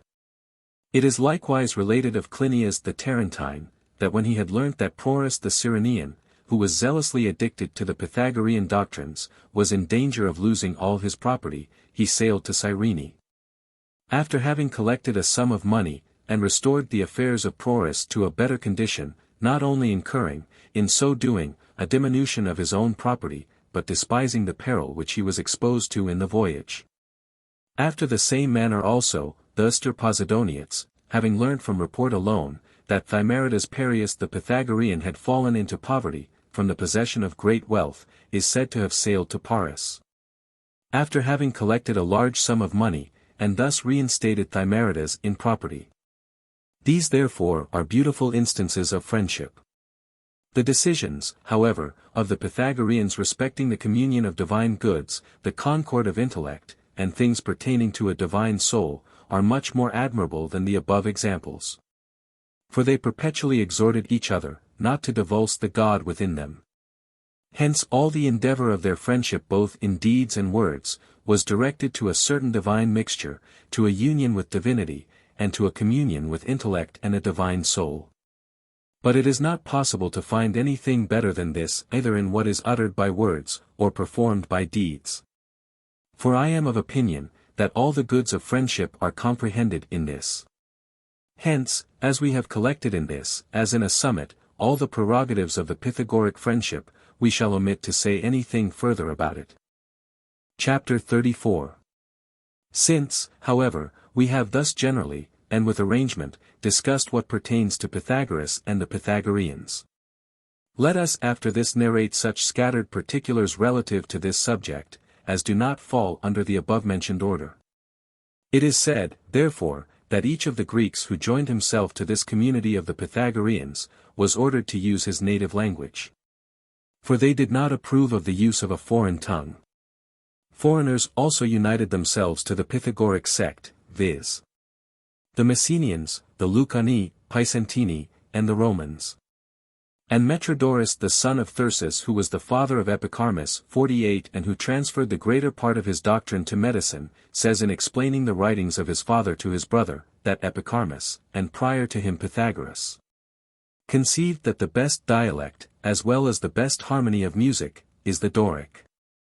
That the Ionic and the Aeolic participate of the chromatic harmony, but that the Attic dialect is replete with this in a still greater degree. They were also of opinion, that the Doric dialect, which consists of vocal letters, is enharmonic. Fables likewise bear testimony to the antiquity of this dialect. For in these it is said that Nereus married Doris the daughter of Ocean, by whom he had 50 daughters, one of which was the mother of Achilles. Metrodorus also says, that according to some, Helen was the offspring of Deucalion, who was the son of Prometheus and Pyrrha the daughter of Epimetheus, and that from him came Dorus, and Aeolus. He farther observes, that he learnt from the sacred rites of the Babylonians, that Helen was the offspring of Jupiter, and that the sons of Helen were Dorus, Xuthus, and Aeolus, with which narrations Herodotus also accords. It is difficult, however, for those in more recent times to know accurately, in particulars so ancient, which of these narrations is to be preferred. But it may be collected from each of these histories, that the Doric dialect is acknowledged to be the most ancient, that the Ialic is next to this, which received its name from Aeolus. And that the Ionic ranks as the third, which derived its appellation from Ion the son of Xuthus. The Attic is the fourth, which was denominated from Creusa, the daughter of Erechtheus, and is posterior to the former dialects by 3 generations, as it existed about the time of the Thracians, and the rape of Orythia. As is evident from the testimony of most histories. Orpheus also, who is the most ancient of the poets, used the Doric dialect. Of medicine, however, they especially embraced the dietetic species, and in the exercise of this were most accurate. And in the first place, indeed, they endeavored to learn the indications of symmetry, of labor, food, and repose. In the next place, with respect to the preparation of food, they were nearly the first who attempted to employ themselves in it, and to define the mode in which it should be performed. The Pythagoreans likewise employed cataplasms, more frequently than their predecessors, but they in a less degree approved of medicated ointments. These, however, they principally used in the cure of ulcerations. But incisions and burnings they admitted the least of all things. Some diseases also they cured by incantations. But they are said to have objected to those who expose disciplines to sale. Who open their souls like the gates of an inn to every man that approaches to them. And who, if they do not thus find buyers, diffuse themselves through cities, and, in short, hire gymnasia and require a reward from young men for those things which are without price. Pythagoras, however, concealed the meaning of much that was said by him, in order that those who were genuinely instructed might clearly be partakers of it. But that others, as Homer says of Tantalus, might be pained in the midst of what they heard, in consequence of receiving no delight from thence. I think also, it was said by the Pythagoreans, respecting those who teach for the sake of reward, that they show themselves to be worse than statuaries, or those artists who perform their work sitting. For these, when some one orders them to make a statue of Hermes, search for wood adapted to the reception of the proper form, but those pretend that they can readily produce the works of virtue from every nature. 49 The Pythagoreans likewise said, that it is more necessary to pay attention to philosophy, than to parents and agriculture, for it is owing to the latter, indeed, that we live. But philosophers and preceptors are the causes of our living well, and becoming wise, in consequence of having discovered the right mode of discipline and instruction. Nor did they think fit either to speak or write in such a way, that their conceptions might be obvious to any casual persons. But Pythagoras is said to have taught this in the first place to those that came to him, that, being purified from all incontinence, they should preserve in silence the doctrines they had heard. It is said, therefore, that he who first divulged the theory of commensurable and incommensurable quantities, to those who were unworthy to receive it, was so hated by the Pythagoreans that they not only expelled him from their common association, and from living with them, but also constructed a tomb for him, as one who had migrated from the human and passed into another life. Others also say, that the divine power was indignant with those who divulged the dogmas of Pythagoras, for that he perished in the sea, as an impious person, who rendered manifest the composition of the icostagonus, viz. Who delivered the method of inscribing in a sphere the dodecahedron, which is one of what are called the 5 solid figures. But according to others, this happened to him who unfolded the doctrine of irrational and incommensurable quantities. 50 Moreover, all the Pythagoric discipline was symbolic, and resembled enigmas and riddles, consisting of apothegms, in consequence of imitating antiquity in its character. Just as the truly divine and Pythian oracles appear to be in a certain respect difficult to be understood and explained, to those who carelessly receive the answers which they give. Such therefore, and so many are the indications respecting Pythagoras and the Pythagoreans, which may be collected from what is disseminated about them. Chapter 35. There were, however, certain persons who were hostile to these men, and rose against them. That stratagems therefore were employed to destroy them, during the absence of Pythagoras, is universally acknowledged. But those that have written on this subject, differ in their account of the journey which he then undertook. For some say that he went to Pherecydes the Syrian, but others to Metapontum. Many causes, however, of the stratagems are enumerated. And one of them, which is said to have originated from the men called Cylonians, was as follows: Cylon the Crotonian held the first place among the citizens for birth, renown, and wealth. But otherwise, he was a severe, violent, and turbulent man, and of tyrannical manners. He had, however, the greatest desire of being made a partaker of the Pythagoric life, and having applied himself to Pythagoras, who was now an elderly man, 51 for this purpose, was rejected by him on account of the above-mentioned causes. In consequence of this, therefore, he and his friends exercised violent hostilities against Pythagoras and his disciples. So vehement likewise and immoderate 52 was the ambition of Cylon, and of those who arranged themselves on his side, that it extended itself to the very last of the Pythagoreans. Pythagoras, therefore, for this cause went to Metapontum, and there is said to have terminated his life. But those who were called the Cylonians continued to form stratagems against the Pythagoreans, and to exhibit indications of all possible malevolence. Nevertheless, for a certain time the probity of the Pythagoreans subdued this enmity, and also the decision of the cities themselves, so that they were willing that their political concerns should be managed by the Pythagoreans alone. At length, however, the Cylonians became so hostile to the men 53 that setting fire to the house of Milo in which the Pythagoreans were seated, and were consulting about warlike concerns, they burnt all the men except two, Archytas and Lysis. For these being in perfect vigor, and most robust, escaped out of the house. But this taking place, and no mention being made by the multitude of the calamity which had happened, the Pythagoreans ceased to pay any further attention to the affairs of government. This however happened through two causes, through the negligence of the cities, for they were not at all affected by so great a calamity taking place, and through the loss of those men who were most qualified to govern. But of the two Pythagoreans that were saved, and both of whom were Tarentines, Archytas indeed returned to Tarentum, but Lysis hating the negligence of the cities, went into Greece, and dwelt in the Achaia of Peloponnesus. Afterwards, he migrated to Thebes, being stimulated by a certain ardent desire of retreating thither, and there he had for his auditor Epaminondas who called Lysis his father. There also Lysis terminated his life. But the rest of the Pythagoreans, except Archytas of Tarentum, departed from Italy, and being collected together in Rhegium, there dwelt with each other.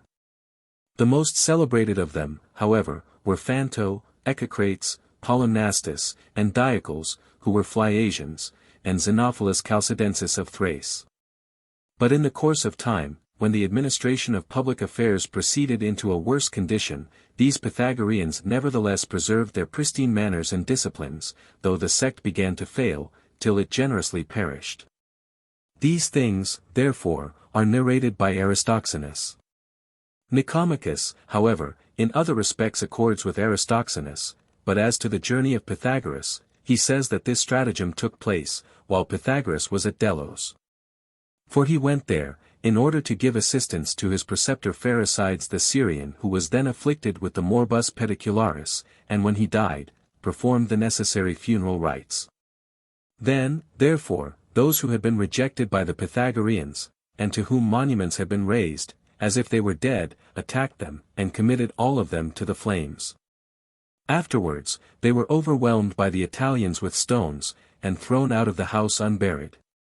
At that time, therefore, it happened that science failed together with those who possessed scientific knowledge, because till that period, it was preserved by them in their breasts as something arcane and ineffable. But such things only as were difficult to be understood, and which were not unfolded, were preserved in the memory of those who did not belong to the Pythagorean sect. A few things excepted, which certain Pythagoreans, who happened at that time to be in foreign lands, preserved as certain sparks of science very obscure and of difficult investigation. These also, being left by themselves, and not moderately dejected by the calamity, were scattered in different places, and no longer endured to have any communion with the rest of mankind. But they lived alone in solitary places, wherever they happened to meet with them, and each greatly preferred an association with himself to that with any other person. Fearing, however, lest the name of philosophy should be entirely exterminated from mankind, and that they should on this account incur the indignation of the gods, by suffering so great a gift of theirs to perish, they made an arrangement of certain commentaries and symbols, and likewise, collected together the writings of the more ancient Pythagoreans, and of such things as they remembered. These, each left at his death to his son, or daughter, or wife, with a strict injunction not to give them to any one out of the family. This mandate therefore, was for a long time observed, and was transmitted in succession to their posterity. Since, however, Apollonius dissents in a certain place respecting these particulars, and adds many things which we have not mentioned, we shall also insert his narration of the stratagem employed against the Pythagoreans. He says, therefore, that the envy of others attended Pythagoras from his childhood. For as long as he conversed with all that came to him, he was pleasing to them. But when he associated with his disciples alone, the favorable opinion which the multitude entertained of him was diminished. And they permitted him indeed, to pay more attention to strangers than to themselves. But they were indignant at his preferring some of their fellow citizens before others, and they apprehended that his disciples assembled together with intentions hostile to them. In the next place, as the young men that were indignant with him were of high rank, and surpassed others in wealth, and when they arrived at a proper age, not only held the first honors in their own families, but also managed the affairs of the city in common, they formed a large body of men, for they were more than 300 in number, and in consequence of this there was but a small part of the city which was not conversant with the same manners and the same pursuits as they were. Moreover, as long as the Crotonians continued in their own country, and Pythagoras dwelt with them, that form of government remained which had been established when the city was founded, but which was not pleasing to the people, and therefore induced them to seek an occasion of producing a change. When therefore Sybaris was captured, and the land taken in the war was not divided by lot, according to the desire of the multitude, their silent hatred of the Pythagoreans burst forth, and the populace separated themselves from them. But the leaders of this dissension were those that were most near to the Pythagoreans, both by alliance and familiarity. The cause however of the discord was this, that many of the actions of the Pythagoreans offended these leaders, as well as casual persons, because these actions had something peculiar in them when compared with those of others. But in the greatest of these actions they conceived that disgrace befell themselves alone. Farther still, no one of the Pythagoreans called Pythagoras by his name, but while he was alive, when they wished to denote him, they called him divine. And after his death they denominated him that man, just as Homer represents Eumaeus when he makes mention of Ulysses, saying, "Him, though he's absent, yet I fear, O guest. To name, such is the greatness of my love and care." Conformably likewise to the precepts of their master, the Pythagoreans always rose from bed before the rising of the sun, and never wore a ring in which the image of God was engraved. They also carefully observed to adore the rising sun, and avoided wearing a ring of the above-mentioned description, lest they should have it about them at funerals, or in some impure place.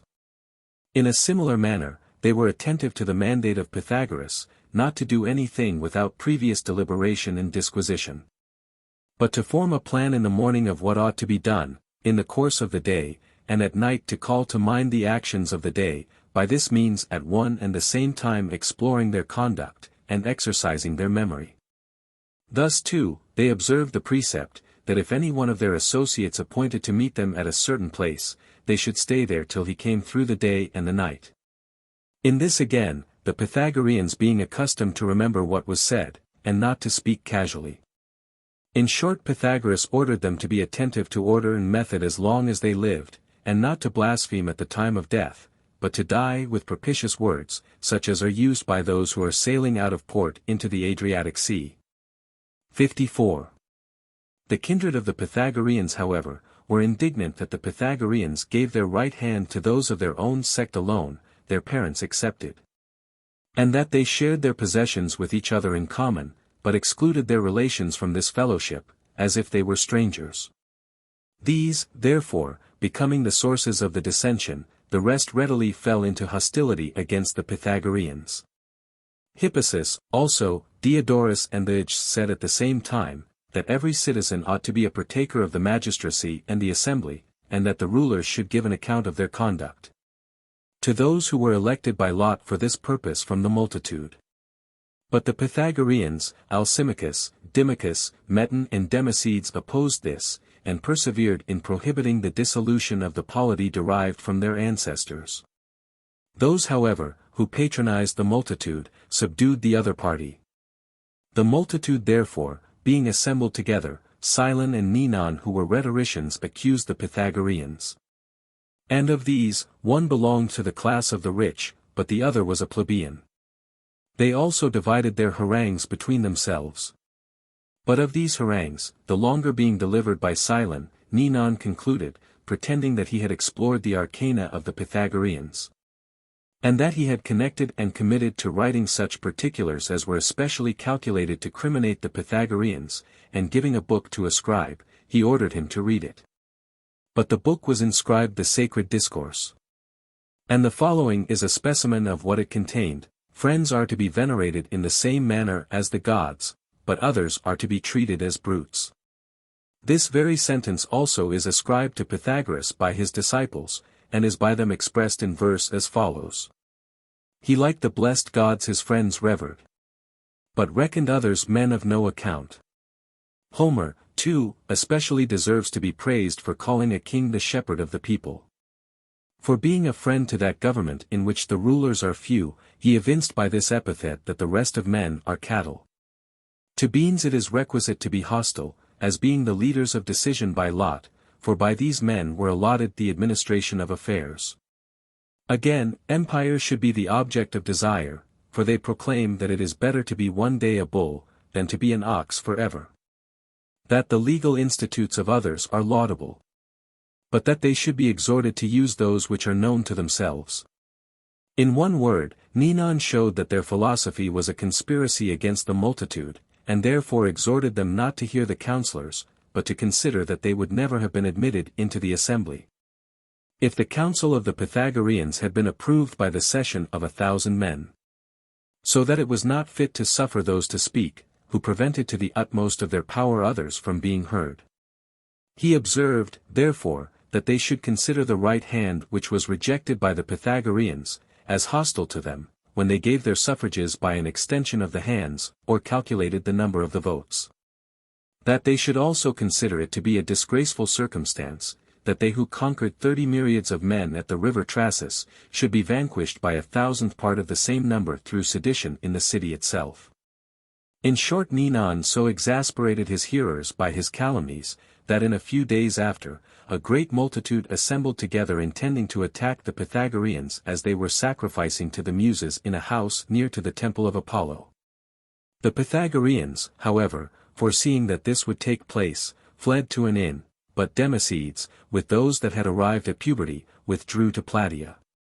And those that had dissolved the laws made a decree in which they accused Democedes of compelling the younger part of the community to the possession of empire, and proclaimed by a crier that 30 talents should be given to anyone who destroyed him. An engagement also taking place, and Theages having vanquished Democedes in that contest, they distributed to him the 30 talents which the city had promised. But as the city, and the whole region were involved in many evils, the exiles were brought to judgment, and the power of decision being given to 3 cities, viz. to the Tarentines, Metapontines, and the Colonians. Those that were sent by them to determine the cause were corrupted by money, as we learn from the chronicles of the Cretonians. Hence the Cretonians condemned by their own decision those that were accused, to exile. In consequence, 2. Of this decision, and the authority which it conferred on them, they expelled all those from the city, who were dissatisfied with the existing state of affairs, and at the same time banished all their families. Asserting that it was not fit to be impious, and that children ought not to be divulged from their parents. They likewise abolished loans, and made the land to be undivided. 55. Many years after this, when Dinarchus and his associates were slain in another battle, and Latagus also was dead, who had been the greatest leader of the seditious, a certain pity and repentance induced the citizens to recall those Pythagoreans that were left, from exile. For this purpose, they sent ambassadors from Achaia, and through them became amicable with the exiles, and consecrated their oaths at Delphi. But the Pythagoreans who returned from exile were about 60 in number, except those who were of a more advanced age, among which were some who applied themselves to medicine, and restored health to those that were sick by a certain diet, of which method of cure they were themselves the authors. It happened however, that those Pythagoreans who were saved, and who were particularly celebrated by the multitude, at that time in which it was said to the lawless, this is not the condition of things which was under Ninon. These same Pythagoreans having left the city in order to procure assistance against the Thurians who invaded the country, perished in battle, mutually defending each other. But the city was so changed into a contrary opinion, of the Pythagoreans, that besides the praise which it bestowed on them, it apprehended that it would gratify the Muses in a still greater degree, if it performed a public sacrifice in the temple of the Muses, which at the request of the Pythagoreans, they had before constructed in honor of those goddesses, and thus much concerning the attack which was made on the Pythagoreans. Chapter 36. The successor, however, of Pythagoras, is acknowledged by all men to have been Aristeas, the son of Damophon the Crotonian, who existing at the same time as Pythagoras, was 7 ages prior to Plato. Aristeas likewise, was not only thought worthy to succeed Pythagoras in his school, but also to educate his children, and marry his wife Theano, because he was eminently skilled in the Pythagoric dogmas. For Pythagoras himself is said to have taught in his school, 40 years wanting one, and to have lived nearly 100 years. But Aristeas, when much advanced in years, relinquished the school. And after him Nicarchus succeeded, who was the son of Pythagoras. Buagoras succeeded Nicarchus, in whose time it happened that the city of the Crotonians was plundered. Archytas the Crotonian succeeded Buagoras, on his return from a journey which he had undertaken prior to the war. Nevertheless, on account of the calamity of his country, he suffered so much anxiety, as to die prematurely through grief. But it was the custom with the rest of the Pythagoreans, when they became very old, to liberate themselves from the body as from a prison. Moreover, some time after, Orestes Lucanus, being saved through certain strangers, undertook the management of the school. And to him came Diodorus Aspendius, who was received into the school, on account of the paucity of the Pythagoreans it contained. And in Heraclea, indeed, were Clinias and Philolaus, but at Metapontum, Theorides and Euryphamus. And at Tarentum Archytas. It is also said that Epicharmus was one of the foreign auditors, but that he was not one of the school. Having however arrived at Syracuse, he abstained from philosophizing openly, on account of the tyranny of Hiero. But he inserted the conceptions of the men in meter, and published in comedies the occult dogmas of Pythagoras. Of all the Pythagoreans, however, it is probable that many are unknown and anonymous. But the following are the names of those that are known and celebrated, of the Crotonians: Hippostratus, Dymas, Agon, Eamon, Silius, Cleisthenes, Agelas, Epicellus, Thucydides, Ecphantus, Timaeus, Boethius, Aratus, Itmius, Rhodippus, Brias, Evandrus, Milias, Antimedon, Aegeus, Leophron, Agilus, Onatus, Hipposthenes, Cleophron, Alcmaeon, Damocles, Milan, Menon. Of the Metapontines: Brontinus, Parmesus, Oristates, Leon, Demarminus, Ennius, Chillas, Melesias, Aristes, Laphian, Evandrus, Agesidamus, Xenocades, Euryphamus, Aristomenes, Agisarchus, Alcias, Xenophants, Thrasius, Aratus, Epiphron, Iriscus, Megiscus, Leocides, Thrasymedes, Euphemus, Procles, Antimenes, Lacritus, Damatiges, Pyro, Rexibius, Alapicus, Astylus, Dacidas, Aeolocus, Lacrates, Glycinus. Of the Agrigentines, Empedocles. Of the Eleti, Parmenides. Of the Tarentines, Philolaus, Eurytus, Archytas, Theodorus, Aristippus, Lyco, Hestiaeus, Polemarch, Astias, Clinias, Cleon, Eurymedon, Arsaeus, Clinagoras, Archippus, Zopyrus, Euthanus, Dicarchus, Philonidas, Phrontidas, Lysis, Lysibius. Dinocrates, Echecrates, Pactaion, Accusilatas, Ichmus, Pisicrates, Clearatus.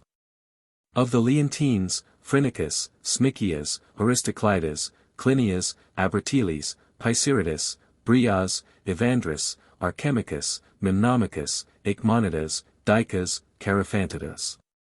Of the Sybarites, Metopus, Hippasus, Proxenus, Evener, Dinax, Menister, Diocles, Ampetus, Timasius, Polemius, Evius, Tursinus.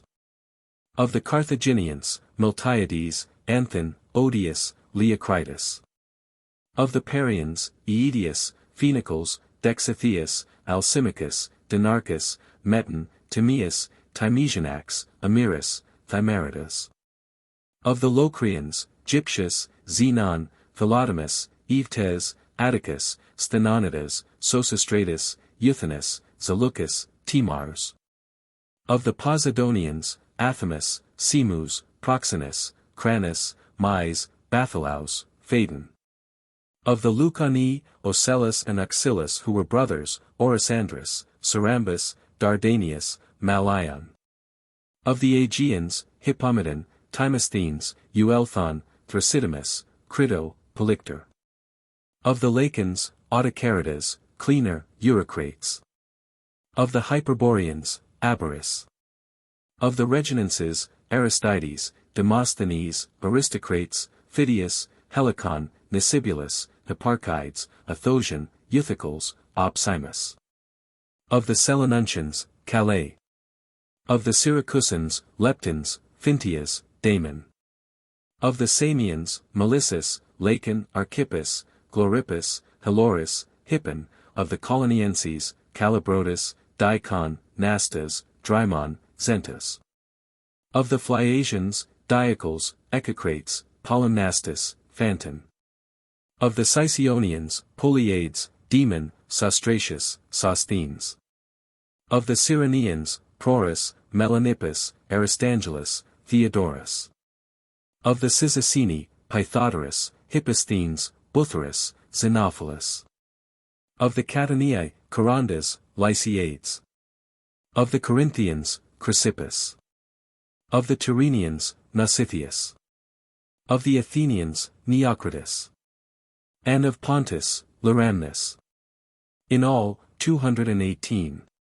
And these, indeed, are not all the Pythagoreans, but of all of them they are the most famous.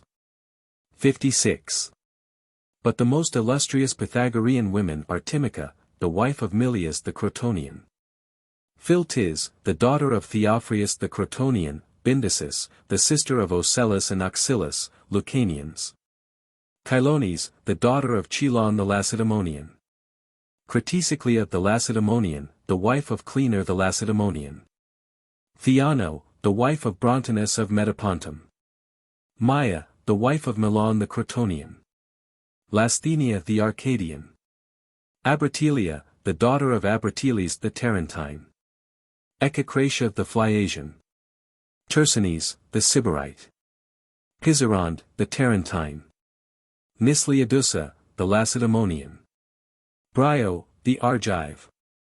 Babylaima, the Argive. And Clechma, the sister of Autocaridas the Lacedaemonian. In all 17. Fragments of the ethical writings of certain Pythagoreans. From Hippodamus, the Thurian, in his treatise on Felicity. Of animals, some are the recipients of felicity, but others are incapable of receiving it. And those animals, indeed, are receptive of it that have reason. For felicity cannot subsist without virtue, and virtue is first ingenerated in that which possesses reason. But those animals are incapable of receiving felicity, that are destitute of reason.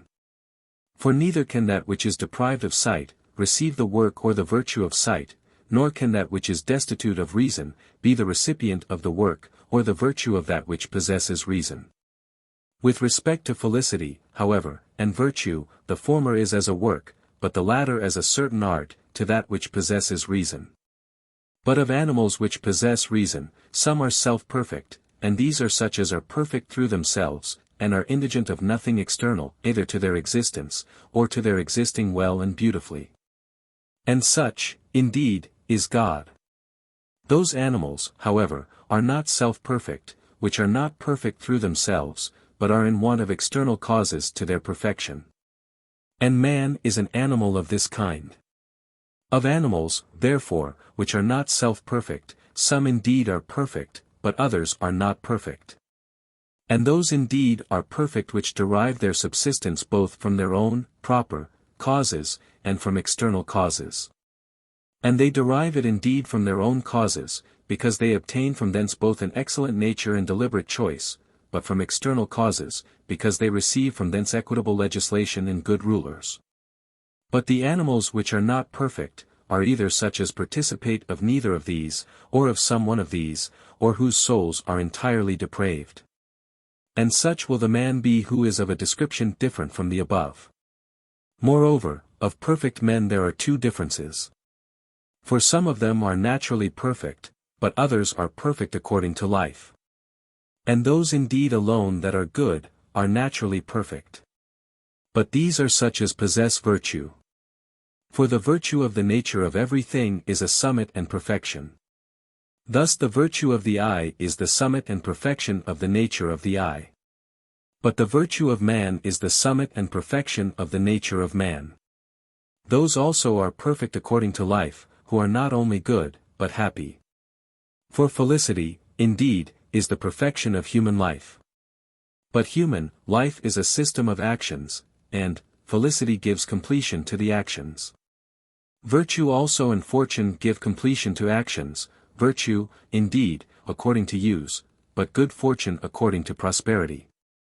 God therefore is neither good through learning virtue from any one, nor is he happy through being attended by good fortune. For he is good by nature, and happy by nature, and always was and will never cease to be, such. Since he is incorruptible, and naturally good. But man is neither happy nor good by nature, but requires discipline and providential care. And in order to become good, indeed, he requires virtue, but in order to become happy, good fortune. On this account, human felicity summarily consists of these two things, viz. Of praise, and the predication of beatitude. Of praise indeed, from virtue, but of the predication of beatitude, from prosperity. It possesses virtue therefore, through a divine destiny, but prosperity through a mortal allotment. But mortal are suspended from divine concerns, and terrestrial from such as are celestial.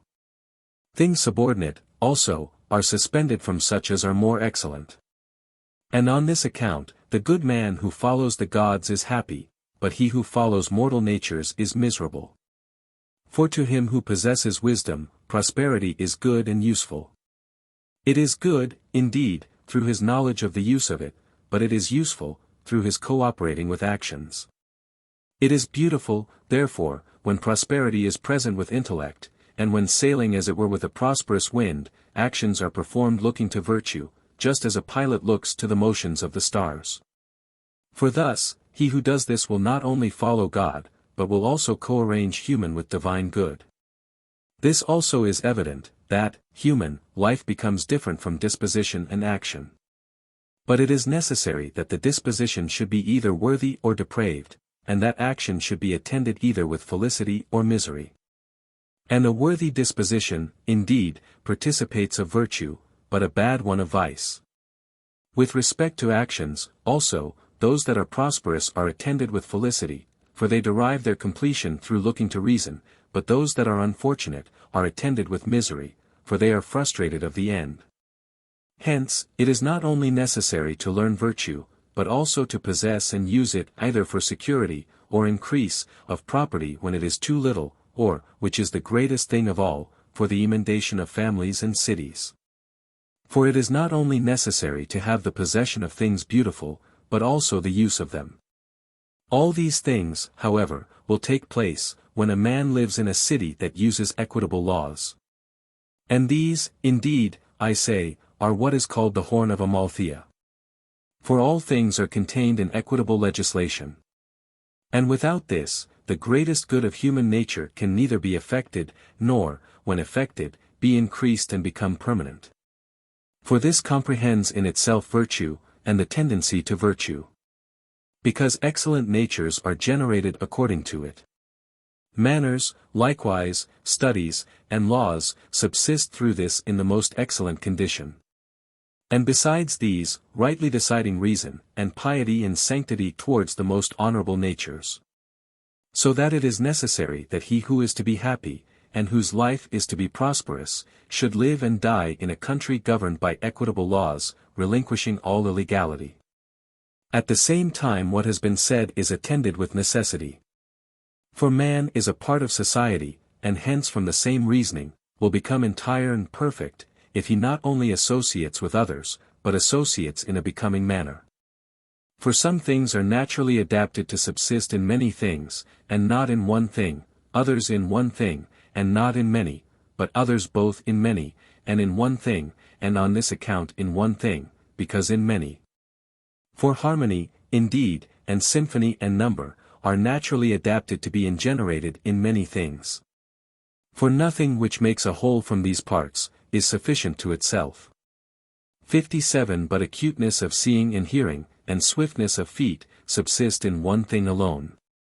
Felicity, however, and the virtue of soul, subsist both in one thing and in many, in a whole, and in the universe. And on this account they subsist in one thing, because they also subsist in many, and they subsist in many, because they are inherent in a whole and in the universe. For the orderly distribution of the whole nature of things methodically arranges each particular. And the orderly distribution of particulars gives completion to the whole of things and to the universe. But this follows from the whole being naturally prior to the part, and not the part to the whole.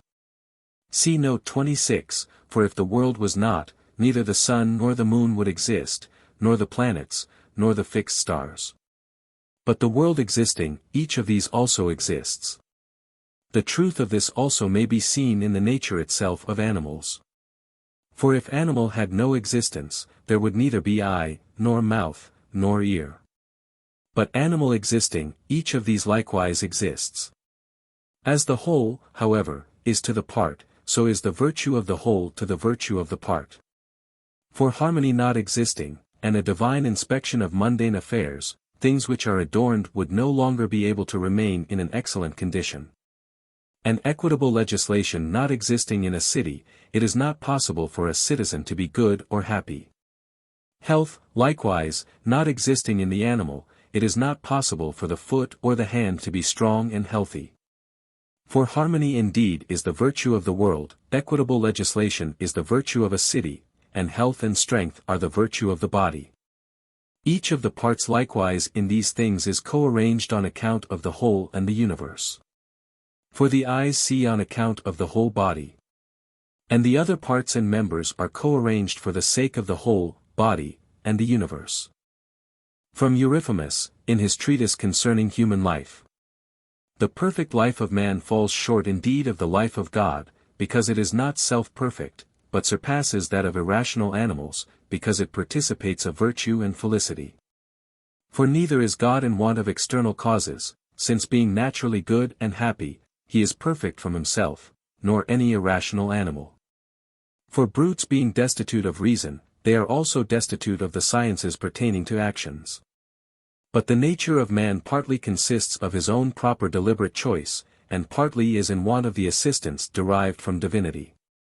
For that which is capable of being fashioned by reason, which has an intellectual perception of things beautiful and base, can erectly extend itself from earth, and look to heaven, and can perceive with the eye of intellect the highest gods. That which is capable of all this, participates likewise of assistance from the gods. But in consequence of possessing will, deliberate choice, and a principle of such a kind in itself as enables it to study virtue, and to be agitated by the storms of vice, to follow, and also to apostatize from the gods. It is likewise able to be moved by itself.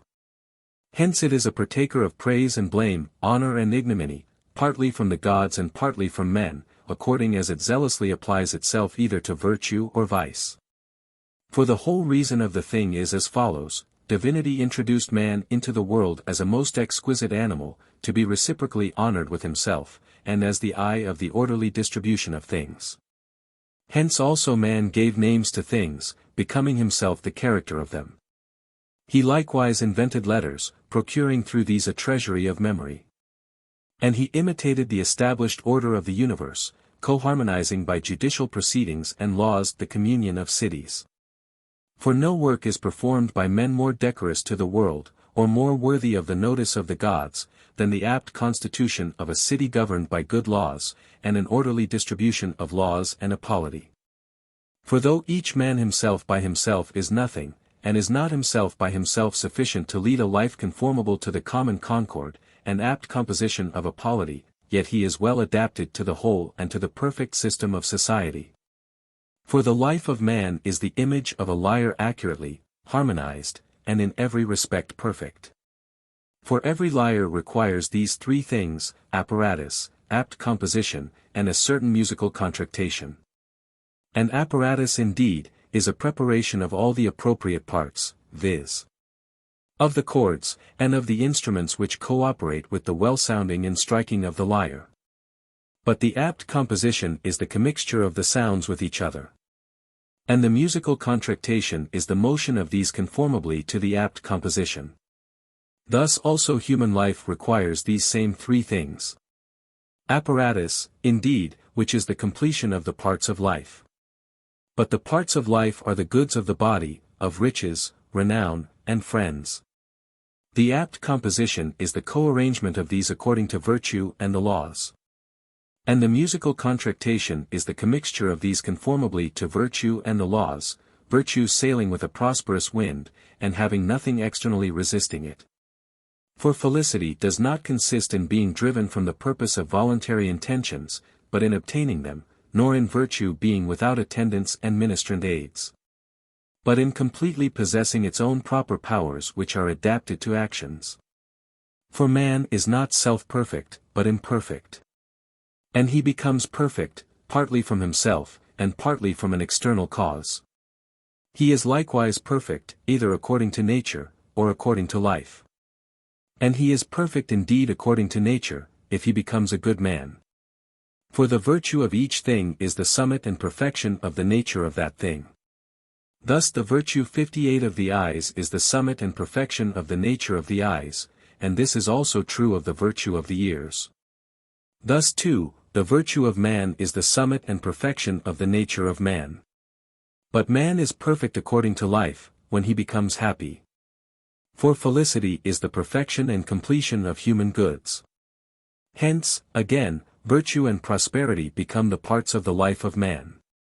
And virtue, indeed, is a part of him so far as he is soul, but prosperity so far as he is connected with body. But both are parts of him so far as he is an animal. For it is the province of virtue to use in a becoming manner the goods which are conformable to nature, but of prosperity to impart the use of them. And the former, indeed, imparts deliberate choice and right reason. But the latter, energies and actions. For to wish what is beautiful in conduct and to endure things of a dreadful nature, is the proper business of virtue. But it is the work of prosperity to render deliberate choice successful, and to cause actions to arrive at the desired end. For the general conquers in conjunction with virtue and good fortune. The pilot sails well in conjunction with art and prosperous winds. The eye sees well in conjunction with acuteness of vision 59 and light. And the life of man becomes most excellent through virtue itself, and prosperity. From Hipparchus, in his treatise on Tranquillity. Since men live but for a very short period, if their life is compared with the whole of time, they will make a most beautiful journey as it were, if they pass through life with tranquillity. This however they will possess in the most eminent degree, if they accurately and scientifically know themselves, viz.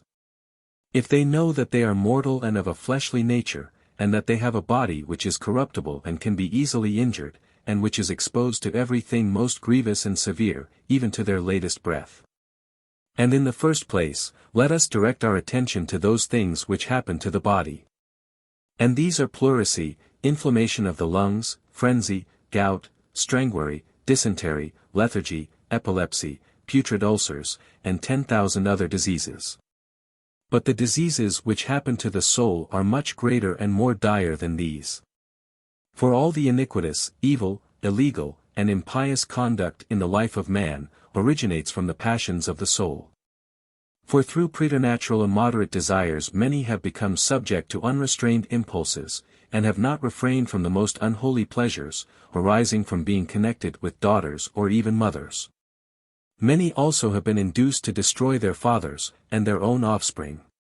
But what occasion is there to be prolix in narrating externally impending evils, such as excessive rain, drought, violent heat and cold? So that frequently from the anomalous state of the air, pestilence and famine are produced, and all various calamities, and whole cities become desolate. Since therefore many such like calamities are impendent, we should neither be elevated by the possession of corporeal goods, which may rapidly be consumed by the incursions of a small fever, nor with what are conceived to be prosperous external circumstances, which frequently in their own nature perish more rapidly than they exceed. For all these are uncertain and unstable, and are found to have their existence in many and various mutations, and no one of them is permanent, or immutable, or stable, or indivisible.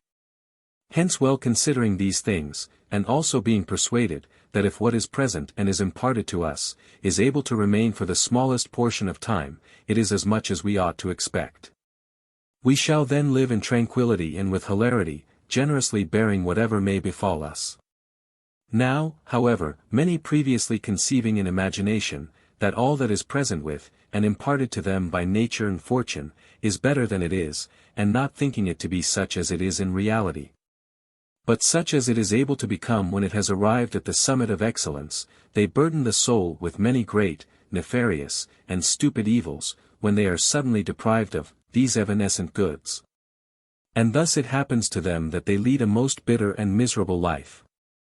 But this takes place in the loss of riches, or the death of friends or children, or in the privation of certain other things, which are conceived by them to be most honorable possessions.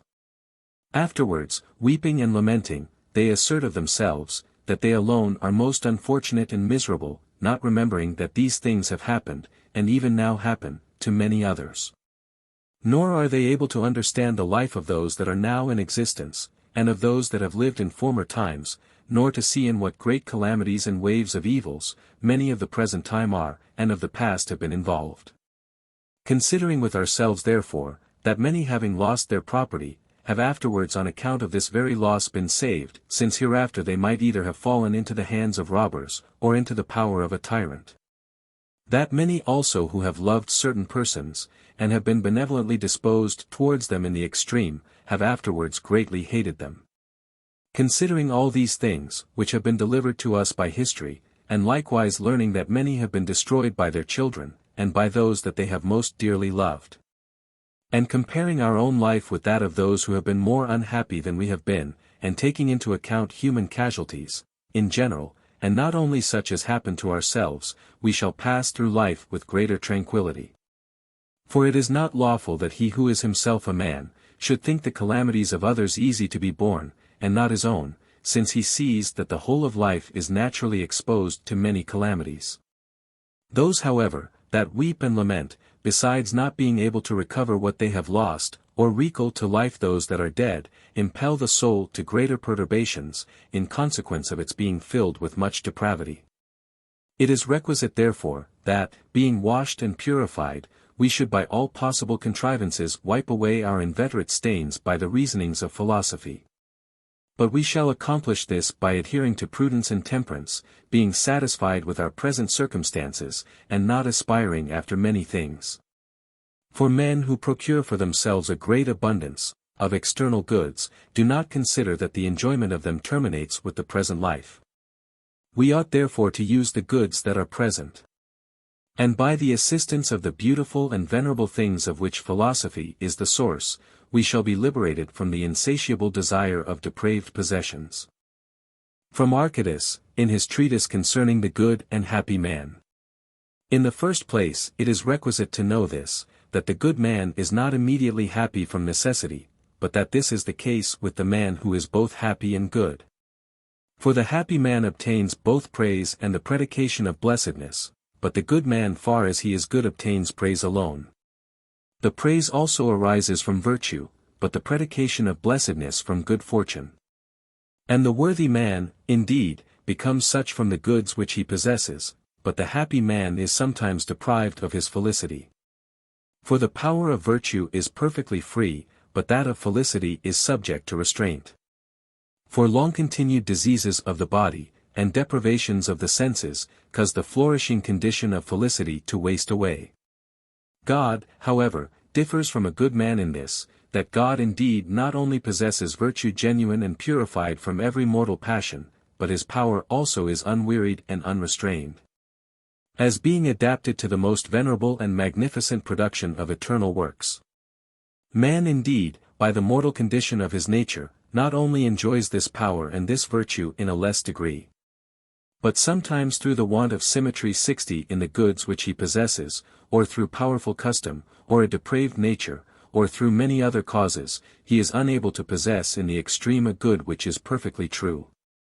Since therefore of goods, some are eligible for their own sakes, and not for the sake of another thing, but others are eligible for the sake of something else, and not on their own account. There is also a certain third species of goods, which is eligible both on its own account, and for the sake of another thing. What, therefore, is the good which is eligible on its own account, and not for the sake of something else? It is evident that it is felicity. For we aspire after other things for the sake of this, but we do not desire this for the sake of anything else. Again, what are those goods which we desire indeed for the sake of something else, but which we do not desire on their own account? It is evident they are such things as are useful, and pre-eligible goods, which become the causes of our obtaining things which are eligible, on their own account. Such as corporeal labors, exercise, and frictions which are employed for the sake of a good habit of body, and also reading, meditation, and study, which are undertaken for the sake of things beautiful and virtue. But what are the things which are eligible on their own account, and also for the sake of something else? They are such things as the virtues, and the habits of them, deliberate choice and actions, and whatever adheres to that which is really beautiful. Hence, that indeed which is eligible on its own account, and not on account of something else, is a solitary good in one. But that which is eligible for its own sake, and for the sake of another thing, is triply divided. For one part of it indeed subsists about the soul, another about the body, and another pertains to externals. And that which is about the soul, consists of the virtues of the soul, that which is about the body, of the virtues of the body. And that which pertains to externals, consists of friends, glory, honor, and wealth. There is likewise a similar reasoning with respect to that which is eligible on account of something else. For one part of it indeed is effective of the goods of the soul, another part of it, of the goods of the body, and that which pertains to externals is the cause of wealth, glory, honor, and friendship. That virtue however happens to be eligible for its own sake, is evident from the following considerations. For if things which are naturally subordinate, I mean the goods of the body, are eligible for their own sakes, but the soul is better than the body, it is evident that we love the goods of the soul on their own account, and not for the sake of the consequences with which they are attended. There are likewise 3 definite times of human life, one of prosperity, another of adversity, and a third subsisting between these. Since therefore, he is a good man who possesses and uses virtue, but he uses it according to 3 seasons. For he uses it either in adversity, or in prosperity, or in the time between these, and in adversity indeed he is unhappy, but in prosperity happy, and in the middle condition, he is not happy, though he is not miserable. This being the case, it is evident that felicity is nothing else than the use of virtue in prosperity. We now speak, however, of the felicity of man. But man is not soul alone, but is likewise body. For the animal which consists of both, and that which is constituted from things of this kind is man. For though the body is naturally adapted to be the instrument of the soul, yet this as well as the soul is a part of man, so far as he is an animal. 61, hence of goods also, some are the goods of man, but others, of the parts of man. And the good of man, indeed, is felicity. But of the parts of man, the good of the soul is prudence, fortitude, justice, and temperance. And the good of the body is beauty, health, a good corporeal habit, and excellence of sensation. With respect to externals however, wealth, glory, honor, and nobility, are naturally adapted to be attendant on man, and to follow precedenious goods. The less, also, are ministrant to the greater goods. Thus friendship, glory, and wealth, are ministrant both to the body and the soul, but health, strength, and excellence of sensation, are subservient to the soul, and prudence, i.e. wisdom, and justice are ministrant to the intellect of the soul. Intellect, however, is the satellite of deity. For God is the most excellent, and the leader and ruler of all things. And for the sake of these, it is necessary that other goods should be present. For the general, indeed, is the leader of the army. The pilot, of the ship, God, of the world, and intellect, of soul. But prudence is the leader of the felicity pertaining to life. For prudence is nothing else than the science of the felicity which respects human life, or the science of the goods which naturally pertain to man. And the felicity, indeed, and life of God are most excellent. But the felicity of man consists of science, and virtue, and in the third place of prosperity. 62 corporalized. But I mean by science, the wisdom pertaining to things divine and demoniacal. And by prudence, the wisdom pertaining to human concerns, and the affairs of life. For it is requisite to call the virtues which employ reasonings and demonstrations, sciences. But it is fit to denominate virtue ethical, and the best habit of the irrational part of the soul, according to which we are said to possess certain qualities pertaining to manners, viz. By which we are called liberal, just, and temperate. But it is requisite to call prosperity, the preterrational presence of goods, or a supply of goods without the assistance of reason, and which is not effected on account of it. Since therefore virtue and science are in our power, but prosperity is not, and since also felicity consists in the contemplation and performance of things, truly, beautiful. But contemplations and actions, when they are not prosperous, are attended with ministrant offices and necessity, but when they proceed in the right path, produce delight and felicity, and these things are effected in prosperity. This being the case, it is evident that felicity is nothing else than the use of virtue in prosperity. Hence the good man is disposed with respect to prosperity, in the same manner as he who has an excellent and robust body. For such a one is able to endure heat and cold, to raise a great burden, and to sustain easily many other molestations. Since therefore felicity is the use of virtue in prosperity, we must speak concerning virtue and prosperity, and in the first place concerning prosperity. For of goods, some indeed do not admit of excess, and this is the case with virtue. For there is not any virtue which is excessive, nor any worthy man who is beyond measure good. For virtue has the fit and becoming for a rule, and is the habit of the decorous in practical concerns. But prosperity receives excess and diminution. And when it is excessive indeed, it generates certain vices, and removes a man from his natural habit, so that he frequently through this opposes the constitution of virtue. And this is not only the case with prosperity, but many other causes likewise may effect the same thing. For it is by no means proper to wonder, that some of those who play on the pipe should be arrogant men, who, bidding farewell to truth, ensnare by a certain false imagination those who are unskilled in music. And to disbelieve that a thing of this kind does not take place in virtue. For the more venerable a thing is, so much the more numerous are those that pretend to the possession of it. For there are many things which distort the habit and form of virtue, some of which are insidious arts and affectation, others are kindred physical passions, which sometimes produce an indecorum. 63 contrary to the true disposition, of virtue. This also is effected through manners in which men have been nurtured for a long time, and it not unfrequently happens that it is produced through youth or old age, and through prosperity or adversity, and by other very numerous ways. Hence, we ought never to wonder, if sometimes a distorted judgment is formed of all things, the true disposition being changed. 64 Thus we see that the most excellent carpenter frequently errs in the works which are the subjects of his art. And this is also the case with the general, the pilot, the painter, and in short, with all artists. And yet at the same time we do not deprive them of the habit which they possess.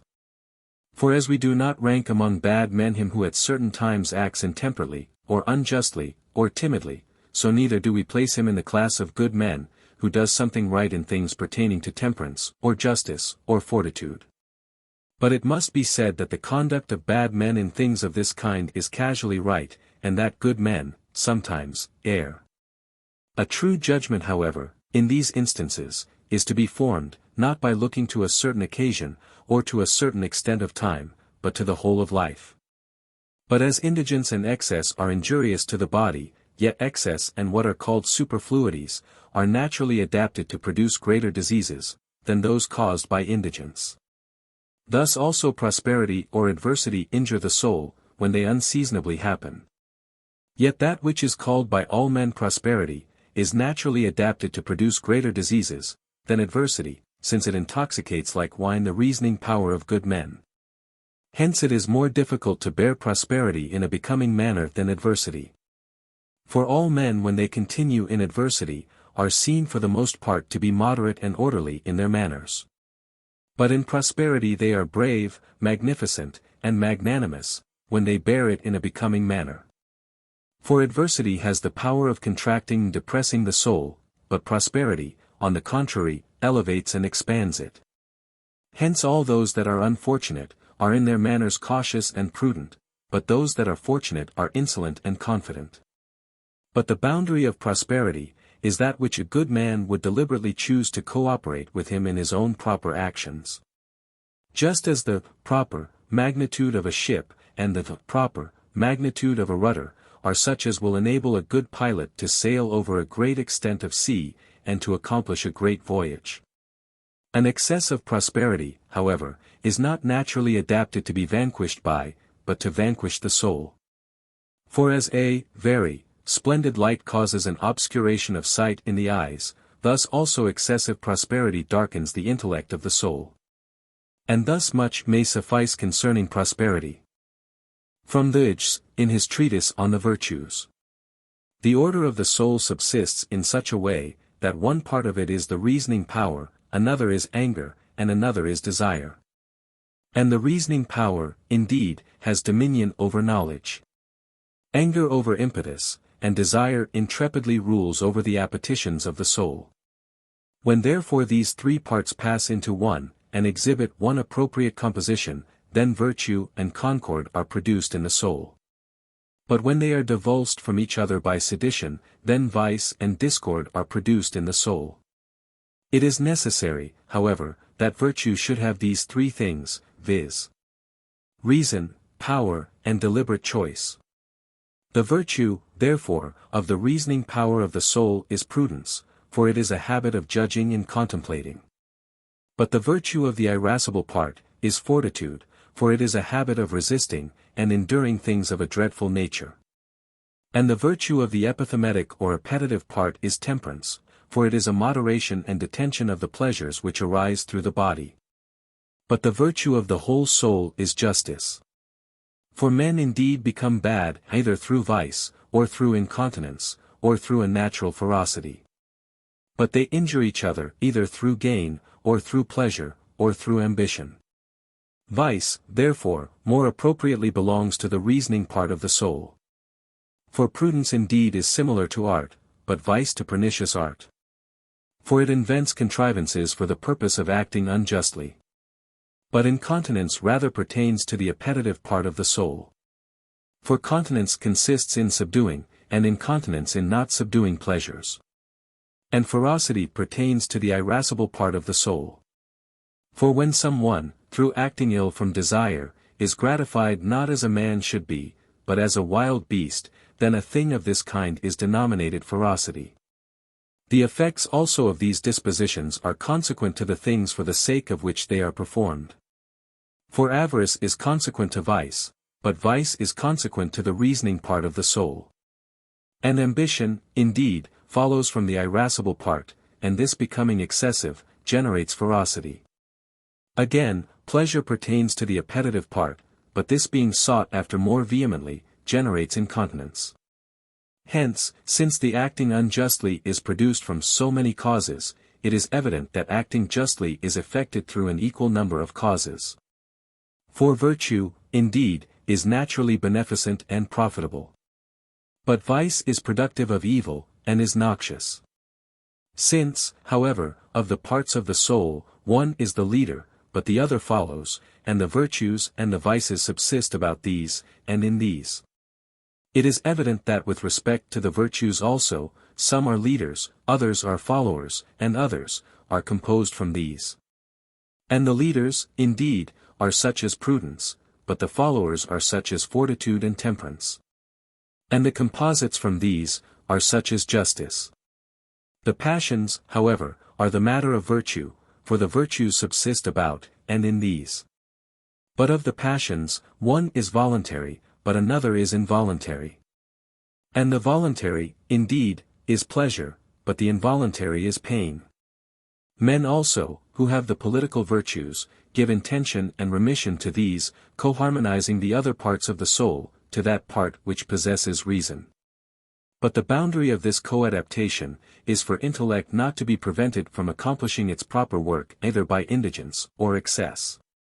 For that which is less excellent, is co-arranged for the sake of that which is more excellent. Thus in the world, every part that is always passive, subsists for the sake of that which is always moved. And in the conjunction of animals, the female subsists for the sake of the male. For the latter sows, generating a soul. But the former alone imparts matter to that which is generated. In the soul however, the irrational subsists for the sake of the rational part. For anger and desire are co-arranged in subserviency to the first part of the soul. The former as a certain satellite and guardian of the body, but the latter as a dispensator and provident curator of necessary wants. But intellect being established in the highest summit of the body, and having a prospect in that which is on all sides splendid and transparent, 65 investigates the wisdom of real beings. And this is the work of it according to nature, viz. Having investigated, and obtained the possession, of truth, to follow those beings who are more excellent and more honorable than itself.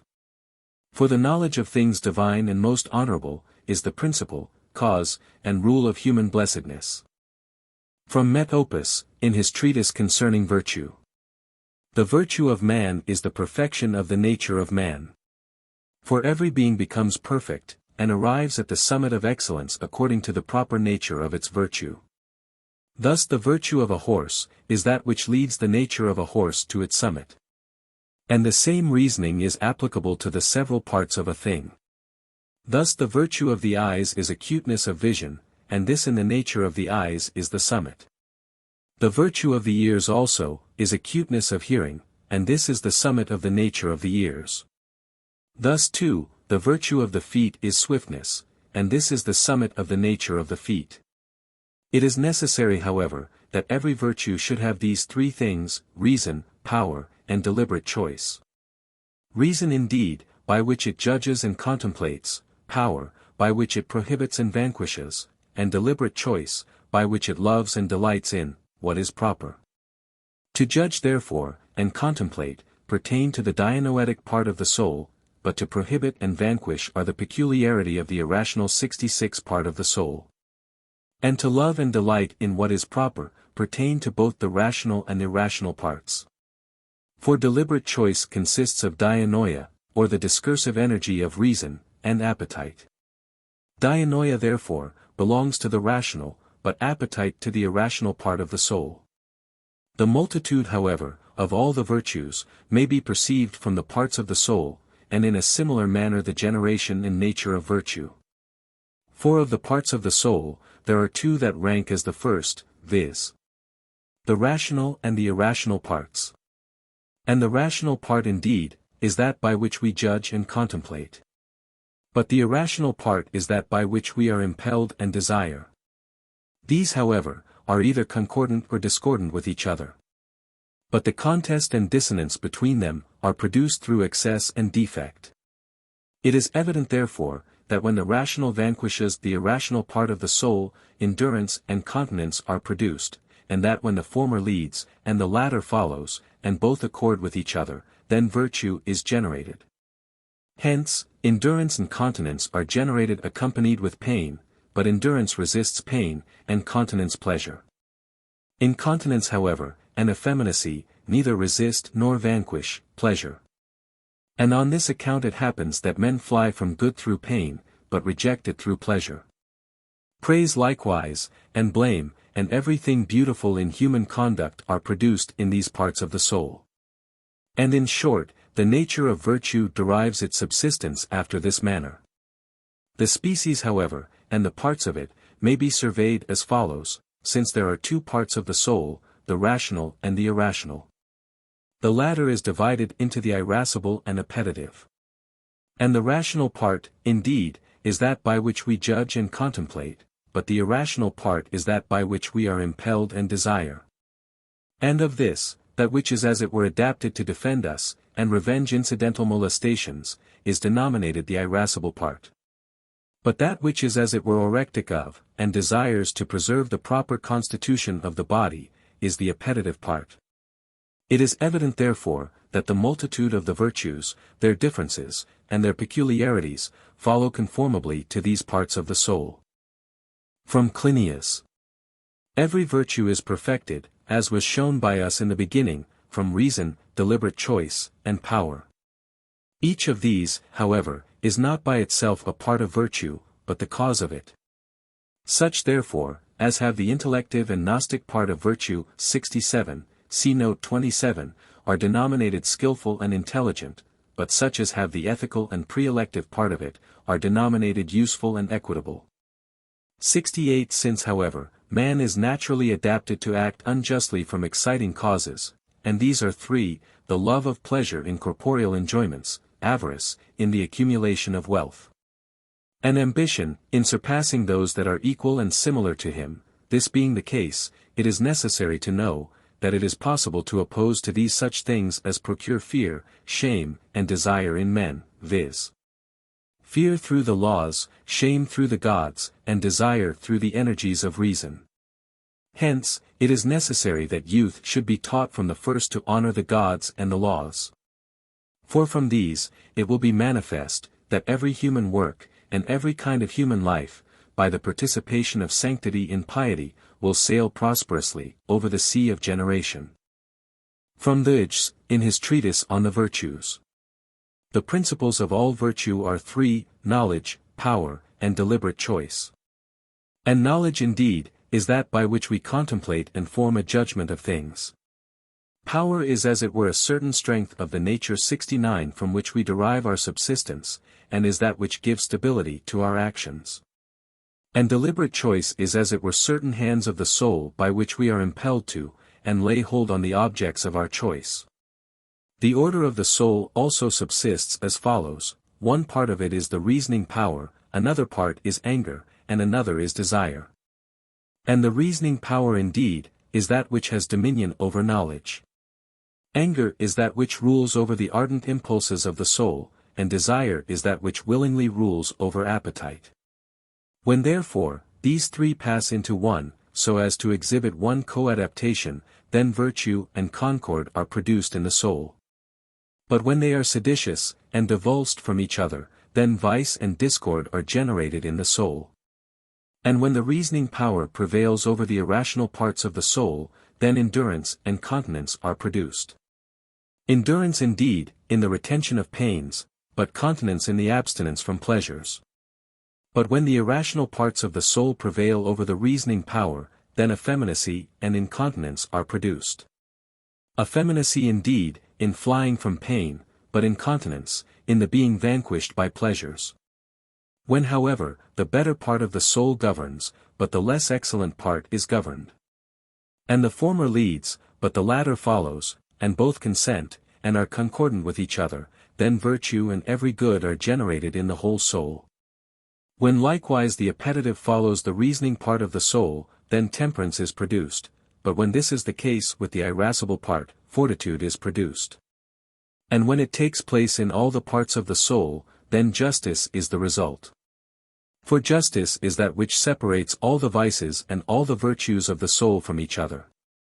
And justice is a certain established order of the apt conjunction of the parts of the soul, and perfect and supreme virtue.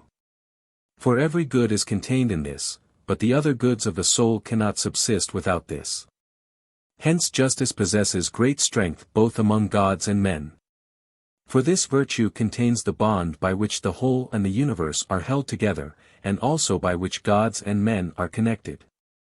Justice therefore, is said to be themis among the celestial, but dice among the terrestrial gods, and law among men. These assertions however, are indications and symbols, that justice is the supreme virtue.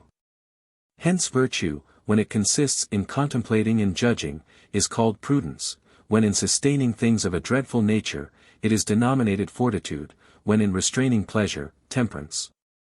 And when in abstaining from gain, and from injuring our neighbors, justice. Moreover, the arrangement of virtue according to right reason, and the transgression of it contrary to right reason, produce, in the former case, a tendency to the decorous as the final mark, and, in the latter, the frustration of it. The decorous however, is that which ought to be. But this does not require either addition or ablation, since it is that which it is requisite to be. But of the indecorous there are two species, one of which is excess, and the other defect. And excess indeed, is more, but deficiency is less, than is decorous. Virtue also, is a certain habit of the decorous. Hence it is directly, both a summit and a medium. For thus, things that are decorous are both media and summits. They are media indeed, because they fall between excess and deficiency, but they are summits, because they do not require either addition or ablation. For they are the very things themselves which they ought to be. Since however, the virtue of manners is conversant with the passions, but of the passions pleasure and pain are supreme, it is evident that virtue does not consist in extirpating the passions of the soul, pleasure and pain, but in co-harmonizing them. For neither does health, which is a certain apt mixture of the powers of the body, consist in expelling the cold and the hot, the moist and the dry, but in these being, appropriately, mingled together. For it is as it were, a certain symmetry of these. Thus too, in music, concord does not consist in expelling the sharp and the flat, but when these are co-harmonized, then concord is produced, and dissonance is exterminated. In a similar manner, the hot and the cold, the moist and the dry, being harmoniously mingled together, health is produced, and disease destroyed. But when anger and desire are co-harmonized, the vices and the other passions are extirpated, and the virtues and manners are ingenerated. Deliberate choice however, in beautiful conduct, is the greatest peculiarity of the virtue of manners. For it is possible to use reason and power without virtue, but it is not possible to use deliberate choice without it. For deliberate choice indicates the dignity of manners. Hence also, the reasoning power subduing by force anger and desire, produces continence and endurance. And again, when the reasoning power is violently dethroned by the irrational parts, then incontinence and effeminacy are produced. Such dispositions however, of the soul as these, are half-perfect virtues, and half-perfect vices. For the reasoning power of the soul is, according to its natural subsistence, in a healthy, but the irrational parts are in a diseased condition. And so far indeed, as anger and desire are governed and led by the rational part of the soul, continence and endurance become virtues, but so far as this is effected by violence, and not voluntarily, they become vices. For it is necessary that virtue should perform such things as are fit, not with pain, but with pleasure. Again, so far as anger and desire govern the reasoning power, effeminacy and incontinence are produced, which are certain vices. But so far, as they gratify the passions with pain, knowing that they are erroneous, in consequence of the eye of the soul being sane, so far as this is the case, they are not vices. Hence, it is evident that virtue must necessarily perform what is fit voluntarily, that which is involuntary indeed, not being without pain and fear, and that which is voluntary, not subsisting without pleasure and delight. By division also it will at the same time be found that this is the case. For knowledge and the perception of things, are the province of the rational part of the soul, but power pertains to the irrational part. For not to be able to resist pain, or to vanquish pleasure, is the peculiarity of the irrational part of the soul. But deliberate choice subsists in both these, viz. in the rational, and also in the irrational part. For it consists of dianoia and appetite, of which, dianoia indeed, pertains to the rational, but appetite to the irrational part. Hence every virtue consists in a co-adaptation of the parts of the soul. And both will and deliberate choice, entirely subsist in virtue. Universally therefore, virtue is a certain co-adaptation of the irrational parts of the soul to the rational part. Virtue however, is produced through pleasure and pain receiving the boundary of that which is fit. For true virtue is nothing else than the habit of that which is fit. But the fit, or the decorous, is that which ought to be. And the unfit, or indecorous, is that which ought not to be. Of the indecorous however, there are two species, viz. excess and defect. And excess indeed, is more than is fit, but defect is less than is fit. But since the fit is that which ought to be, it is both a summit and a middle. It is a summit indeed, because it neither requires ablation, nor addition, but it is a middle, because it subsists between excess and defect. The fit, however, and the unfit, are to each other as the equal and the unequal that which is arranged, and that which is without arrangement, and both the two former and the two latter are finite and infinite. 70 On this account, the parts of the unequal are referred to the middle, but not to each other. For the angle is called obtuse which is greater than a right angle, but that is called acute, which is less than a right angle. The right line also, in a circle, is greater, which surpasses that which is drawn from the center. And the day is longer indeed, which exceeds that of the equinox. Diseases, likewise, of the body are generated, through the body becoming more hot or more cold, than is proper.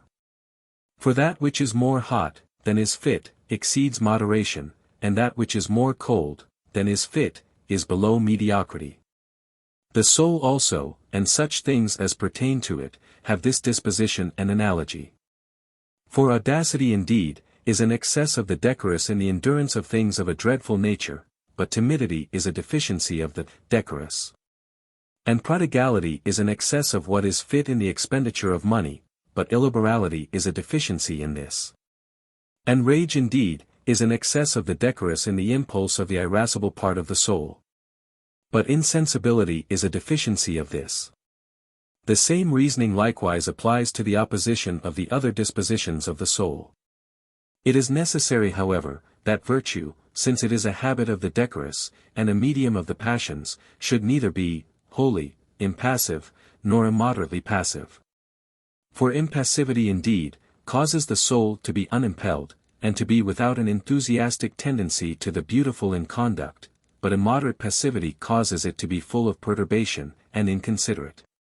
It is necessary therefore, that passion should so present itself to the view, in virtue, as shadow and outline in a picture.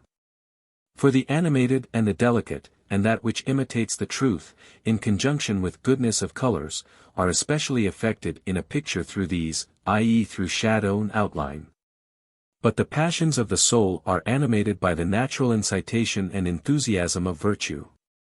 For virtue is generated from the passions, and when generated, again subsists together with them. Just as that which is well harmonized consists of the sharp and the flat, that which is well mingled consists of the hot and the cold, and that which is in equilibrium derives its equality of weight from the heavy and the light. It is not therefore necessary to take away the passions of the soul, for neither would this be profitable, but it is requisite that they should be co-harmonized with the rational part, in conjunction with fitness and mediocrity. From the Treatise of Archytas on Ethical Erudition. I say that virtue will be found sufficient to the avoidance of infelicity, and vice to the non-attainment of felicity, if we judiciously consider the habits, by which these are produced. For it is necessary that the bad man should always be miserable, whether he is in affluence, for he employs it badly, or whether he is in penury. Just as the blind man, whether he has light, and the most splendid visible object before him, or whether he is in the dark, is always necessarily without sight. But the good man is not always happy. For felicity does not consist in the possession, but in the use of virtue.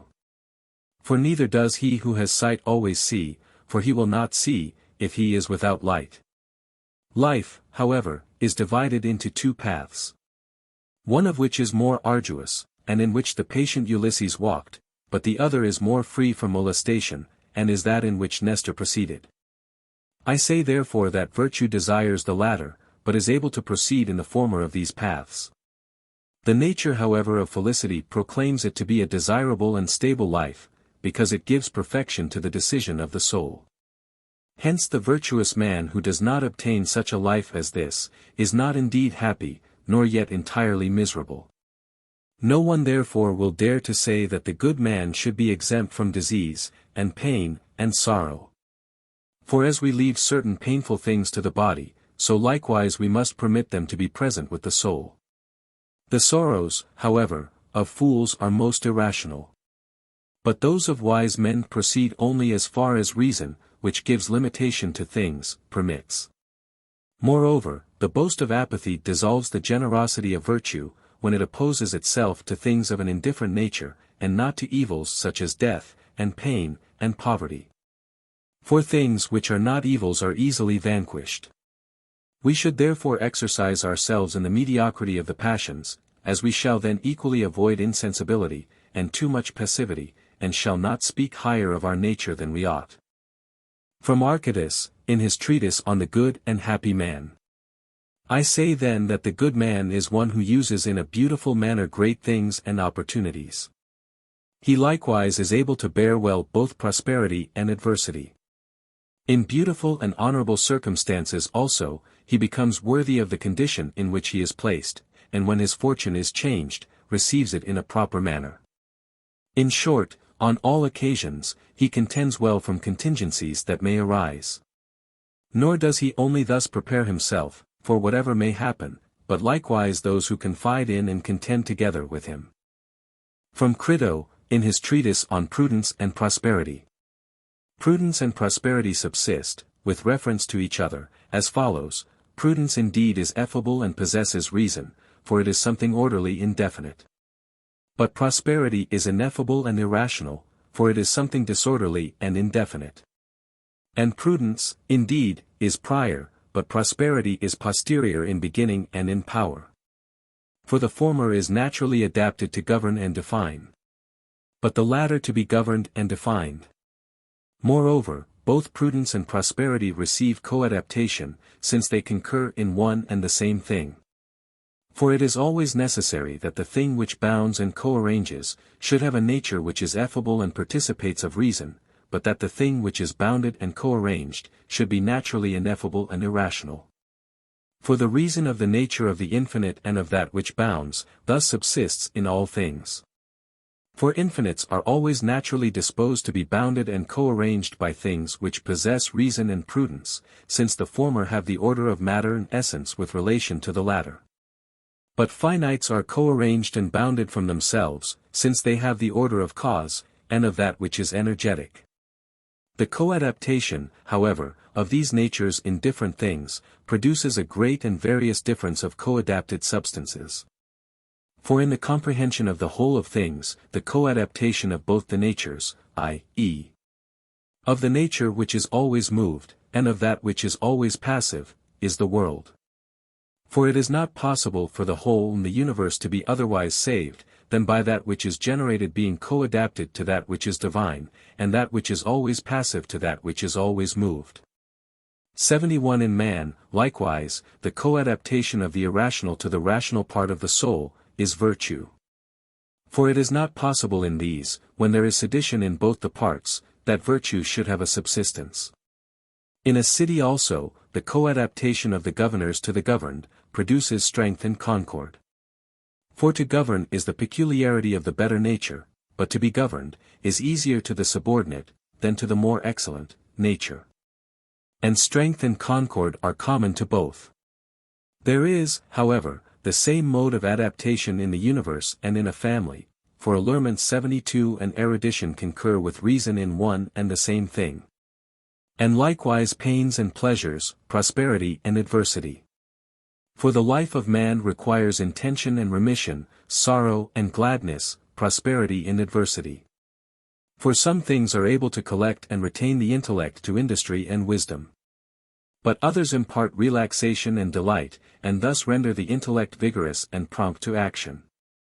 If however one of these prevails in life, then the life of man becomes of one part, and verges to one part, tending either to sorrow and difficulty, or to remission and levity.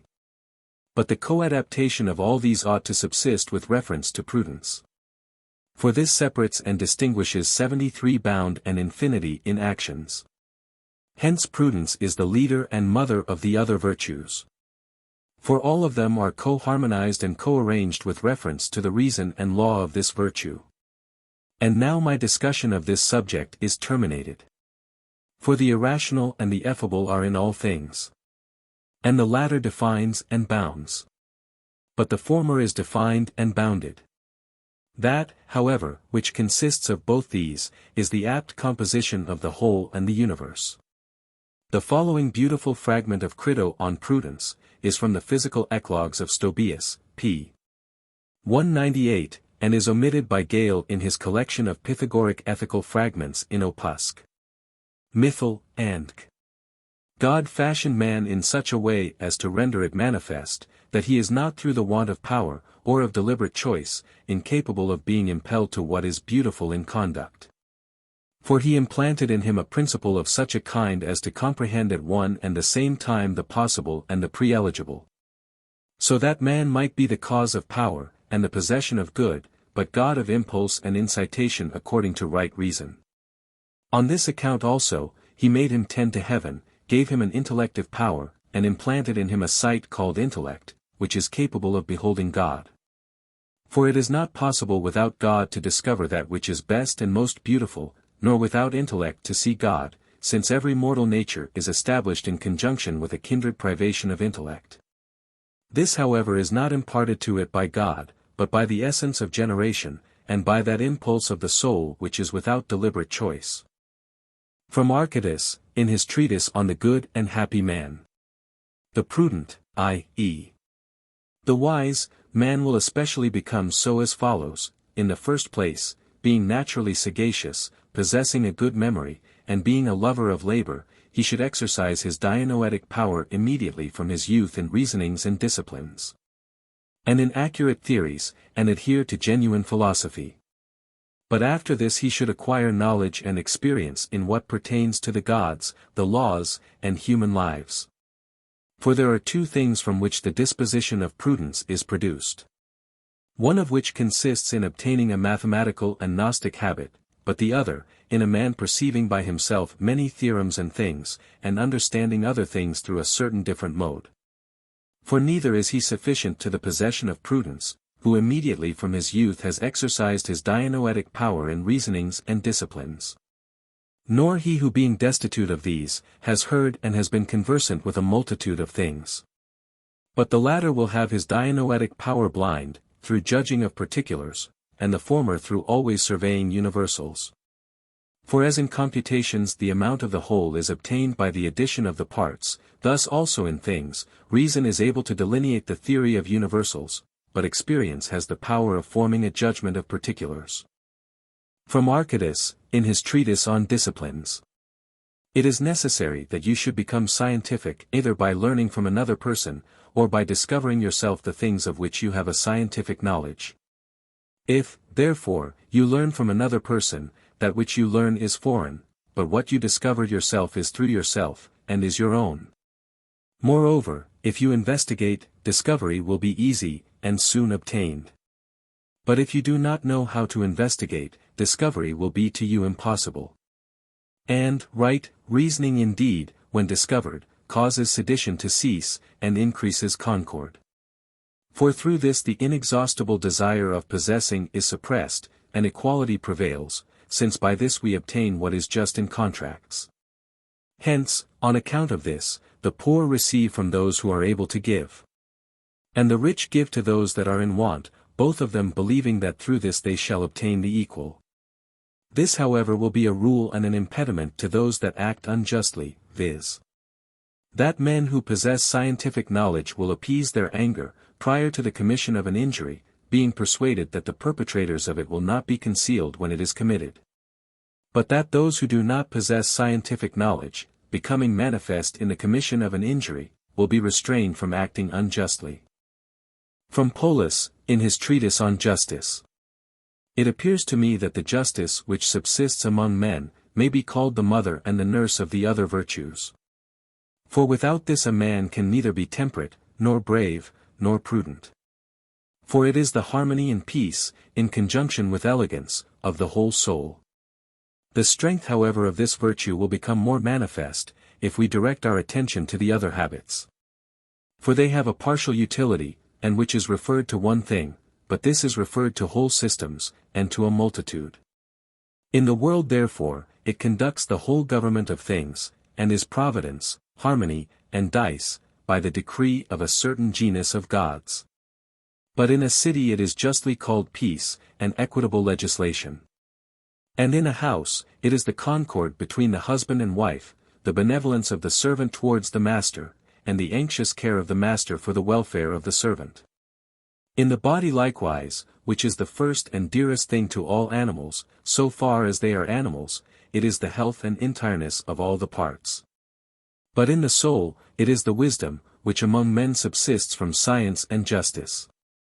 If therefore, this virtue thus disciplines and saves both the whole and the parts, of every thing, rendering things concordant and familiar with each other, how is it possible it should not be called by the decision of all men the mother and the nurse of all things? The following fragments also, from the treatise of Archytas on wisdom, are preserved by Iamblichus, in the 3rd chapter of his Protreptics, or Exhortations to Philosophy. Archytas therefore, in the beginning of his treatise on wisdom, exhorts to the possession of it as follows. 1. Wisdom as much excels in all human affairs as the sight does the other, corporeal senses, intellect the soul, and the sun the stars. For the sight is the most far-darting, and the most multiform of all the senses, intellect is the supreme part of the soul, judging by reason and dianoia what is fit, and existing as the sight and power of the most honorable things. And the sun is the eye and soul of things which have a natural subsistence. For through it all things become visible, are generated, and rise into existence. 74 Deriving also their roots, and being generated from thence, they are nourished, increased and excited by it in conjunction with sense. 2. Man was generated by far the wisest of all, terrestrial, animals.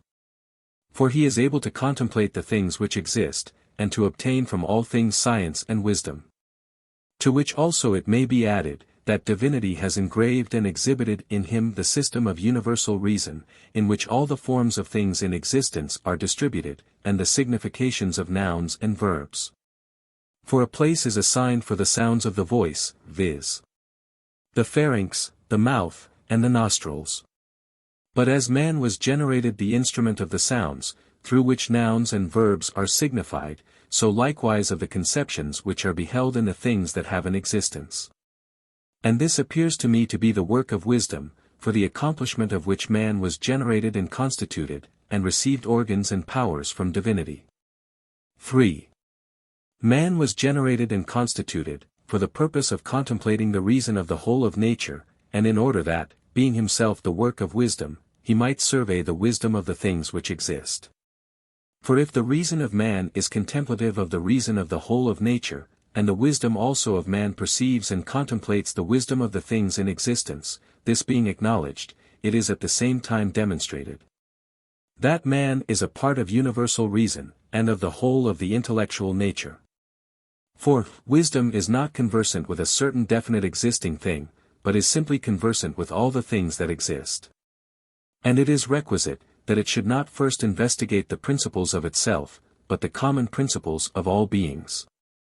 For wisdom so subsists with reference to all beings, that it is the province of it to know and contemplate the universal accidents of all things. And on this account wisdom discovers the principles of all beings. 5. Whoever, therefore, is able to analyze all the genera which are contained under one and the same principle, and again to compose and connumerate them, he appears to me to be the wisest of men, and to possess the most perfect veracity. Farther still, he will also have discovered a beautiful place of survey, from which it will be possible to behold divinity, and all things that are in coordination with, and successive to him, subsisting separately, or distinct from each other. 75 Having likewise entered this most ample road, being impelled in a right direction by intellect, and having arrived at the end of his course, he will have conjoined beginnings with ends, and will know that God is the principle, middle, and end of all things which are accomplished according to justice and right reason. 76. Pythagoric ethical sentences from Stobaeus, which are omitted in the Opuscula Mythologica, and of Gale. Do not even think of doing what ought not to be done. Choose rather to be strong in soul than in body. Be persuaded that things of a laborious nature contribute more than pleasures to virtue. Every passion of the soul is most hostile to its salvation. It is difficult to walk at one and the same time in many paths of life. 77. Pythagoras said, "It is requisite to choose the most excellent life, for custom will make it pleasant. Wealth is an infirm anchor, glory is still more infirm, and in a similar manner the body, dominion, and honor. For all these are imbecile and powerless. What then are powerful anchors? Prudence, magnanimity, fortitude. These no tempest can shake. This is the law of God, that virtue is the only thing that is strong, and that everything else is a trifle. All the parts of human life, in the same manner as those of a statue, ought to be beautiful. A statue indeed standing on its basis, but a worthy man on the subject of his deliberate choice, ought to be immovable. Frankincense ought to be given to the gods, but praise to good men. It is requisite to defend those who are unjustly accused of having acted injuriously, but to praise those who excel in a certain good. Neither will the horse be judged to be generous, that is sumptuously adorned, but the horse whose nature is illustrious, nor is the man worthy who possesses great wealth, but he whose soul is generous. When the wise man opens his mouth, the beauties of his soul present themselves to the view, like the statues in a temple. 78. Remind yourself that all men assert that wisdom is the greatest good, but that there are few who strenuously endeavor to obtain this greatest good. 79 Pythagoras. Be sober, and remember to be disposed to believe. For these are the nerves of wisdom. Epicharmus. It is better to live lying on the grass, confiding in divinity in yourself, than to lie on a golden bed with perturbation. You will not be in want of anything, which it is in the power of fortune to give and take away. 80. Despise all those things, which when liberated from the body you will not want. And exercising yourself in those things of which when liberated from the body you will be in want, invoke the gods to become your helpers. 81. Neither is it possible to conceal fire in a garment, nor a base deviation from rectitude in time. Wind indeed increases fire, but custom love. 82. Those alone are dear to divinity, who are hostile to injustice. 83. Those things which the body necessarily requires, are easily to be procured by all men, without labor and molestation. But those things to the attainment of which labor and molestation are requisite, are objects of desire, not to the body, but to depraved opinion. Aristoxenus Pythag. Stob. Page 132. Of desire also, he, i.e. Pythagoras, said as follows, this passion is various, laborious, and very multiform. Of desires however, some are acquired and adventitious, but others are connascent. But he defined desire itself to be a certain tendency and impulse of the soul, and an appetite of a plenitude or presence of sense, or of an emptiness and absence of it, and of non-perception. He also said, that there are three most known species of erroneous and depraved desire, viz. the indecorous, the incommensurate, and the unseasonable. For desire is either immediately indecorous, troublesome, and illiberal. Or it is not absolutely so, but is more vehement and lasting than is fit. Or in the third place it is impelled when it is not proper, and to objects to which it ought not to tend. Ex Aristoxene Pythag. Sententious. Stob. Page 132. Endeavor not to conceal your errors by words, but to remedy them by reproofs. Pythagoras. Stob. Page 146. It is not so difficult to err, as not to reprove him who errs. Pythagoras.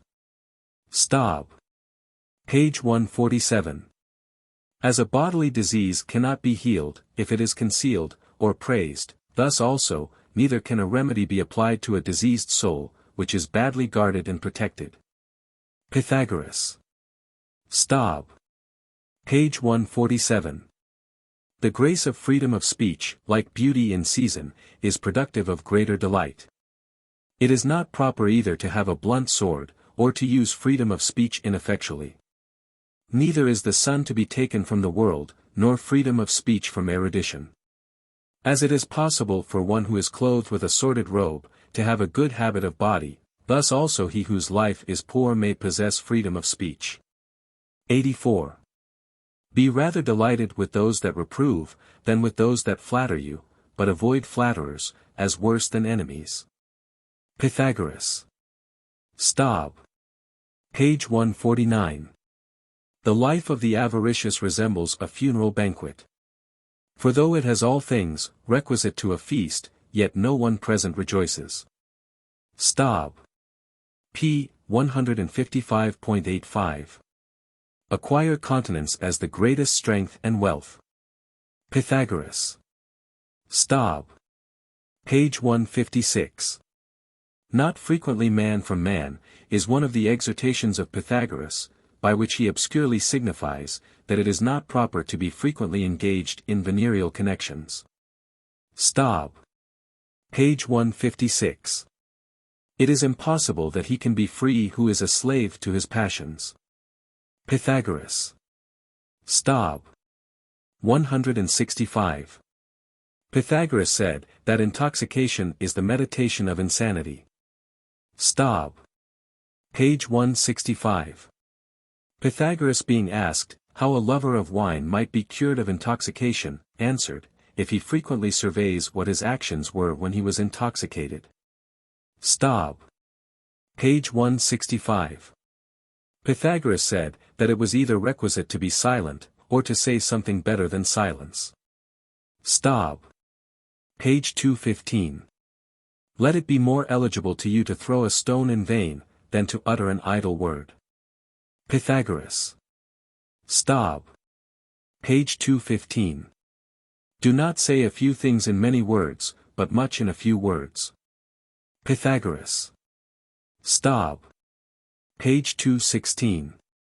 Genius is to men either a good or an evil demon. Epicharmus. Stob. Page 220. Pythagoras being asked, how a man ought to conduct himself towards his country, when it had acted iniquitously with respect to him, replied, as to a mother. Stob.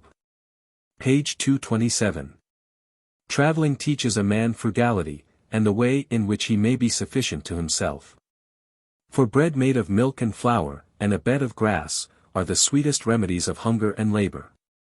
To the wise man every land is eligible as a place of residence, for the whole world is the country of the worthy soul. 86 Stob. Page 231. Pythagoras said, that luxury entered into cities in the first place, afterward satiety, then lascivious insolence, and after all these destruction. Stob. Page 247. Pythagoras said, that of cities that was the best, which contained worthy men. Stob. Page 247. Do those things which you judge to be beautiful, though in doing them you should be without renown. For the rabble is a bad judge of a good thing. Despise therefore the reprehension of those whose praise you despise. Demophilus. Stob. p. 310.87. Those that do not punish bad men, wish that good men may be injured. Pythagoras. Stob. Page 321. It is not possible for a horse to be governed without a bridle, or riches without prudence. Pythagoras. Stob. Page 513. It is the same thing to think greatly of yourself in prosperity, as to contend in the race in a slippery road. Stob. Page 563. There is not any gate of wealth so secure, which the opportunity of fortune may not open. Stob. Page 563. 88. Expel by reasoning the unrestrained grief of a torpid soul. Stob. Page 572. It is the province of a wise man to bear poverty with equanimity. Stob. p. 572.89. Spare your life, lest you consume it with sorrow and care. Pythagoras. Stob. Page 616. Nor will I be silent as to this particular, that it appeared both to Plato and Pythagoras, that old age was not to be considered with reference to an egress from the present life, but to the beginning of a blessed life. From Favorinus on Old Age. Stob. Page 585. The two following extracts are from Clemens Alexandrinus in Stromat. Lib 3. Page 413. The ancient theologists and priests testify that the soul is conjoined to the body through a certain punishment, and that it is buried in this body as in a sepulchre. Philolaus. Whatever we see when awake is death, and when asleep, a dream. Pythagoras. Select sentences of Sextus the Pythagorean. To neglect things of the smallest consequence, is not the least thing in human life. The wise man, and the despiser of wealth, resembles God. Do not investigate the name of God, because you will not find it. For everything which is called by a name, receives its appellation from that which is more worthy than itself. 90. So that it is one person that calls, and another that hears. Who is it, therefore, that has given a name to God? God, however, is not a name to God, but an indication of what we conceive of him. God is a light incapable of receiving its contrary, darkness. You have in yourself something similar to God, and therefore use yourself as the temple of God, on account of that which in you resembles God. Honor God above all things, that he may rule over you. Whatever you honor above all things, that which you so honor will have dominion over you.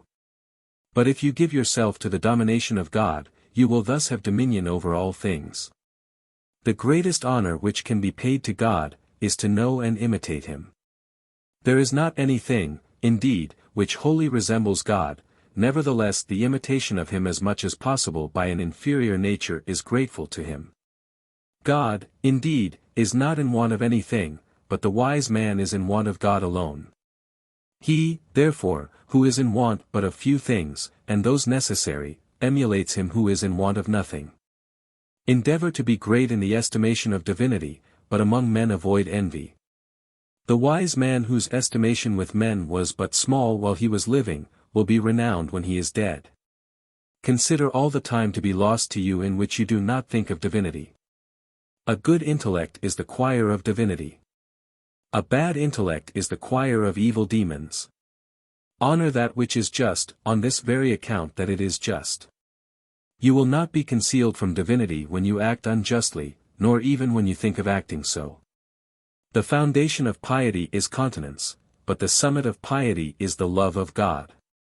Wish that what is expedient and not what is pleasing may happen to you. Such as you wish your neighbor to be to you, such also be you to your neighbors.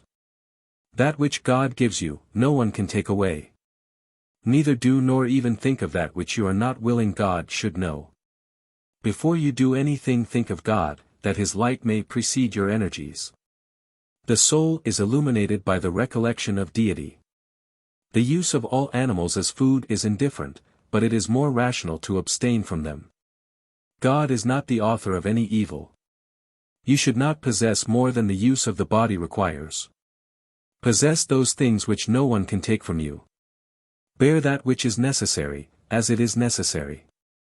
Ask those things of God which it is worthy of God to bestow. The reason which is in you, is the light of your life. Ask those things of God, which you cannot receive from man. Wish that those things which labor ought to precede, may be possessed by you after labor. Be not anxious to please the multitude. It is not proper to despise those things of which we shall be in want after the dissolution 91 of the body. You should not ask of divinity that which, when you have obtained, you will not perpetually possess. Accustom your soul after, it has conceived all that is great of divinity, to conceive something great of itself. Esteem nothing to be precious, which a bad man may take from you. He is dear to divinity, who considers those things alone to be precious, which are esteemed to be so by divinity. Everything which is more than necessary to man, is hostile to him. He who loves that which is not expedient, will not love that which is expedient. The intellect of the wise man is always with divinity. God dwells in the intellect of the wise man. Every desire is insatiable, and therefore is always in want. The wise man is always similar to himself. The knowledge and imitation of divinity, are alone sufficient to beatitude. Use lying as poison. Nothing is so peculiar to wisdom as truth. When you preside over men, remember that divinity also presides over you. Be persuaded that the end of life, is to live conformably to divinity. Depraved affections are the beginnings of sorrows. An evil disposition is the disease of the soul, but injustice and impiety are the death of it. Use all men in such a way, as if you were the common curator of all things after God. He who uses mankind badly, uses himself badly. Wish that you may be able to benefit your enemies. Endure all things, in order that you may live conformably to God. By honoring a wise man, you will honor yourself. In all your actions place God before your eyes. 92. You are permitted to refuse matrimony, in order that you may live incessantly adhering to God. 93. If, however, as one knowing the battle, you are willing to fight, take a wife, and beget children. To live, indeed, is not in our power, but to live rightly is. Be unwilling to admit accusations against the man who is studious of wisdom. If you wish to live with hilarity, be unwilling to do many things. For in a multitude of actions you will be minor. Every cup should be sweet to you which extinguishes thirst. Fly from intoxication as you would from insanity. No good originates from the body. Think that you suffer a great punishment when you obtain the object of corporeal desire, for the attainment of such objects never satisfies desire. Invoke God as a witness to whatever you do. The bad man does not think there is a providence. Assert that which possesses wisdom in you, to be the true man. 94. The wise man participates of God. Where that which is wise in you resides, there also is your good. That which is not noxious to the soul, is not noxious to man.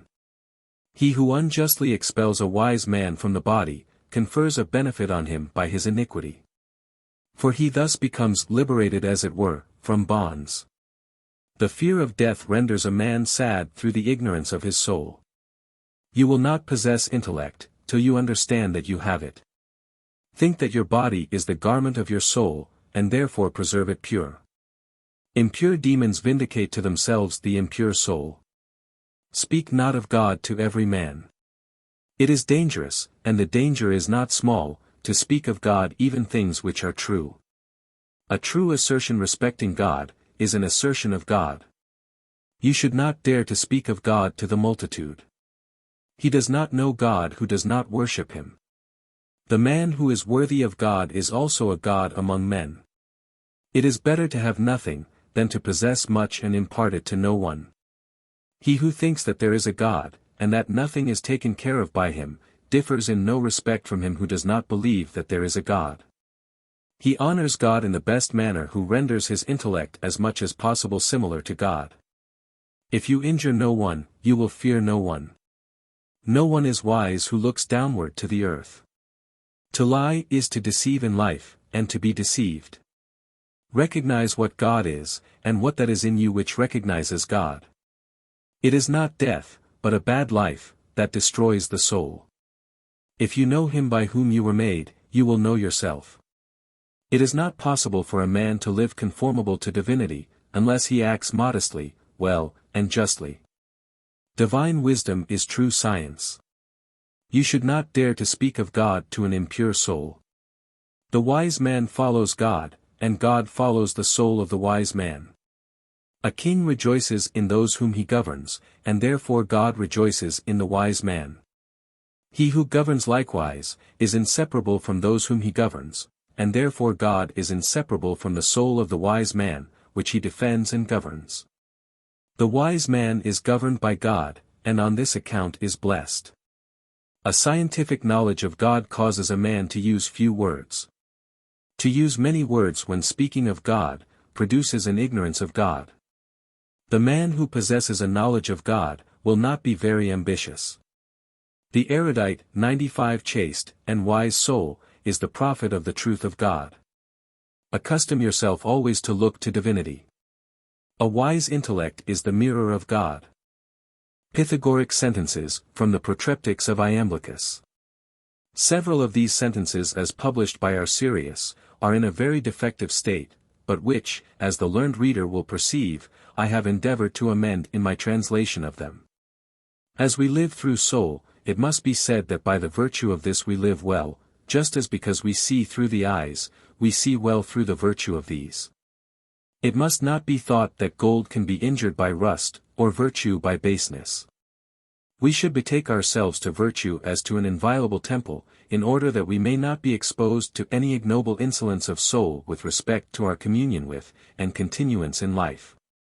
We should confide in virtue as in a chaste wife. But trust to fortune as to an inconstant mistress. It is better that virtue should be received accompanied with poverty, than wealth with violence, and frugality with health, than veracity with disease. An abundance of nutriment is noxious to the body, but the body is preserved when the soul is disposed in a becoming manner. It is equally dangerous to give a sword to a madman, and power to a depraved man. As it is better for a part of the body which contains purulent matter to be burnt, than to continue in the state in which it is, thus also it is better for a depraved man to die than to live. The theorems of philosophy are to be enjoyed as much as possible, as if they were ambrosia and nectar. See note 28, for the pleasure arising from them is genuine, incorruptible, and divine. They are also capable of producing magnanimity. And though they cannot make us eternal beings, yet they enable us to obtain a scientific knowledge of eternal natures. If vigor of sensation is considered by us to be an eligible thing, we should much more strenuously endeavor to obtain prudence. For it is as it were the sensitive vigor of the practical intellect which we contain. And as through the former we are not deceived in sensible perceptions, so through the latter we avoid false reasoning in practical affairs. We shall venerate divinity in a proper manner, if we render the intellect that is in us pure from all vice, as from a certain stain. A temple, indeed, should be adorned with gifts, but the soul with disciplines. As the lesser mysteries are to be delivered before the greater, thus also discipline must precede philosophy. The fruits of the earth, indeed, are annually imparted, but the fruits of philosophy at every part of the year. As land is especially to be attended to by him who wishes to obtain from it the most excellent fruit, thus also the greatest attention should be paid to the soul, in order that it may produce fruit worthy of its nature. Additional notes. Note 1, better worth saving than 10,000 corporeal eyes. Iamblichus here alludes to what Plato says in the 7th book of his Republic, respecting the mathematical disciplines. For he there says, that the soul through these disciplines has an organ purified and enlightened, which is blinded and buried by studies of another kind, an organ better worth saving than 10,000 eyes. Since truth becomes visible through this alone. Note 2, that in which the sirens subsist. The divine Plato, says Proclus in his MS Scholia on the Cratylus, knew that there are 3 kinds of sirens, the celestial, which is under the government of Jupiter. That which produces generation, and is under the government of Neptune, and that which is cathartic, and is under the government of Pluto. It is common to all these to incline all things through an harmonic motion to their ruling gods. Hence, when the soul is in the heavens, the Sirens are desirous of uniting it to the divine life which flourishes there. But it is proper that souls living in generation should sail beyond them, like the Homeric Ulysses, that they may not be allured by generation, of which the sea is an image. And when souls are in Hades, the Sirens are desirous of uniting them through intellectual conceptions to Pluto. So that Plato knew that in the kingdom of Hades there are gods, demons, and souls, who dance as it were round Pluto, allured by the Sirens that dwell there. See more concerning the Sirens in my translation of Proclus on the Theology of Plato, Book the 6th. Note 3, that it is requisite to put the shoe on the right foot first. This audition is taken from what forms the 12th symbol in the Protreptics of Iamblichus, and is as follows: when stretching forth your feet to have your sandals put on, first extend your right foot. But when about to use a foot bath, first extend your left foot. This symbol, says Iamblichus, exhorts to practical prudence, admonishing us to place worthy actions about us as right-handed, but entirely to lay aside and throw away such as are base, as being left-handed. Note 4, that it is not proper to walk in the public ways. This is the 5th symbol in the Protreptics of Iamblichus, but is there differently expressed, for it is, declining from the public ways, walk in unfrequented paths. On which Iamblichus observes, I think that this symbol also contributes to the same thing as the preceding, which is, disbelieve, nothing wonderful concerning the gods, nor concerning divine dogmas. For this exhorts us to abandon a popular and merely human life, but thinks fit that we should pursue a separate and divine life. It also signifies that it is necessary to look above common opinions, but very much to esteem such as are private and arcane, and that we should despise merely human delight, but ardently pursue that felicitous mode of conduct which adheres to the divine will. It likewise exhorts us to dismiss human manners as popular, and to exchange for these the religious cultivation of the gods, as transcending a popular life. Note 5, do not assist a man in laying a burden down. This in the Protreptics is the 11th symbol, and is explained by Iamblichus as follows: this symbol exhorts to fortitude, for whoever takes up a burden, signifies that he undertakes an action of labor and energy. But he who lays one down, of rest and remission.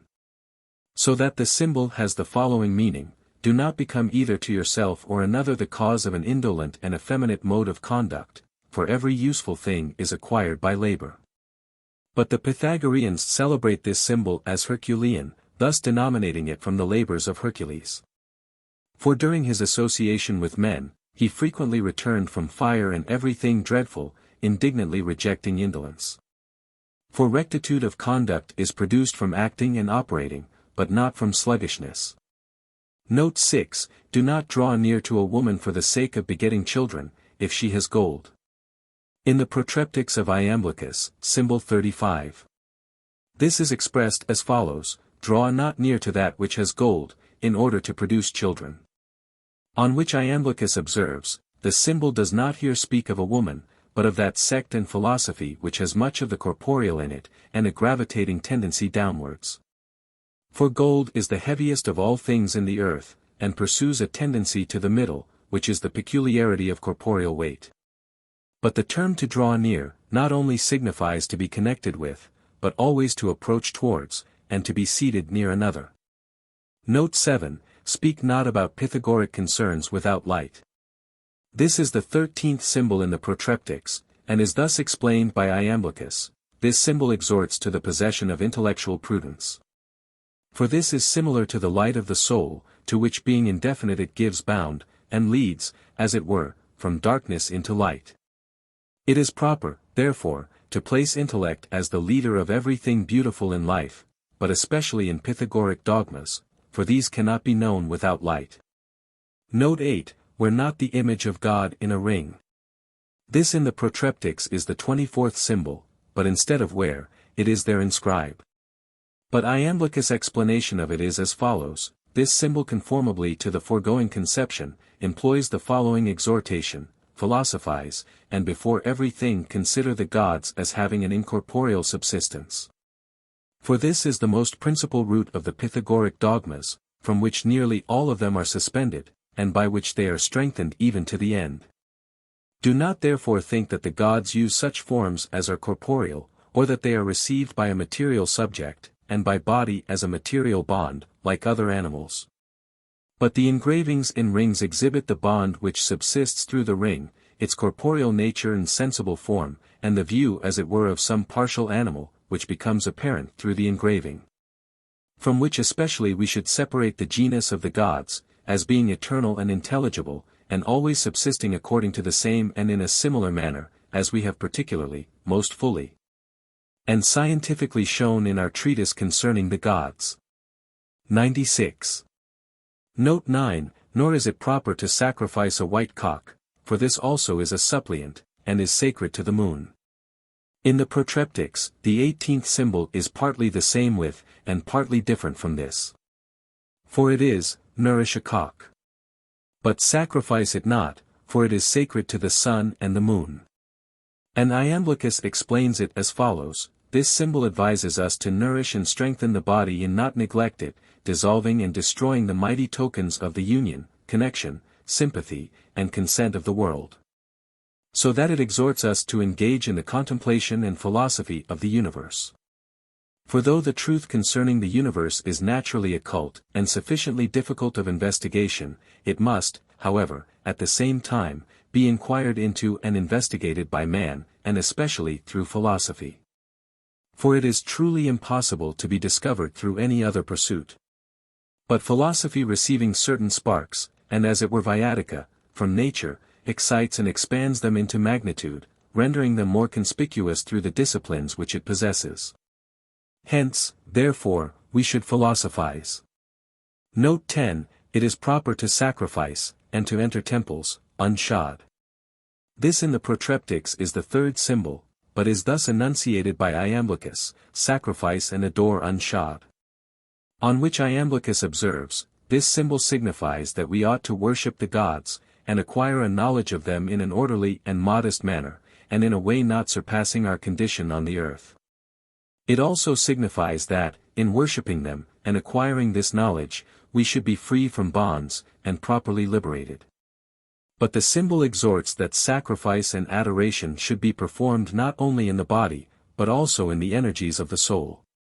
So that these energies may neither be detained by passions, nor by the imbecility of the body, nor by generation, with which we are externally surrounded. But everything pertaining to us should be properly liberated, and prepared, for the participation of the gods. Note 11, enter not into a temple negligently, nor, in short, adore carelessly, not even though you should stand at the very doors themselves. This in the Protreptics is the second symbol, and is explained by Iamblichus as follows: if the similar is friendly and allied to the similar, it is evident that since the gods have a most principal essence among wholes, we ought to make the worship of them a principal object. But he who does this for the sake of anything else, gives a secondary rank to that which takes the precedency of all things, and subverts the whole order of religious worship and knowledge. Besides, it is not proper to rank illustrious goods in the subordinate condition of human utility, nor to place our concerns in the order of an end, but things more excellent, whether they be works or conceptions, in the condition of an appendage. Note 12, these, therefore, he ordered not to eat the heart. This is the 30th symbol in the Protreptics, and is thus explained by Iamblichus: this symbol signifies that it is not proper to divulge the union and consent of the universe. And still further, it signifies this: be not envious, but philanthropic, and communicative, and from this it exhorts us to philosophize. For philosophy alone among the sciences and arts, is neither pained with the goods of others, nor rejoices in the evils of neighbors, these being allied and familiar by nature, subject to the like passions, and exposed to one common fortune. It likewise evinces that the future is equally unlooked for by all men. Hence, it exhorts us to sympathy in mutual love, and to be truly communicative, as it becomes rational animals. Note 13, nor the brain. This is the 31st symbol in the Protreptics, and which Iamblichus thus explains: this symbol also resembles the former, for the brain is the ruling instrument of intellectual prudence. The symbol, therefore, obscurely signifies that we ought not to delacerate nor mangle things and dogmas, which have been the objects of judicious deliberation. But these will be such as have been the subject of intellectual consideration, becoming thus equal to objects of a scientific nature. For things of this kind are to be surveyed, not through the instruments of the irrational form of the soul, such as the heart and the liver, but through the pure rational nature. Hence, to delacerate these by opposition, is inconsiderate folly. But the symbol rather exhorts us to venerate the fountain of intelligence, and the most proximate organ of intellectual perception, through which we shall possess contemplation, science, and wisdom. And by which we shall truly philosophize, and neither confound nor obscure the vestiges which philosophy produces. Note 14, to abstain from mallows, and the 38th symbol in the protreptics is, transplant mallows in your garden, but eat them not. On which Iamblichus observes as follows, this symbol obscurely signifies that plants of this kind turn with the sun, and it thinks fit that this should be noticed by us. It also adds, transplant, that is to say, observe its nature, its tendency towards, and sympathy with, the sun. But rest not satisfied, nor dwelt upon this, but transfer, and as it were transplant your conception to kindred plants and pot herbs, and also to animals which are not kindred, to stones and rivers, and, in short, to natures of every kind. For you will find them to be prolific and multiform, and admirably abundant, and this to one who begins from the mallows, as from a root and principle, is significant of the union and consent of the world. Not only, therefore, do not destroy or obliterate observations of this kind, but increase and multiply them as if they were transplanted. Note 15, thus too he ordered them to abstain from the fish Melanurus. 97. The 6th symbol in the protreptics is, abstain from Melanurus, for it belongs to the terrestrial gods. And this, according to Iamblichus, admonishes us to embrace the celestial journey, to conjoin ourselves to the intellectual gods, to become separated from a material nature, and to be led as it were in a circular profession to an immaterial and pure life. It further exhorts us to adopt the most excellent worship of the gods, and especially that which pertains to the primary 98 gods. Note 16, and also not to receive the fish Euryphamus. This in the protreptics is the 33rd symbol, and which Iamblichus thus explains, this symbol seems to be merely referred to the etymology of the name. Receive not an unblushing and impudent man, nor on the contrary one stupidly astonished, and who in everything blushes, and is humble in the extreme, through the imbecility of his intellect and reasoning power. Hence this also is understood, be not yourself such a one. Note 17, he likewise exhorted them to abstain from beans. In the protreptics this is the 37th symbol, and Iamblichus has not developed for us the more mystical signification of this symbol. For he only says that, it admonishes us to beware of everything which is corruptive of our converse with the gods and divine prophecy. But Aristotle appears to have assigned the true mystical reason why the Pythagoreans abstained from beans. For he says, apud lert, that Pythagoras considered beans as a symbol of generation, i.e. of the whole of a visible and corporeal nature, which subsists according to a right line, and is without inflection. Because a bean alone of almost all spermatic plants, is perforated through the whole of it, and is not obstructed by any intervening joints. Hence he adds, it resembles the gates of Hades. For these are perpetually open without any impediment to souls descending into generation. The exhortation, therefore, to abstain from beans, is equivalent to admonishing us to beware of a continued and perpetual descent into the realms of generation. Hence the true meaning of the following celebrated lines in Virgil. Facilis descensus Averno. Nox ac dies patit atri janua thethes. Sed revocer gradum, superasc evadir ad horas. Hoc opus, hic labor est.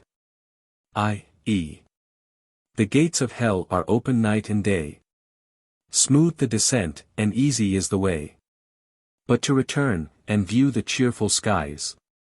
In this, the mighty task and labor lies. Dryden. Note 18, such as infallible predictions of earthquakes, rapid expulsions of pestilence, and and k. Since Pythagoras, as Iamblichus informs us, page 9, was initiated in all the mysteries of Byblus and Tyre, in the sacred operations of the Syrians, and in the mysteries of the Phoenicians, and also, page 12. That he spent 22 years in the Attica of temples in Egypt, associated with the Magi in Babylon, and was instructed by them in their venerable knowledge. It is not at all wonderful that he was skilled in magic or theurgy, and was therefore able to perform things which surpass merely human power, and which appear to be perfectly incredible to the vulgar. For if magic, as we learn from Psellus in his MS Treatise on Demons, formed the last part of the sacerdotal science, he farther likewise informs us, that magic investigates the nature, power, and quality of everything sublunary, viz. of the elements and their parts, of animals, all various plants, and their fruits, of stones, and herbs, and in short, it explores the essence and power of everything. From hence, therefore, it produces its effects. And it forms statues which procure health, makes all various figures, and things which become the instruments of disease. It asserts too, that eagles and dragons contribute to health. But that cats, dogs, and crows, are symbols of vigilance, to which therefore they contribute. But for the fashioning of certain parts, wax and clay are used. Often, too, celestial fire is made to appear through magic. And then statues laugh, and lamps are spontaneously enkindled. See the original in the notes to my Pausanias, page 325. And that theurgy was employed by the ancients in their mysteries, I have fully proved in my treatise on the Eleusinian and Bakshic mysteries. 99.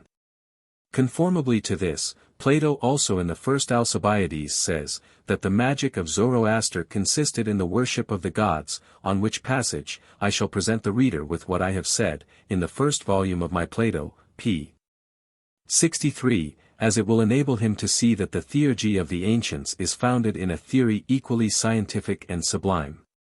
The following account of magic by Proclus, originally formed, as it appears to me, a part of the commentary written by him on the present passage.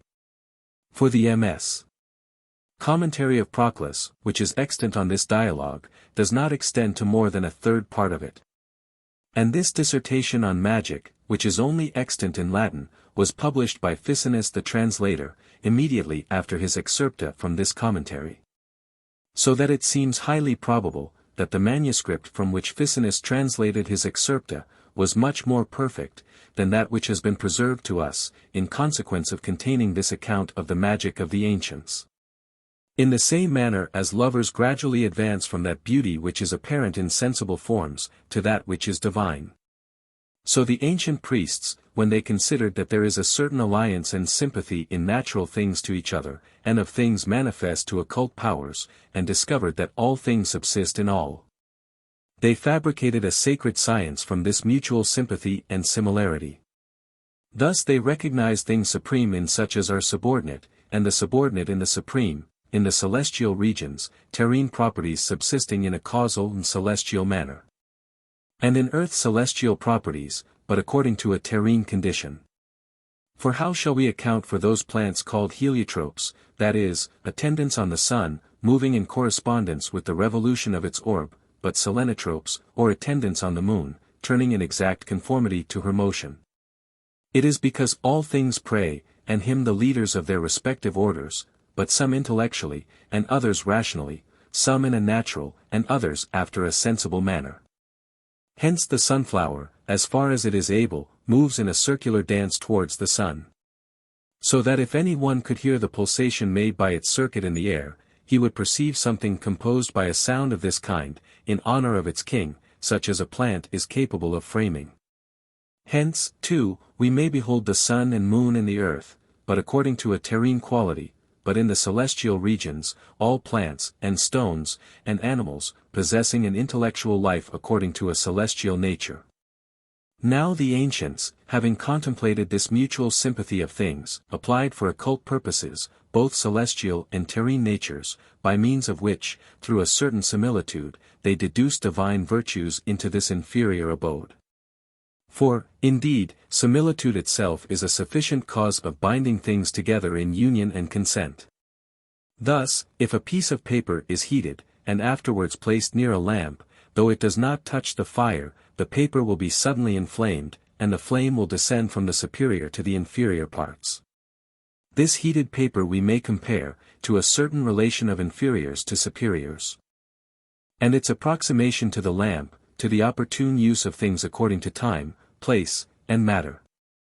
But the procession of fire into the paper, aptly represents the presence of divine light, to that nature which is capable of its reception. Lastly, the inflammation of the paper may be compared to the deification of mortals, and to the illumination of material natures, which are afterwards carried upwards like the enkindled paper, from a certain participation of divine seed. Again, the lotus, before the rising of the sun, folds its leaves into itself, but gradually expands them on its rising, unfolding them in proportion to the sun's ascent to the zenith. But as gradually contracting them, as that luminary descends to the west. Hence this plant, by the expansion and contraction of its leaves, appears no less to honor the sun, than men by the gesture of their eyelids, and the motion of their lips. But this imitation and certain participation of supernal light, is not only visible in plants, which possess nothing more than a vestige of life, but likewise in particular stones. Thus the sunstone, by its golden rays, imitates those of the sun. But the stone called the eye of heaven, or of the sun, has a figure similar to the pupil of an eye, and a ray shines from the middle of the pupil. Thus too the lunar stone, which has a figure similar to the moon when horned, by a certain change of itself, follows the lunar motion. Lastly, the stone called Helioselenus, i.e. of the sun and moon, imitates, after a manner, the congress of those luminaries, which it images by its color. So that all things are full of divine natures. Terrestrial natures receiving the plenitude of such as are celestial, but celestial of supercelestial essences, 100 while every order of things proceeds gradually in a beautiful descent from the highest to the lowest. For whatever particulars are collected into one above the order of things, are afterwards dilated in descending, various souls being distributed under their various ruling divinities. In the next place, there are many solar animals, such as lions and cocks, which participate, according to their nature, of a certain solar divinity. Whence it is wonderful how much inferiors yield to superiors in the same order, though they do not yield in magnitude and power. Hence it is said, that a cock is very much feared, and as it were reverenced, by a lion. The reason of which we cannot assign from matter or sense, but from the contemplation alone of a supernal order. For thus we shall find that the presence of the solar virtue accords more with a cock than with a lion. This will be evident from considering that the cock, as it were, with certain hymns, applauds and calls to the rising sun, when he bends his course to us from the antipodes. And that solar angels sometimes appear in forms of this kind, who though they are without shape, yet present themselves to us who are connected with shape, in some sensible form. Sometimes too there are demons with a leonine front, who, when a cock is placed before them, unless they are of a solar order, suddenly disappear. And this, because those natures which have an inferior rank in the same order, always reverence their superiors, just as many, on beholding the images of divine men, are accustomed, from the very view, to be fearful of perpetrating anything base. In fine, some things turn round correspondent to the revolutions of the sun, as the plants which we have mentioned, and others after a manner imitate the solar rays, as the palm and the date, some the fiery nature of the sun, as the laurel. And others a different property. For, indeed, we may perceive that the properties which are collected in the sun, are everywhere distributed to subsequent natures constituted in a solar order. That is, to angels, demons, souls, animals, plants, and stones. Hence the authors of the ancient priesthood discovered from things apparent, the worship of superior powers, while they mingled some things and purified others. They mingled many things indeed together, because they saw that some simple substances possessed a divine property, though not taken singly, sufficient to call down that particular power, of which they were participants. Hence, by the mingling of many things together, they attracted upon us a supernal influx, and by the composition of one thing from many, they produced an assimilation to that one which is above many. And composed statues from the mixture of various substances conspiring in sympathy and consent. Besides this, they collected composite odors, by a divine art, into one, comprehending a multitude of powers, and symbolizing with the unity of a divine essence. Considering that division debilitates each of these, but that mingling them together, restores them to the idea of their exemplar. But sometimes one herb, or one stone, is sufficient to a divine operation. Thus, a thistle is sufficient to procure the sudden appearance of some superior power, but a laurel, raxinum, or a thorny kind of sprig, the land and sea onion, the coral, the diamond, and the jasper, operate as a safeguard. The heart of a mole is subservient to divination, but sulfur and marine water to purification. Hence, the ancient priests, by the mutual relation and sympathy of things to each other, collected their virtues into one, but expelled them by repugnancy in antipathy. Purifying when it was requisite with sulfur and bitumen, and sprinkling with marine water. For sulfur purifies, from the sharpness of its odor, but marine water, on account of its fiery portion. Besides this, in the worship of the gods, they offered animals, and other substances congruous to their nature, and received, in the first place, the powers of demons, as proximate to natural substances and operations.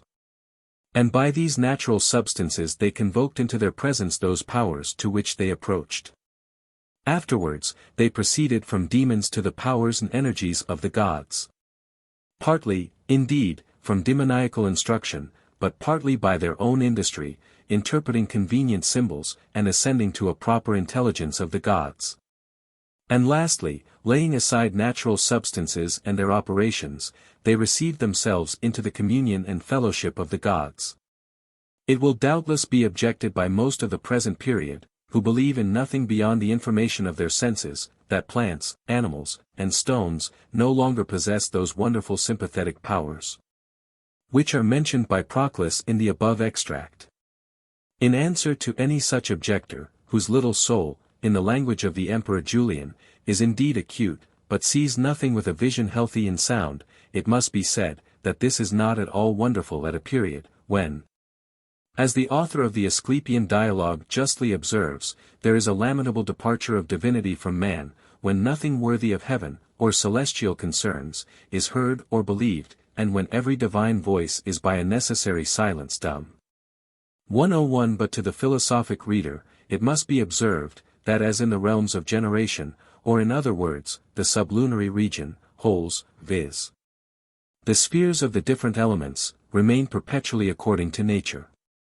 But their parts are sometimes according, and sometimes contrary to nature, this must also be true of the parts of the earth.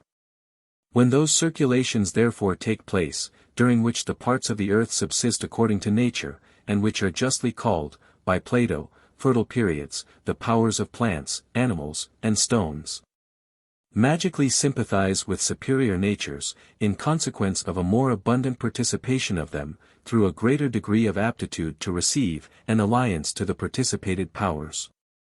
But during those circulations, in which the parts of the earth subsist contrary to nature, as at present, and which Plato calls barren periods, the powers of plants, animals, and stones, no longer possess a magic sympathy, and consequently are no longer capable of producing magical operations.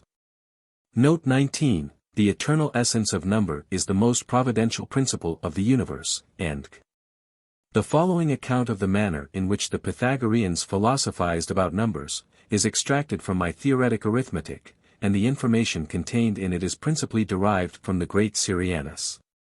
The Pythagoreans, turning from the vulgar paths, and delivering their philosophy in secret to those alone who were worthy to receive it, exhibited it to others through mathematical names. Hence, they called forms, numbers, as things which are the first separated from impartible union, for the natures which are above forms, are also above separation. 102 The all-perfect multitude of forms, therefore, they obscurely signified through the duad, but they indicated the first formal principles by the monad and duad, as not being numbers. And also by the first triad and tetrad, as being the first numbers, the one being odd, and the other even, from which by addition the decad is generated, for the sum of 1, 2, 3, and 4, is 10.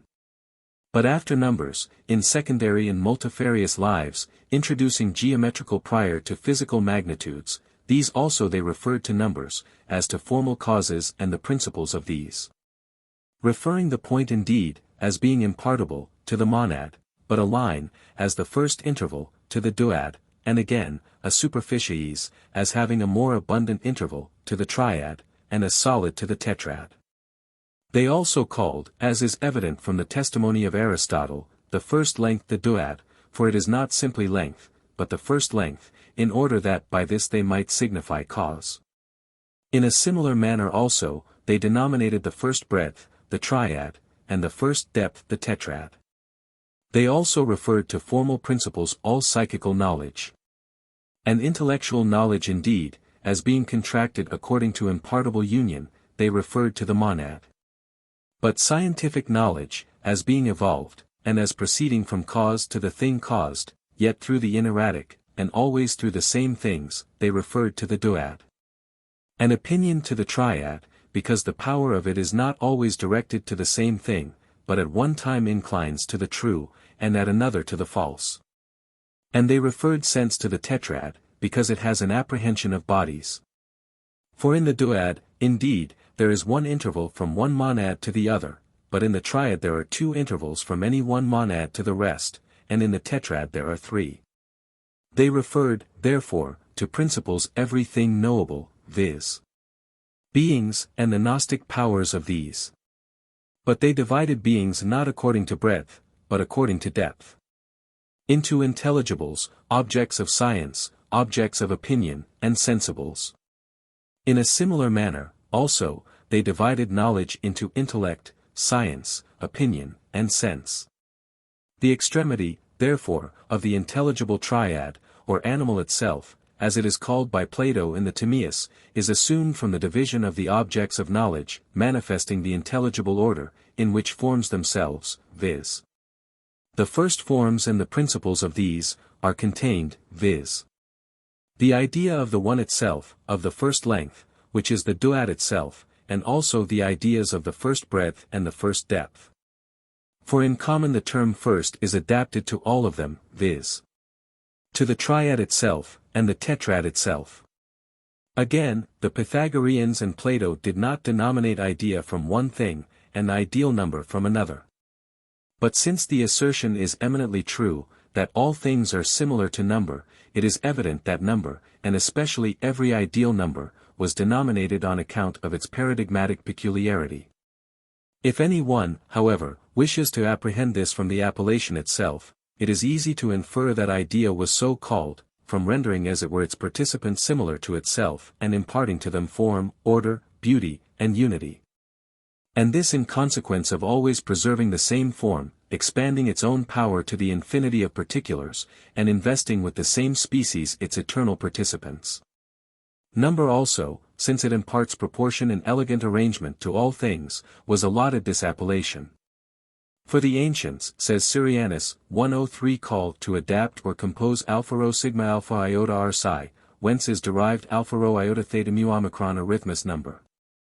Hence alpha nu alpha rho sigma iota omicron nu anarjan among the Greeks signifies in composite. Hence too, those Grecian sayings, you will adapt the balance, they place number together with them, and also number and friendship. From all which number was called by the Greeks arithmus, as that which measures and orderly arranges all things, and unites them in amicable league. Farther still, some of the Pythagoreans discoursed about inseparable numbers alone, i.e. numbers which are inseparable from mundane natures, but others about such as have a subsistence separate from the universe, in which as paradigms they saw those numbers are contained, which are perfected by nature. But others, making a distinction between the two, unfolded their doctrine in a more clear and perfect manner. If it be requisite, however, to speak concerning the difference of these monads, and their privation of difference, we must say that the monads which subsist in quantity, are by no means to be extended to essential numbers. But when we call essential numbers monads, we must assert that all of them mutually differ from each other by difference itself, and that they possess a privation of difference from sameness. It is evident also, that those which are in the same order, are contained through mutual comparison, in sameness rather than in difference, but that those which are in different orders are conversant with much diversity, through the dominion of difference. Again, the Pythagoreans asserted that nature produces sensibles by numbers, but then these numbers were not mathematical but physical. And as they spoke symbolically, it is not improbable that they demonstrated every property of sensibles by mathematical names.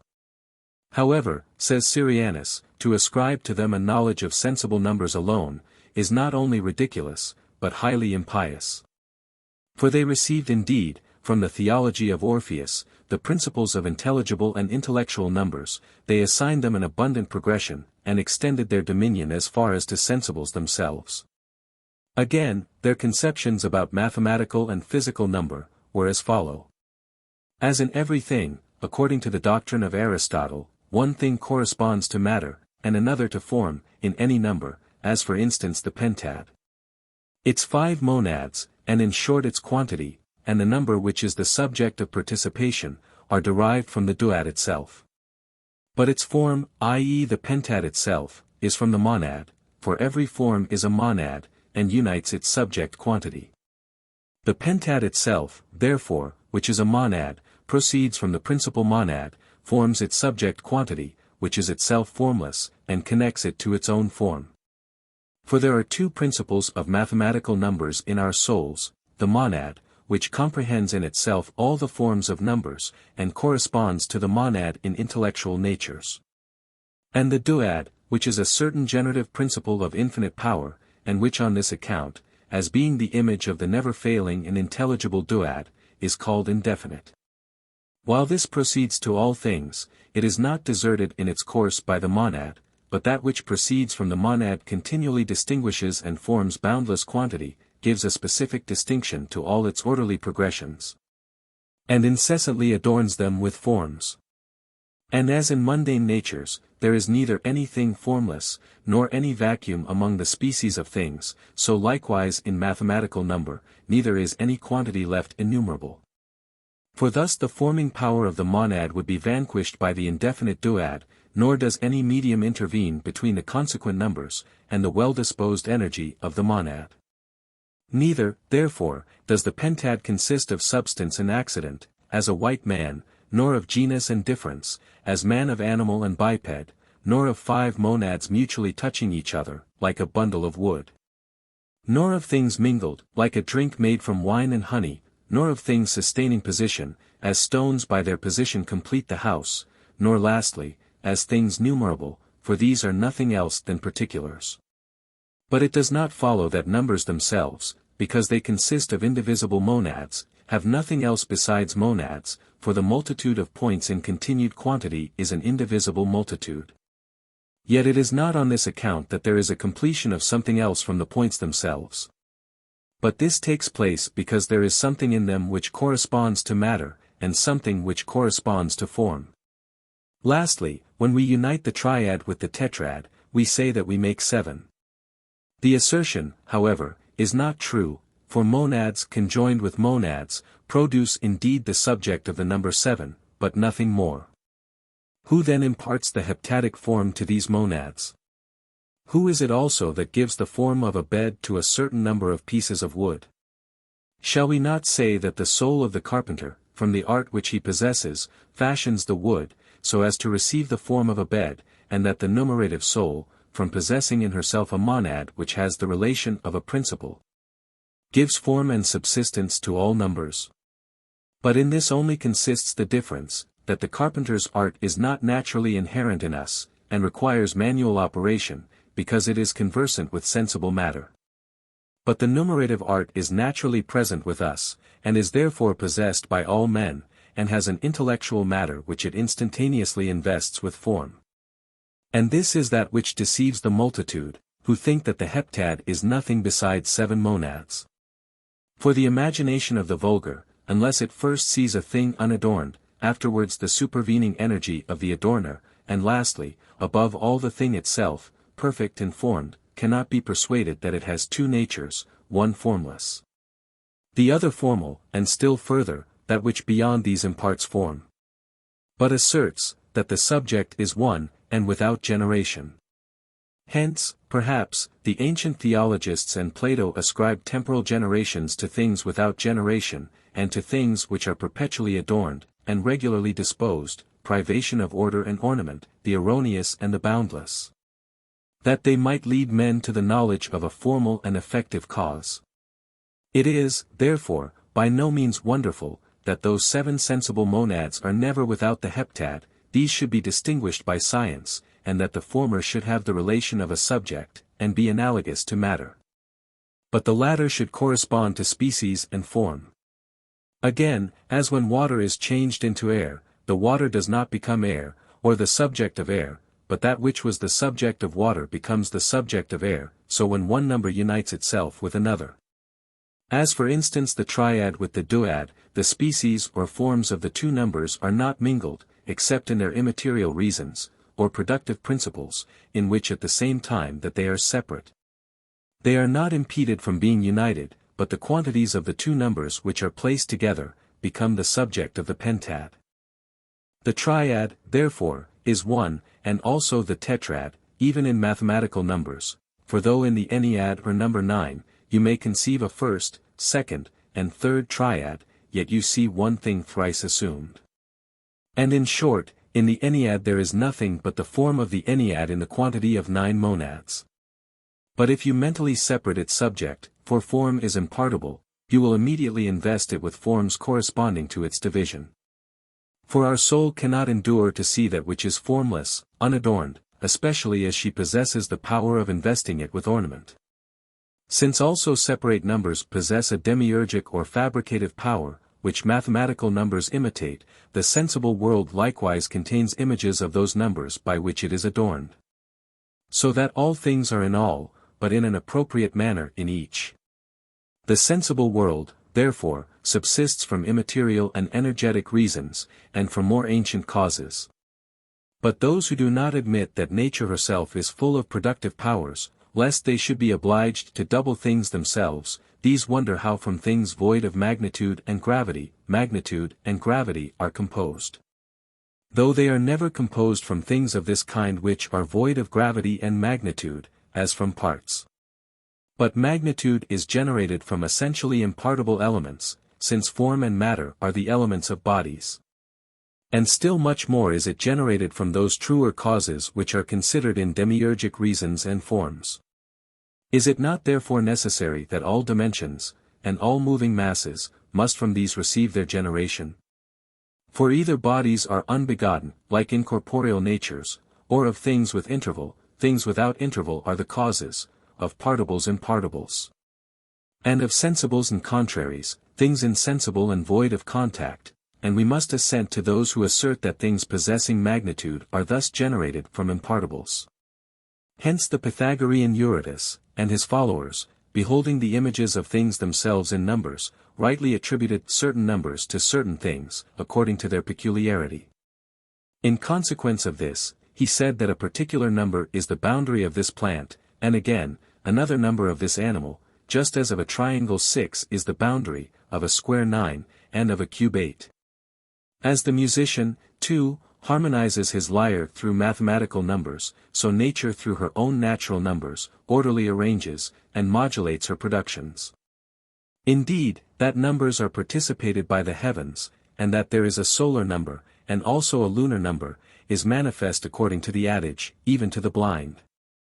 For the restitutions of the heavenly bodies to their pristine state, alpha pi omicron kappa alpha tau alpha sigma epsilon iota, would not always be effected through the same things, and in the same manner, unless one and the same number bad dominion in each. Yet all these contribute to the procession of the celestial spheres, and are contained by their perfect number. But there is also a certain natural number belonging to every animal. For things of the same species would not be distinguished by organs after the same manner, nor would they arrive at puberty in old age about the same time, or generate, nor would the fetus be nourished or increase, according to regular periods. Unless they were detained by the same measure of nature. According to the best of the Pythagoreans also, Plato himself, number is the cause of better and worse generations.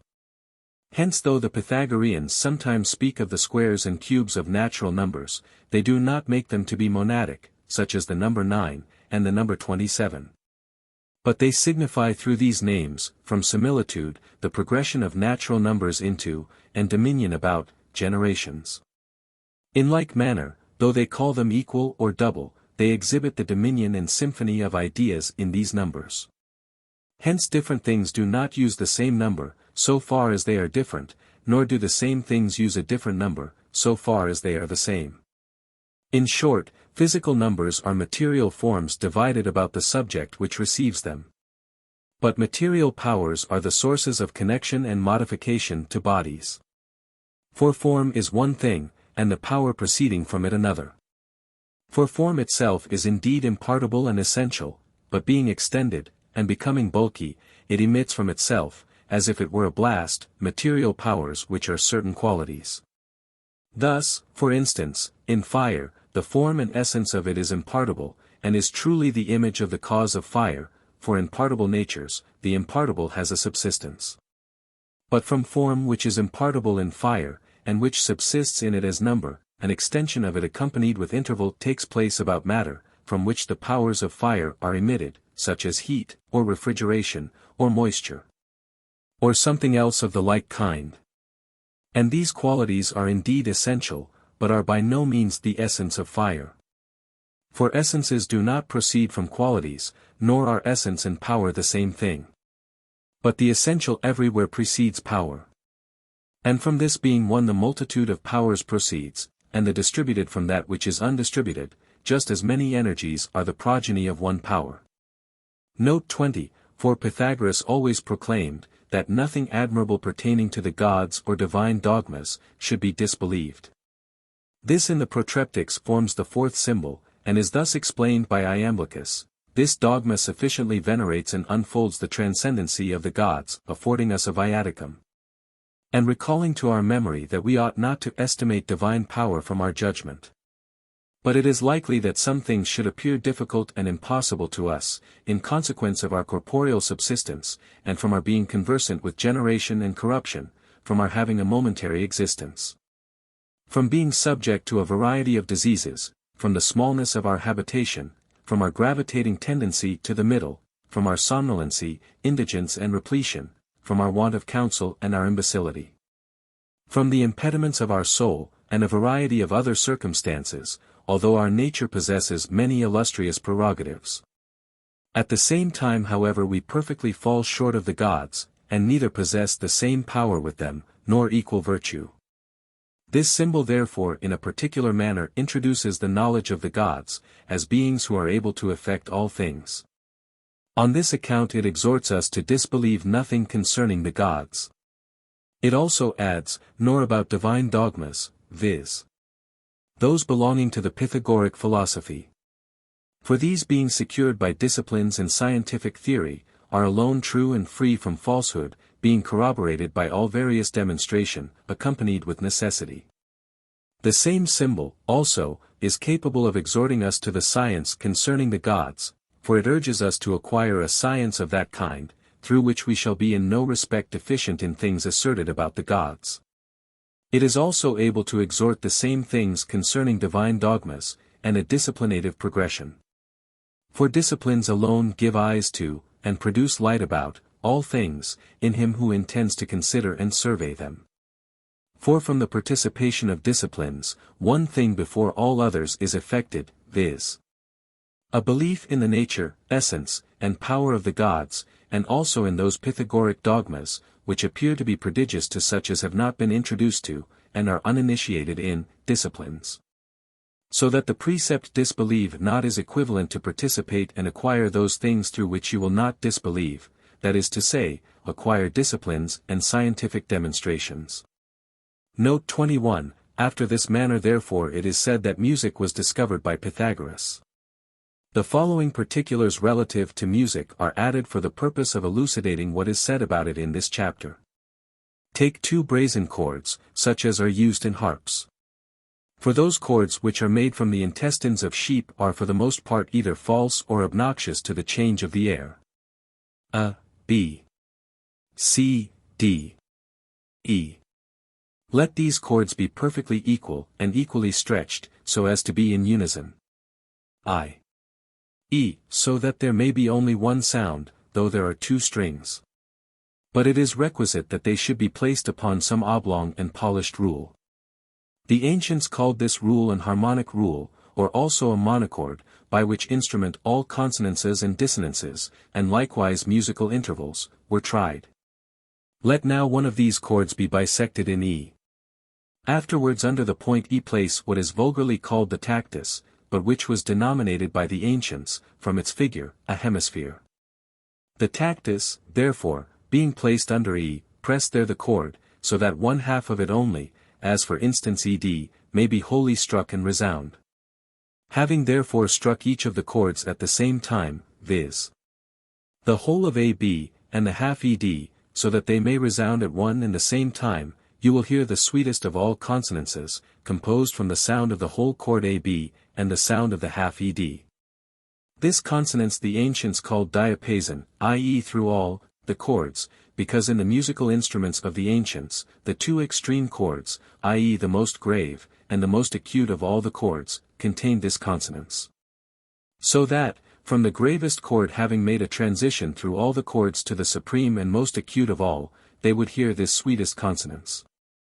It was, likewise, said to be in a duple ratio of the proportion of one sound to the other. For the sound of the chord AB is doubly greater or more grave than the sound of the half ED. For as sounding bodies are to each other, so are their sounds. But the chord AB is the double of ED. This, however, is now commonly called the octave, because from the first sound, and that the gravest, which is called UT, as far as to that sound which corresponds to it in the consonants diapason, there are these 8 sounds, UT, Re, Mi, Fa, Sol. Re, Mi, Fa. And of these the first UT, and the last Fa, which is the 8th, produce the consonants diapason, or the double, or the octave.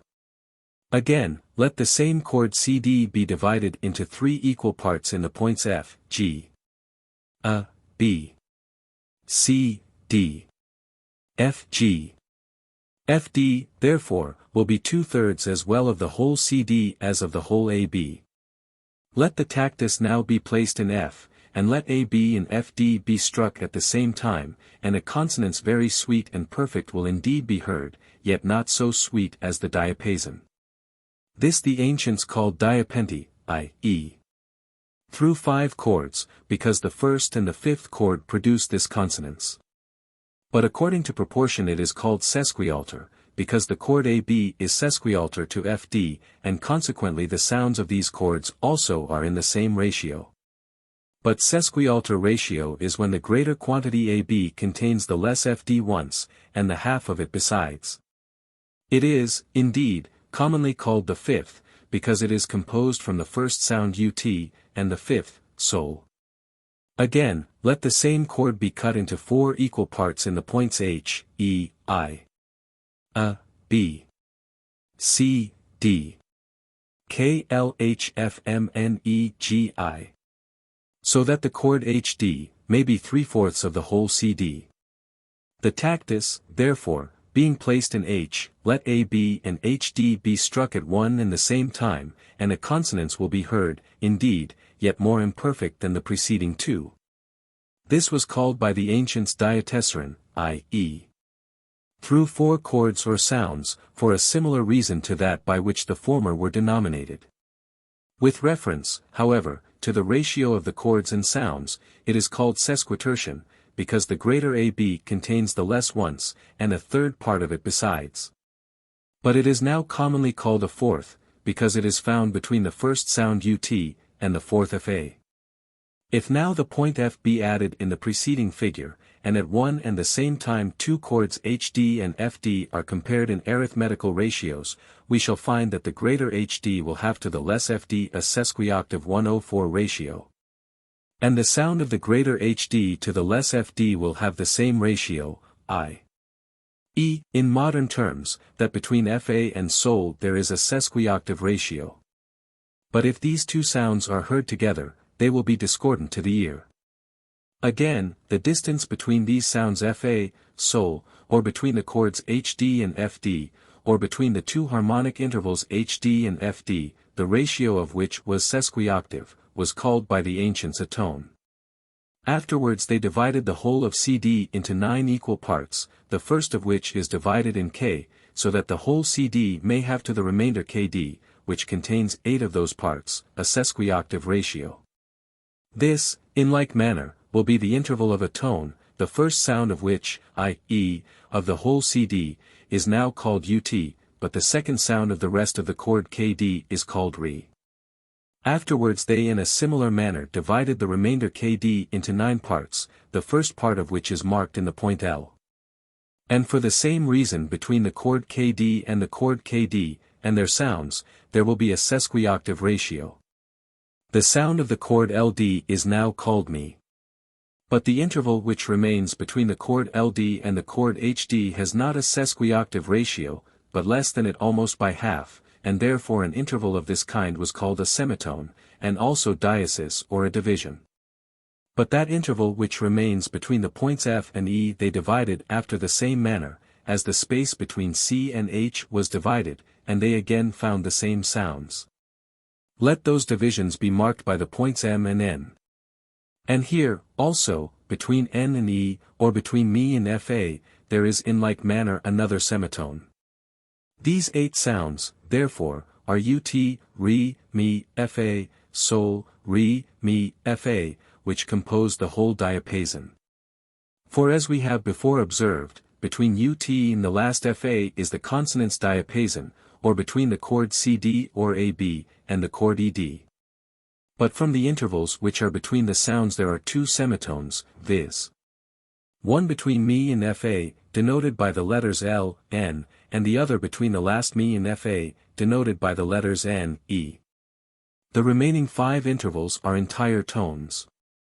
It must, also, be observed, that from UT to the first Sol is the consonance diapente, which contains 3 tonic intervals, and 1 semitone. Nevertheless in all there are 5 sounds, UT, Re, Mi, Fa, Sol. Again, from Sol to the last Fa there are 4 sounds, Sol, Re, Mi, Fa, which are perfectly similar to the first 4, UT, Re, Mi, Fa. Nevertheless these are more grave, but those are more acute. And as from UT to the first Fa is the diatessaron, so likewise from Sol to the last Fa is another diatessaron, from which, in the last place, it must be observed. It follows that the 2 consonances diatessaron and diapente constitute the whole diapason. Or that the diapason is divided into 1 diatessaron, and 1 diapente. For from UT to Sol is the diapente, but from Sol to the last Fa is the diatessaron. This will also be the case if we should say that from UT to the first Fa is the diatessaron, as is evident from the division of the chord. But from the first Fa to the last Fa is the diapente, as is evident from the 4 intervals of the chord, 3 of which are tones, and the remaining interval is a semitone, which also in the other diapente were contained between UT and Sol. Now again, let the tactus be placed in I, but I is the 4th part of the whole CD. Let, also, AB and ID be struck at one and the same time, and the sweetest consonance, called bistiapason, will be produced. Which is so denominated, because it is composed from 2 diapasons, of which the first is between AB or CD and ED, but the second is between ED and ID, for the ratio of these is double as well as of those. The ratio, also, of the bistiapason is quadruple, as is evident from the division. And is commonly called a 15th, because from the first UT to this sound, which is also denominated Fa, there would be 15 sounds, if the interval EI were divided after the same manner as the first CE is divided.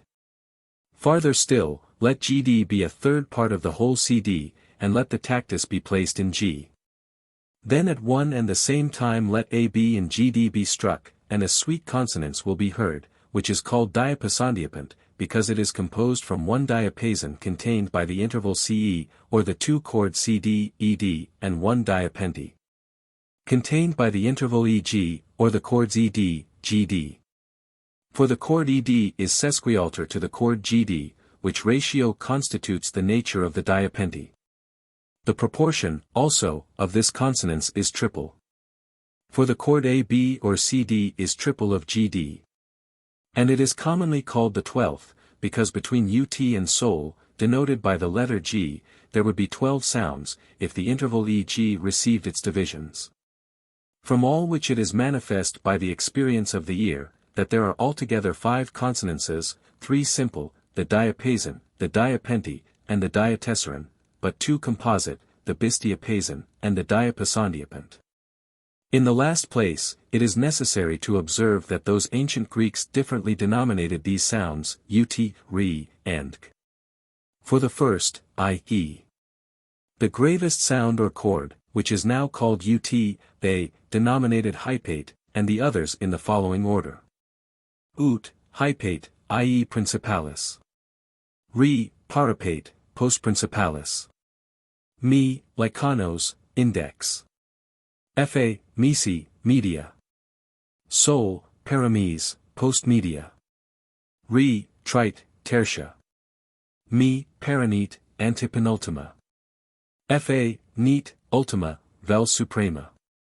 Note 22, I swear by him who the Tetractes found. The tetrad was called by the Pythagoreans every number, because it comprehends in itself all the numbers as far as to the decad, and the decad itself, for the sum of 1, 2, 3, and 4, is 10. Hence both the decad and the tetrad were said by them to be every number, the decad indeed in energy, but the tetrad in capacity. The sum likewise of these 4 numbers was said by them to constitute the Tetractes, in which all harmonic ratios are included. For 4 to 1, which is a quadruple ratio, forms the symphony bistiapason. The ratio of 3 to 2, which is sesquialter, forms the symphony diapente, 4 to 3, which is sesquitertian, the symphony diatessaron, and 2 to 1, which is a duple ratio, forms the diapason. In consequence, however, of the great veneration paid to the Tetractes by the Pythagoreans, it will be proper to give it a more ample discussion, and for this purpose to show from Theo of Smyrna 105 how many Tetractes there are. The Tetractes, says he, was not only principally honored by the Pythagoreans, because all symphonies are found to exist within it, but also because it appears to contain the nature of all things. Hence the following was their oath, not by him who delivered to our soul the Tetractes, which contains the fountain and root of everlasting nature. But by him who delivered the Tetractes they mean Pythagoras. For the doctrine concerning it appears to have been his invention. The above-mentioned Tetractes, therefore, is seen in the composition of the first numbers 1, 2, 3, 4. But the second Tetractes arises from the increase by multiplication of even and odd numbers beginning from the monad.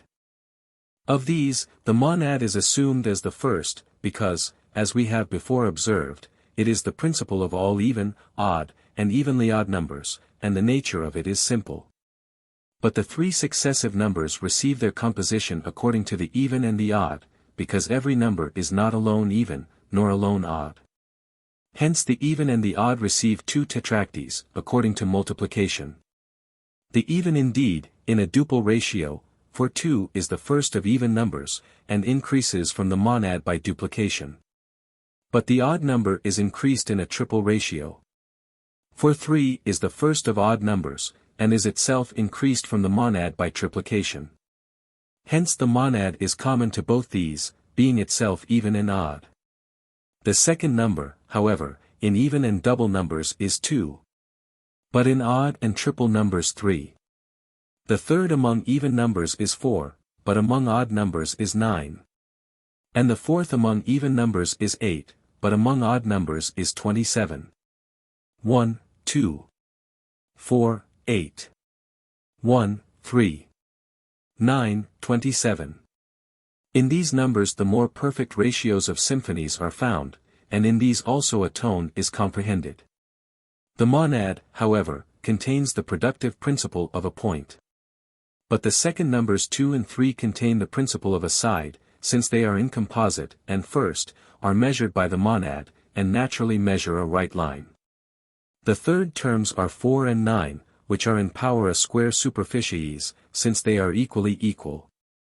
And the fourth terms 8 and 27 being equally equal, are in power a cube. Hence from these numbers, and this tetractys, the increase takes place from a point to a solid. For a side follows after a point, a superficies after a side, and a solid after a superficies. In these numbers also, Plato in the Timaeus constitutes the soul. But the last of these 7 numbers, i.e. 27, is equal to all the numbers that precede it, for 1 plus 2 plus 3 plus 4 plus 8 plus 9 is equal to 27. There are, therefore, 2 tetractys of numbers, one of which subsists by addition, but the other by multiplication, and they comprehend musical, geometrical, and arithmetical ratios, from which also the harmony of the universe consists. But the third tetractys is that which according to the same analogy or proportion comprehends the nature of all magnitude.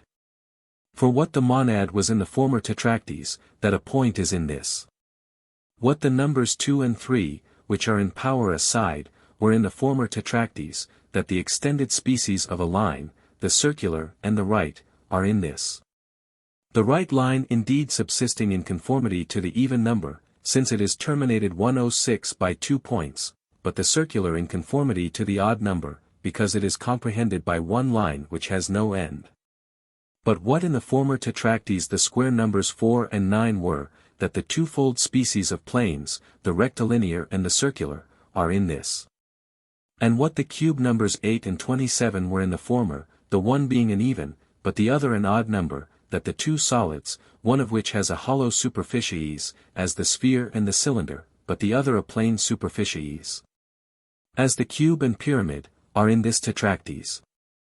Hence, this is the third tetractys, which gives completion to every magnitude, from a point, a line, a superficies, and a solid. The fourth tetractys is of the simple bodies fire, air, water, and earth, which have an analogy according to numbers.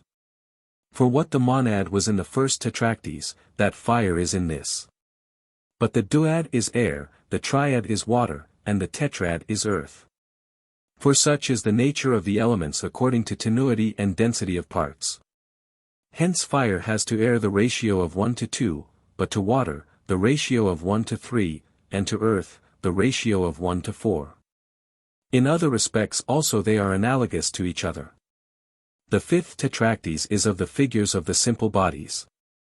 For the pyramid, indeed, is the figure of fire, the octahedron, of air, the icosahedron, of water, and the cube, of earth. The sixth tetractys is of things rising into existence through the vegetative life. And the seed, indeed, is analogous to the monad and a point. But if it increases in length it is analogous to the duad and a line, if in breadth, to the triad and a superficies, but if in thickness, to the tetrad and a solid. The seventh tetractys is of communities, of which the principal indeed, and as it were monad, is man, the duad is a house, the triad a street, and the tetrad a city. For a nation consists of these. And these indeed are the material and sensible tetractys. The eighth tetractys consists of the powers which form a judgment of things material and sensible, and which are of a certain intelligible nature. And these are, intellect, science, opinion, and sense. And intellect, indeed, corresponds in its essence to the monad, but science to the duad, for science is the science of a certain thing. Opinion subsists between science and ignorance. But sense is as the tetrad. For the touch which is common to all the senses being fourfold, all the senses energize according to contact. The ninth tetractys is that from which the animal is composed, the soul and the body. For the parts of the soul, indeed, are the rational, the irascible, and the epithematic, or that which desires external good, and the fourth is the body in which the soul subsists. The 10th tetractys is of the seasons of the year, through which all things rise into existence, viz. the spring, the summer, the autumn, and the winter. And the 11th is of the ages of man, viz. of the infant, the lad, the man, and the old man. Hence there are 11 tetractys. The first is that which subsists according to the composition of numbers. The second, according to the multiplication of numbers. The third subsists according to magnitude. The fourth is of the simple bodies. The fifth is of figures. The sixth is of things rising into existence through the vegetative life. The seventh is of communities. The eighth is the judicial power. The ninth is of the parts of the animal. The 10th is of the seasons of the year. And the 11th is of the ages of man. All of them however are proportional to each other.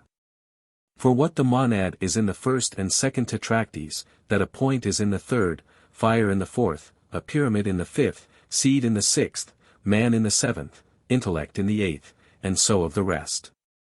Thus, for instance, the first tetracties is 1, 2, 3, 4, the second is the monad, a side, a square, and a cube.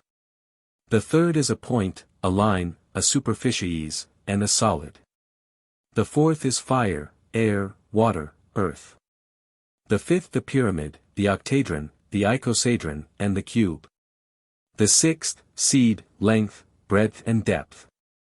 The seventh, man, a house, a street, a city. The eighth, intellect, science, opinion, sense. The ninth, the rational, the irascible, and the epithematic parts, and the body. The 10th, the spring, summer, autumn, winter. The 11th, the infant, the lad, the man, and the old man. The world also, which is composed from these tetracties, is perfect, being elegantly arranged in geometrical, harmonical, and arithmetical proportion. Comprehending every power, all the nature of number, every magnitude, and every simple and composite body. But it is perfect, because all things are the parts of it, but it is not itself the part of any thing. Hence, the Pythagoreans are said to have first used the before-mentioned oath, and also the assertion that all things are assimilated to number. Note 23, this number is the first that partakes of every number, and when divided in every possible way, receives the power of the numbers subtracted, and of those that remain. Because 6 consists of 1, 2, and 3, the two first of which are the principles of all number, and also because 2 and 3 are the first even and odd, which are the sources of all the species of numbers. The number may sixth be said to partake of every number. In what Iamblichus afterwards adds, I suppose he alludes to 6 being a perfect number and therefore equal to all its parts. Note 24, not to step above the beam of the balance. This is the 14th symbol in the protreptics of Iamblichus, whose explanation of it is as follows. This symbol exhorts us to the exercise of justice, to the honoring equality and moderation in an admirable degree, and to the knowledge of justice as the most perfect virtue, to which the other virtues give completion, and without which none of the rest are of any advantage. It also admonishes us, that it is proper to know this virtue not in a careless manner, but through theorems and scientific demonstrations. But this knowledge is the business of no other art and science than the Pythagoric philosophy alone, which in a transcendent degree honors disciplines before everything else. The following extract also from my Theoretic Arithmetic, page 194.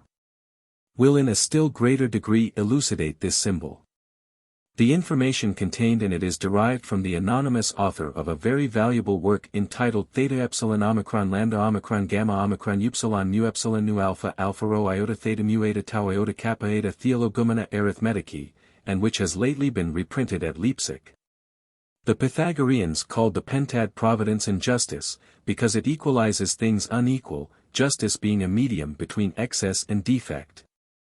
Justice 5 is the middle of all the numbers that are equally distant from it on both sides as far as to the decad, some of which it surpasses, and by others is surpassed, as may be seen in the following arrangement. 1, 4, 7, 2, 5, 8, 3, 6, 9. For here, as in the middle of the beam of a balance, 5 does not depart from the line of the equilibrium, while one scale is raised, and the other is depressed. In the following arrangement also, viz. 1, 2, 3, 4, 5, 6, 7, 8, 9, it will be found that the sum of the numbers which are posterior, is triple the sum of those that are prior to 5, for 6 plus 7 plus 8 plus 9 is equal to 30, but 1 plus 2 plus 3 plus 4 is equal to 10. If therefore the numbers on each side of 5 represent the beam of a balance, 5 being the tongue of it, when a weight depresses the beam, an obtuse angle is produced by the depressed part with the tongue, and an acute angle by the elevated part of the beam. Hence it is worse to do than to suffer an injury, and the authors of the injury verge downward as it were to the infernal regions, but the injured tend upward as it were to the gods, imploring the divine assistance. Hence the meaning of the Pythagorean symbol is obvious, pass not above the beam of the balance. Since however injustice pertains to inequality, in order to correct this, equalization is requisite, that the beam of the balance may remain on both sides without obliquity. But equalization is effected by addition and subtraction. Thus if 4 is added to 5, and 4 is also taken from 5, the number 9 will be produced on one side, and 1 on the other, each of which is equally distant from 5. Thus too, if 3 is added to 5, and is also subtracted from it, on the one side 8 will be produced, and on the other 2. If 2 is added to 5, and likewise taken from it, 7 and 3 will be produced. And by adding 1 to 5, and subtracting 3 from it, 6 and 4 will be the result, in all which instances, the numbers produced are equidistant from 5, and the sum of each couple is equal to 10. Note 25, such as dig not fire with a sword. This is the 9th symbol in the protreptics, and is thus explained by Iamblichus. This symbol exhorts to prudence. For it excites in us an appropriate conception with respect to the propriety of not opposing sharp words to a man full of fire and wrath, nor contending with him. For frequently by words you will agitate and disturb an ignorant man, and will yourself suffer things dreadful and unpleasant. Archytas also testifies to the truth of this symbol. For he says, it is difficult to fight with anger, for whatever is necessary to be done redeems the soul. And this he says truly. For many, by gratifying anger, have changed the condition of their soul, and have made death preferable to life. But by governing the tongue, and being quiet, friendship is produced from strife, the fire of anger being extinguished, and you yourself will not appear to be destitute of intellect. Note 26, but this follows from the whole being naturally prior to the part, and not the part to the whole. For whole co-subverts, but is not co-subverted by part, since if whole is taken away, part also is taken away. But the contrary does not follow. Note 27, such therefore as hope the intellective and Gnostic part of virtue, are denominated skillful and intelligent, but such as have the ethical and pre-elective part of it, are denominated useful and equitable. The following account of the virtues is extracted from the notes to my translation of the Phaedo of Plato. The first of the virtues are the physical, which are common to brutes, being mingled with the temperaments, and for the most part contrary to each other, or rather pertaining to the animal. Or it may be said that they are illuminations from reason, when not impeded by a certain bad temperament, or that they are the result of energies in a former life. Of these Plato speaks in the Politicus and the Laws. The ethical virtues, which are above these, are ingenerated by custom and a certain right opinion, and are the virtues of children when well educated. These virtues also are to be found in some brute animals. They likewise transcend the temperaments, and on this account are not contrary to each other. These virtues Plato delivers in the Laws. They pertain however at the same time both to reason and the irrational nature. In the third rank above these are the political virtues, which pertain to reason alone, for they are scientific. But they are the virtues of reason adorning the irrational part as its instrument, through prudence adorning the Gnostic, through fortitude the irascible, and through temperance the epithymetic power, or the power which is the source of desire winky face. But adorning all the parts of the irrational nature through justice. And of these virtues Plato speaks much in the Republic. These virtues too follow each other. Above these are the cathartic virtues, which pertain to reason alone, withdrawing from other things to itself, throwing aside the instruments of sense as vain, repressing also the energies through these instruments, and liberating the soul from the bonds of generation. Plato particularly unfolds these virtues in the Phaedo. Prior to these however are the theoretic virtues, which pertain to the soul, introducing itself to nature superior to itself, not only gnostically, as some one may be induced to think from the name, but also erectically, for it hastens to become, as it were, intellect instead of soul. And intellect possesses both desire and knowledge. These virtues are the converse of the political, for as the latter energize about things subordinate according to reason, so the former about things more excellent according to intellect. These virtues Plato delivers in the Theages. According to Plotinus, there is also another gradation of the virtues besides these, viz., the paradigmatic. For, as our eye, when it is first illuminated by the solar light, is different from that which illuminates, as being illuminated, but afterwards is in a certain respect united and conjoined with it, and becomes, as it were, solar form. So also our soul at first indeed is illuminated by intellect, and energizes according to the theoretic virtues, but afterwards becomes, as it were, that which is illuminated, and energizes uniformly according to the paradigmatic virtues. And it is the business indeed of philosophy to make us intellect, but of theurgy to unite us to intelligibles, so that we may energize paradigmatically. And as when possessing the physical virtues, we know mundane bodies, for the subjects to virtues of this kind are bodies, so from possessing the ethical virtues, we know the fate of the universe, because fate is conversant with irrational lives. For the rational soul is not under fate, and the ethical virtues are irrational, because they pertain to the irrational part. According to the political virtues we know mundane affairs, and according to the cathartic supermundane. But as possessing the theoretic we know intellectual, and from the paradigmatic intelligible natures. Temperance also pertains to the ethical virtues, justice to the political, on account of compacts. Fortitude to the cathartic, through not verging to matter, and prudence to the theoretic. Observe too, that Plato in the Phaedo calls the physical virtues servile, because they may subsist in servile souls. But he calls the ethical sigma kappa iota omicron gamma rho alpha phi iota adumbrations, because their possessors only know that the energies of such virtues are right, but do not know why they are so. It is well observed too here, by Olympiodorus, that Plato calls the cathartic and theoretic virtues, those which are in reality true virtues. He also separates them in another way, viz. that the political are not telestic, i.e. do not pertain to mystic ceremonies, but that the cathartic and theoretic are telestic.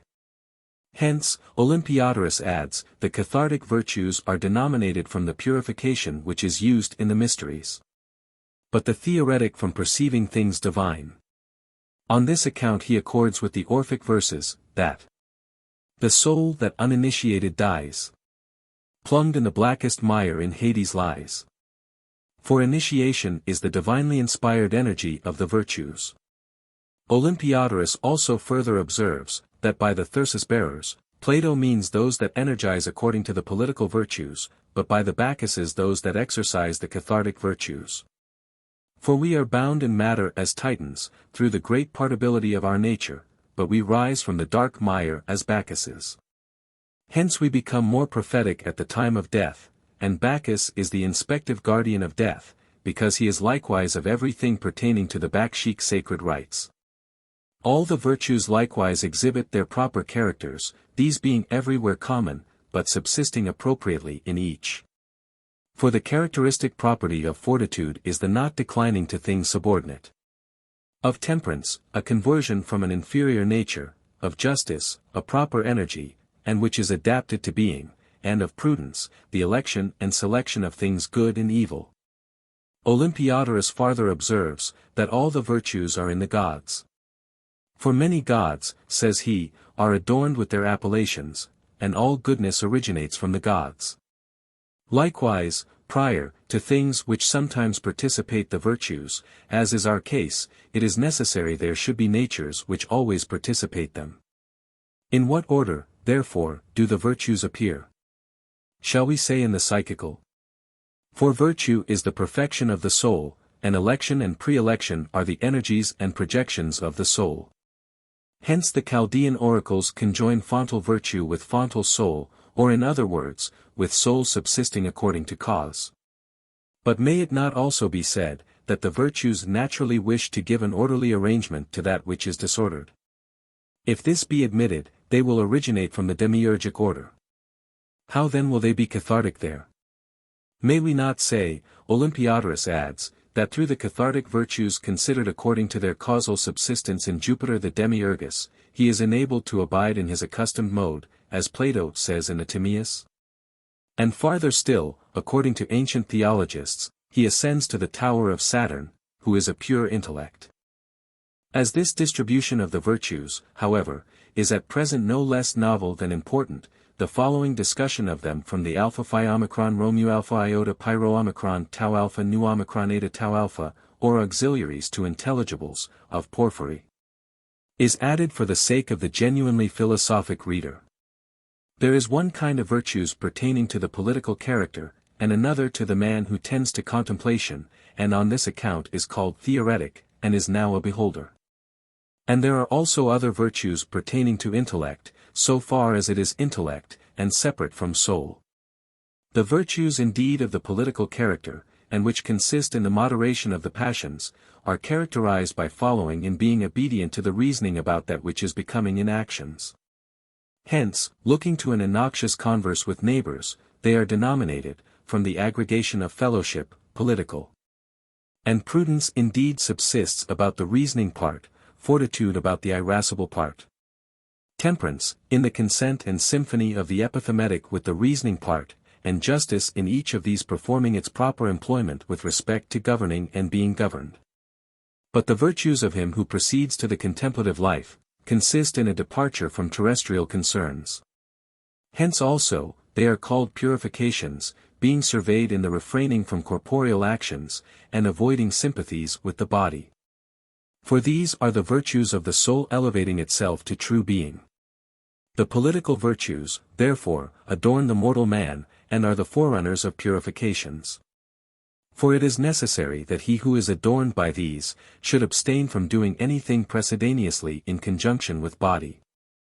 Hence in purifications, not to opine with body, but to energize alone, give subsistence to prudence, which derives its perfection through energizing intellectually with purity.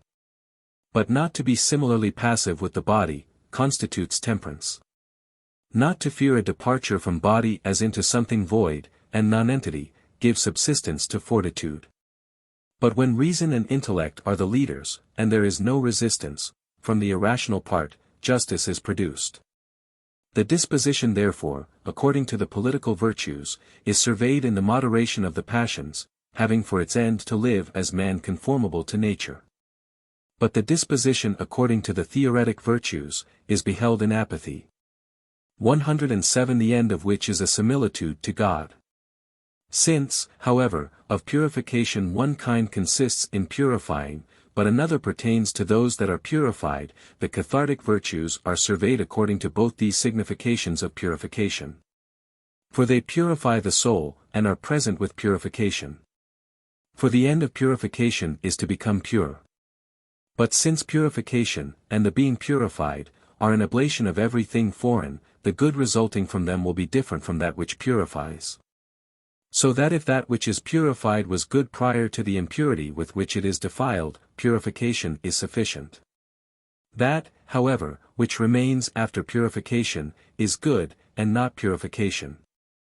The nature of the soul also was not good, but is that which is able to partake of good, and is boniform.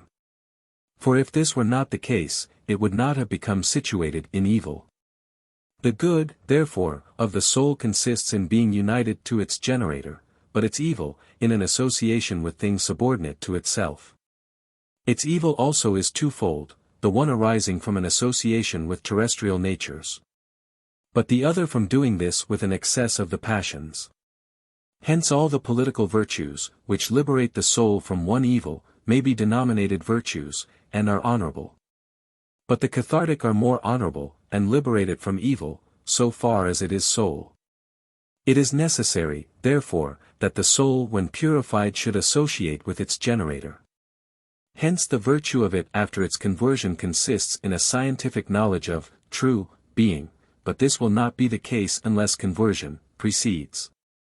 There is therefore another genus of virtues after the cathartic and political, and which are the virtues of the soul energizing intellectually. And here, indeed, wisdom and prudence consist in the contemplation of those things which intellect possesses.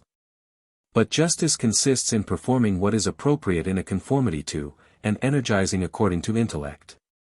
Temperance is an inward conversion of the soul to intellect.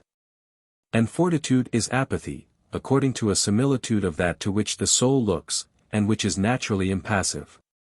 These virtues also, in the same manner as the others, alternately follow each other.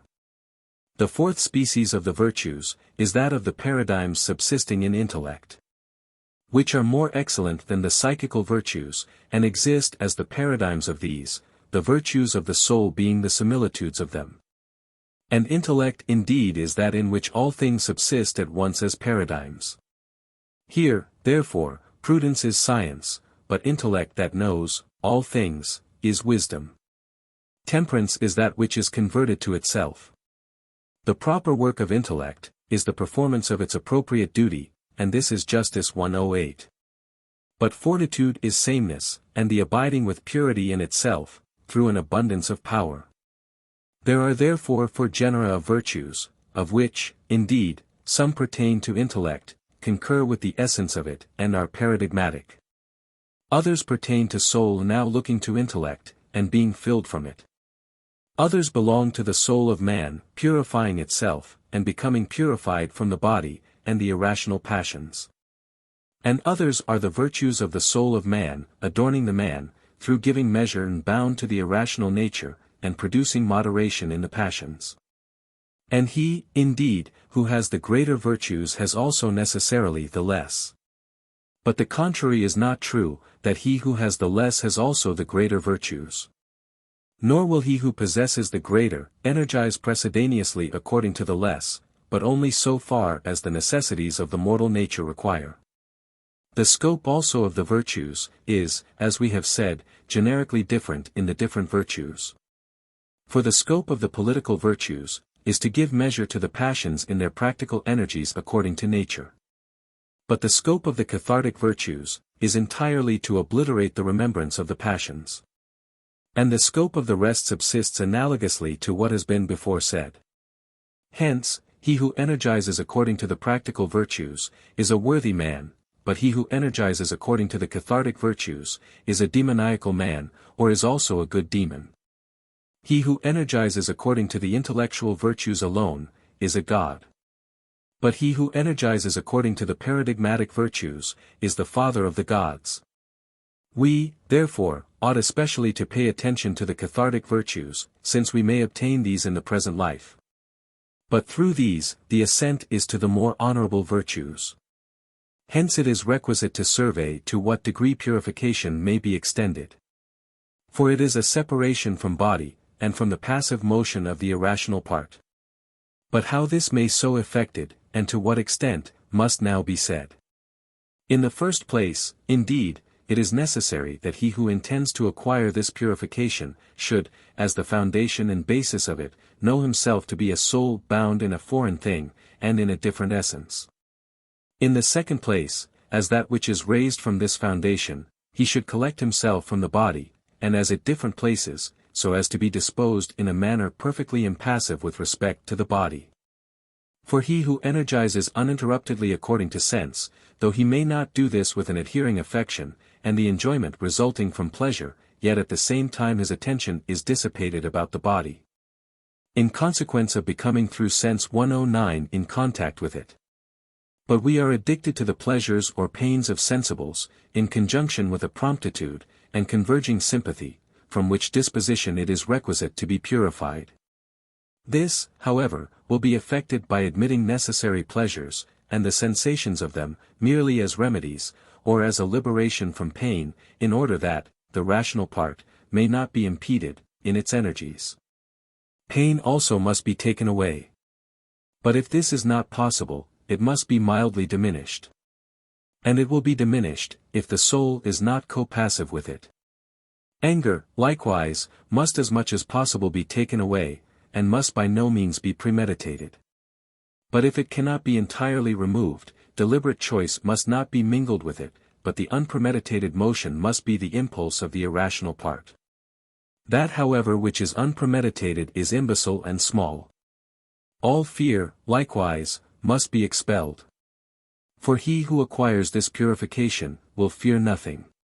Here, however, if it should take place, it will be unpremeditated. Anger therefore and fear must be used for the purpose of admonition. But the desire of everything base must be exterminated. Such a one also, so far as he is a cathartic philosopher, will not desire meats and drinks. Neither must there be the unpremeditated in natural venereal connections.